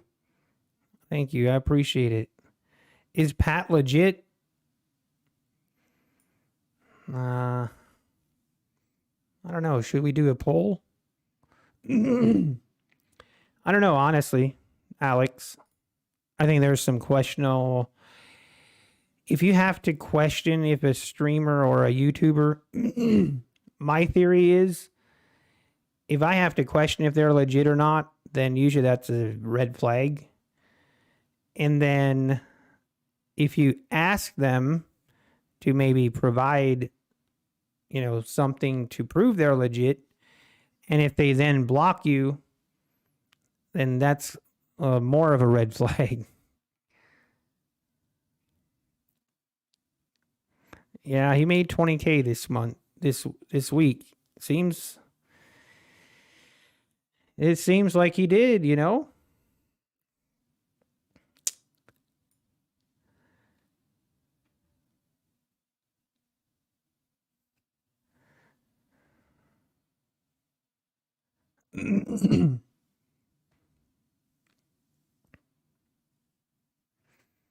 Yeah, Brian, he does.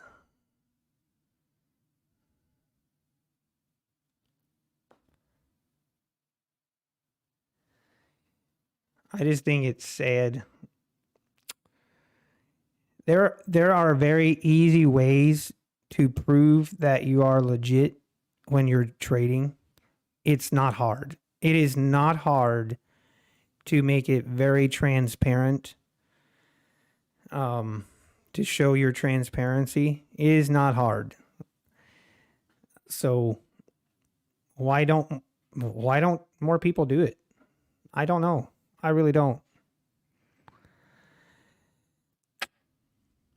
I do not know. Well, I think I know, but I'll keep that to myself.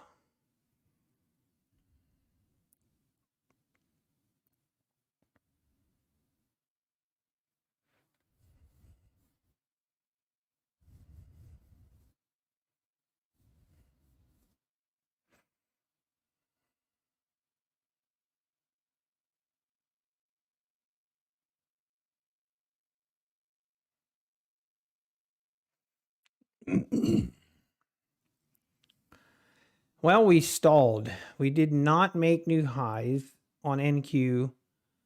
We did make, okay, now we're actually making more new highs on ES. So very interesting.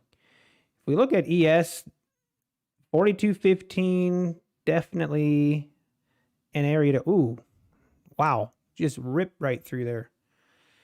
All right, boys, we're only going higher today. This is a bull market. Get on board. I guess I got very lucky that I caught a couple shorts here. In hindsight, I'm very, very happy that I kept my stops tight and that I took profit. Man, yeah.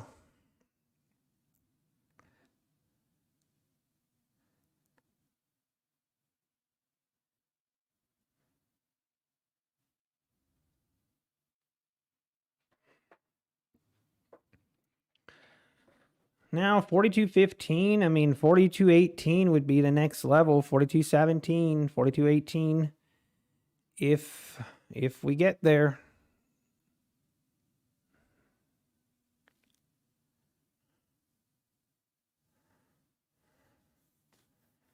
NQ is not interested in this new push up. Interesting. NQ was kind of leading the way earlier. Now all of a sudden NQ's like, yeah, you know what? Go without me. I'm good.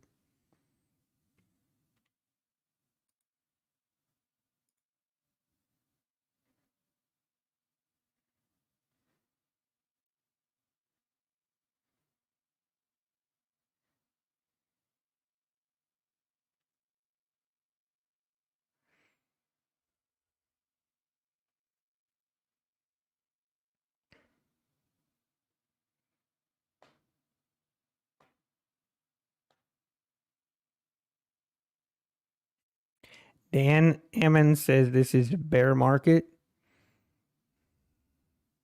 Alex, exactly. Exactly.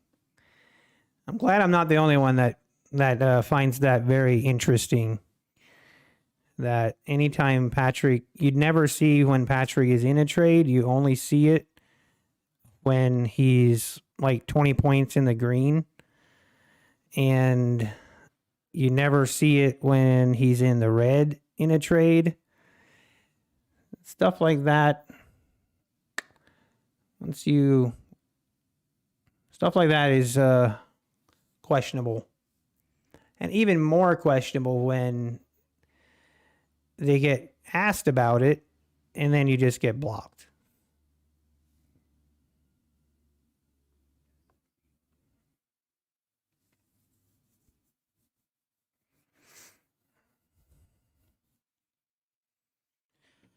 All right, a pullback here. I mean, I just can't bring myself to go long up here. I just can't. I'm probably 100% wrong. But It's what time is it? 2:41. 20 minutes will be in power hour. And I mean, that power hour should be interesting. Is it actually going to just keep going up? It might. It definitely might. And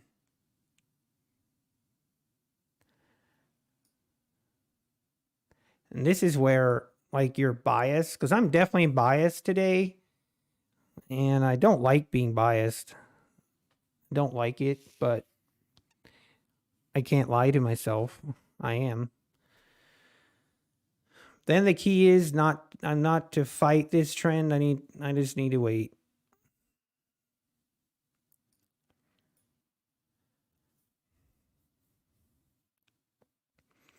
Hey, thank you, Marty. I appreciate that. Hey, one lot. Hey, not too bad of a day so far, I guess. Honestly, this morning I was very frustrated. I don't know. This morning I was just having a lot of FOMO. Good old dose of FOMO. And took me a while to get over it, but then we did get a couple short trades here. In hindsight, I feel like we were lucky to catch this little pullback, because I was looking and hoping for a pullback back to this 4,200 level. But so we were in the green by a little bit. Nothing crazy. All right, NQ now is making a little bit more of a push. Be curious if we get another one of those rips from NQ, and if it's going to push to new highs here.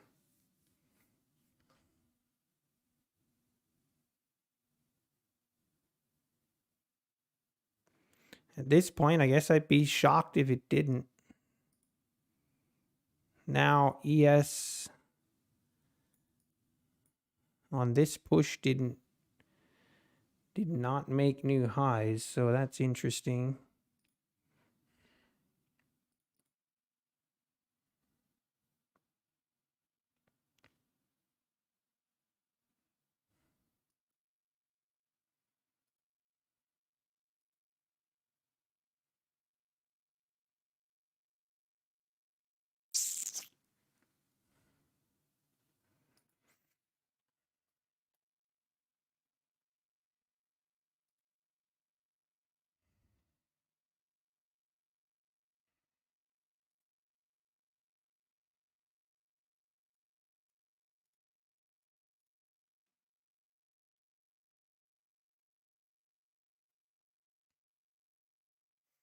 Hey, green is good. Yeah. Were you in NQ earlier? Yeah. Oh, wow. Well, I'm glad that you caught it. That's awesome. Did you? Yeah, I was, man, NQ is such a beautiful play this morning. This is why I want to start trading NQ. Oh, this is exactly why I want to start trading NQ. But I know it can also, NQ is a different kind of beast. I need to get familiar with it before I jump in head first.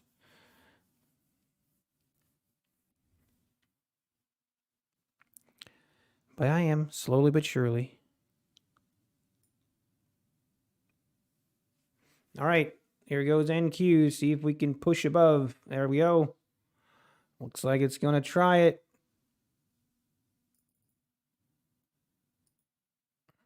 Is it going to break it? Gotta push. It is, I mean, precisely at a double top right now. The moment of truth right here. Oh, and we did it by one or two ticks. I guess good effort. I guess it tried.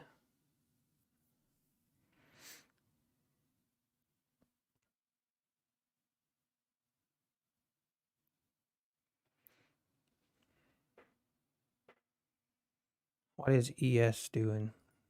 Oh, wow. ES making, yeah, ES is leading the charge this afternoon. Here we go. 42.18 in sight. 42.20. It could be. Maybe we hit 42.20 yet.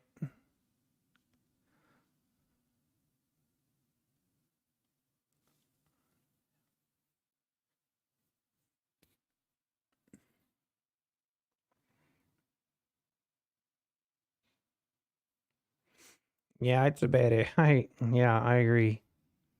Ben, yes, I am. I trade, yeah, all my trades are live on these accounts.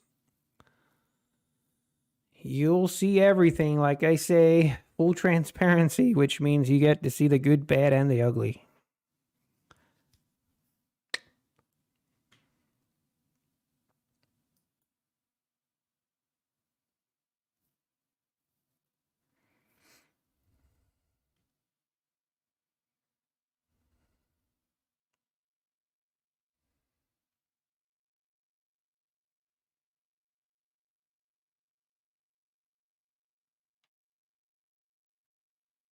Some interesting price action here.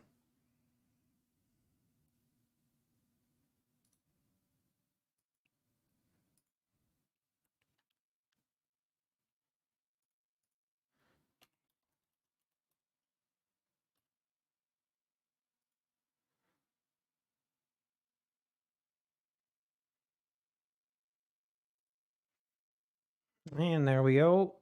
New highs. We're trying. Like I said, this market can only go up. It's just that simple. Man, this is insane. We are ripping higher on NASDAQ. NASDAQ broke above 14,340 now.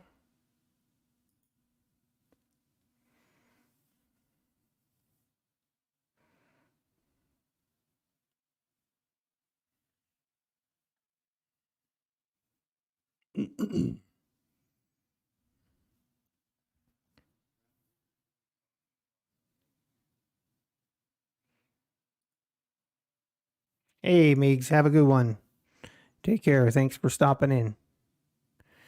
Copy trading prop accounts, awesome. Well, I wish you lots of good trading. Oh, 100% agree. I have to continuously tell myself that as the day goes on. Patience, not to trace. There's always going to be more setups that come along. And that is very, very true. That's something I have to continuously tell myself, and I have to continuously tell myself not to compare myself with others. Do my own thing and not get into that comparison.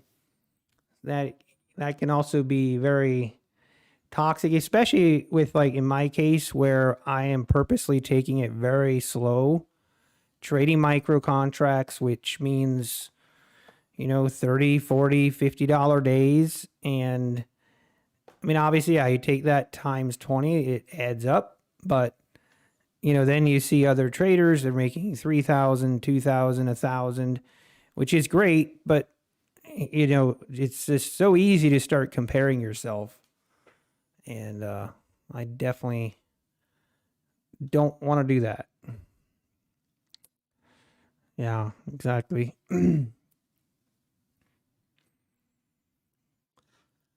All right, ES, are you going to make it push to 42.20? 42.18 liquidity disappeared. Got taken off the books. But we still have 42.20. That's really, it's tempting just the next pullback to enter to think we're going to go to that 42.20. But that, I'm not doing it just based off of Bookmap. Gotta wait on the price action.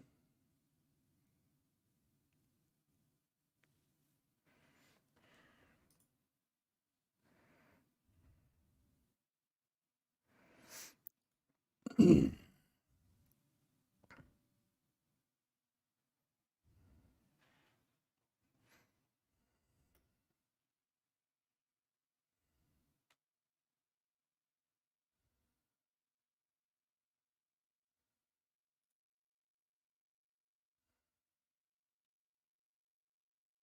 right, new highs.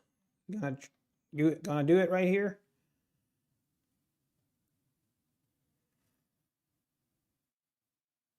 I'm gonna see if it makes new highs here, and then I'm getting close to having to call it a day by the time I get ready.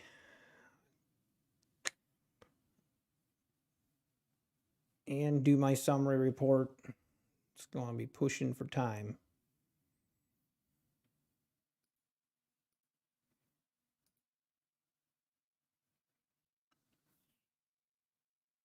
Man, I'd like to see what Power Hour does. Really curious.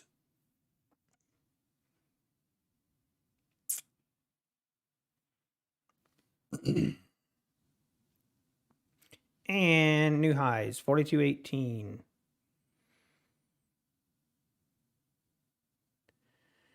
All right, I'm starting to believe 42.20 is going to happen.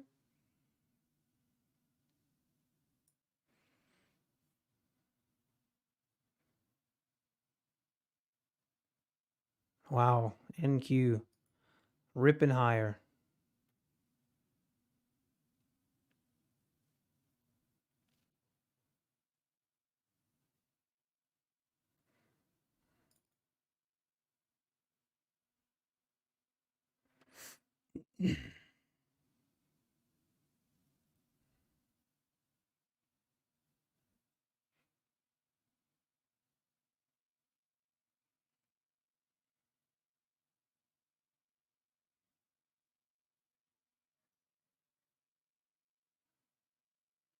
Hey, Aqua, thank you.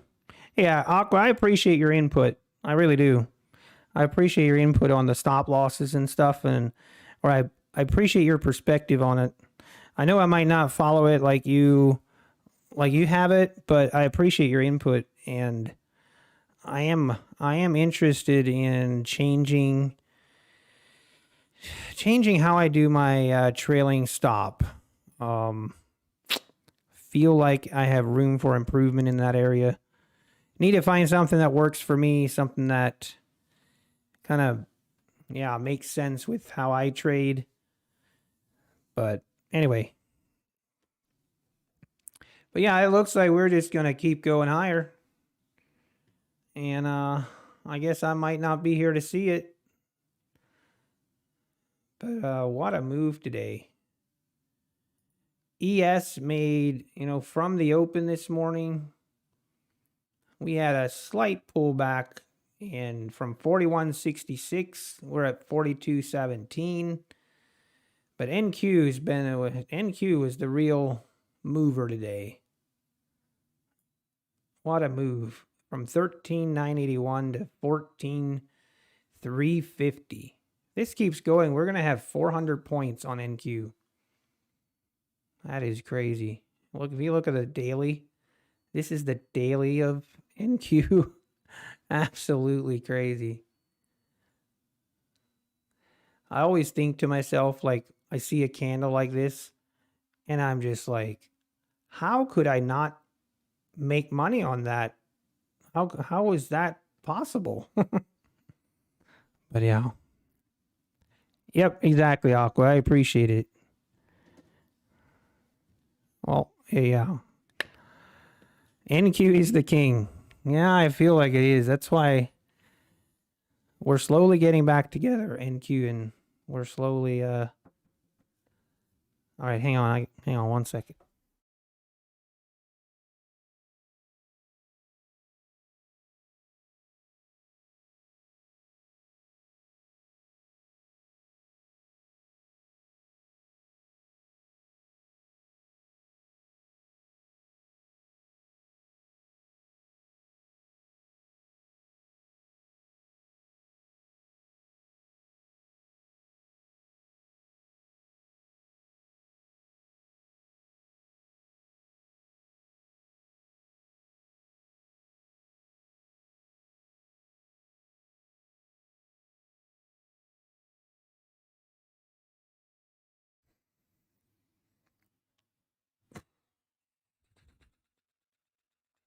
All right. Kind of unfortunate, but I do have to go. I have to go get ready.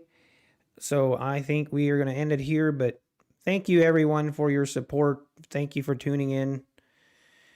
Your subscriptions, using my code. I see a lot of people have been using my code, and it really is awesome. Like I said before, Apex is doing a bonus for affiliates, so it's even more. So yeah, just big thank you. And I'm not sure. I won't be trading Monday, so I guess we'll see everyone Tuesday. And I really hope everyone has a great weekend. Hopefully, you all have something planned on Memorial Day weekend, and you're gonna chill. So, whatever you plan, be safe and have a great weekend. And we will catch you all hopefully on Tuesday.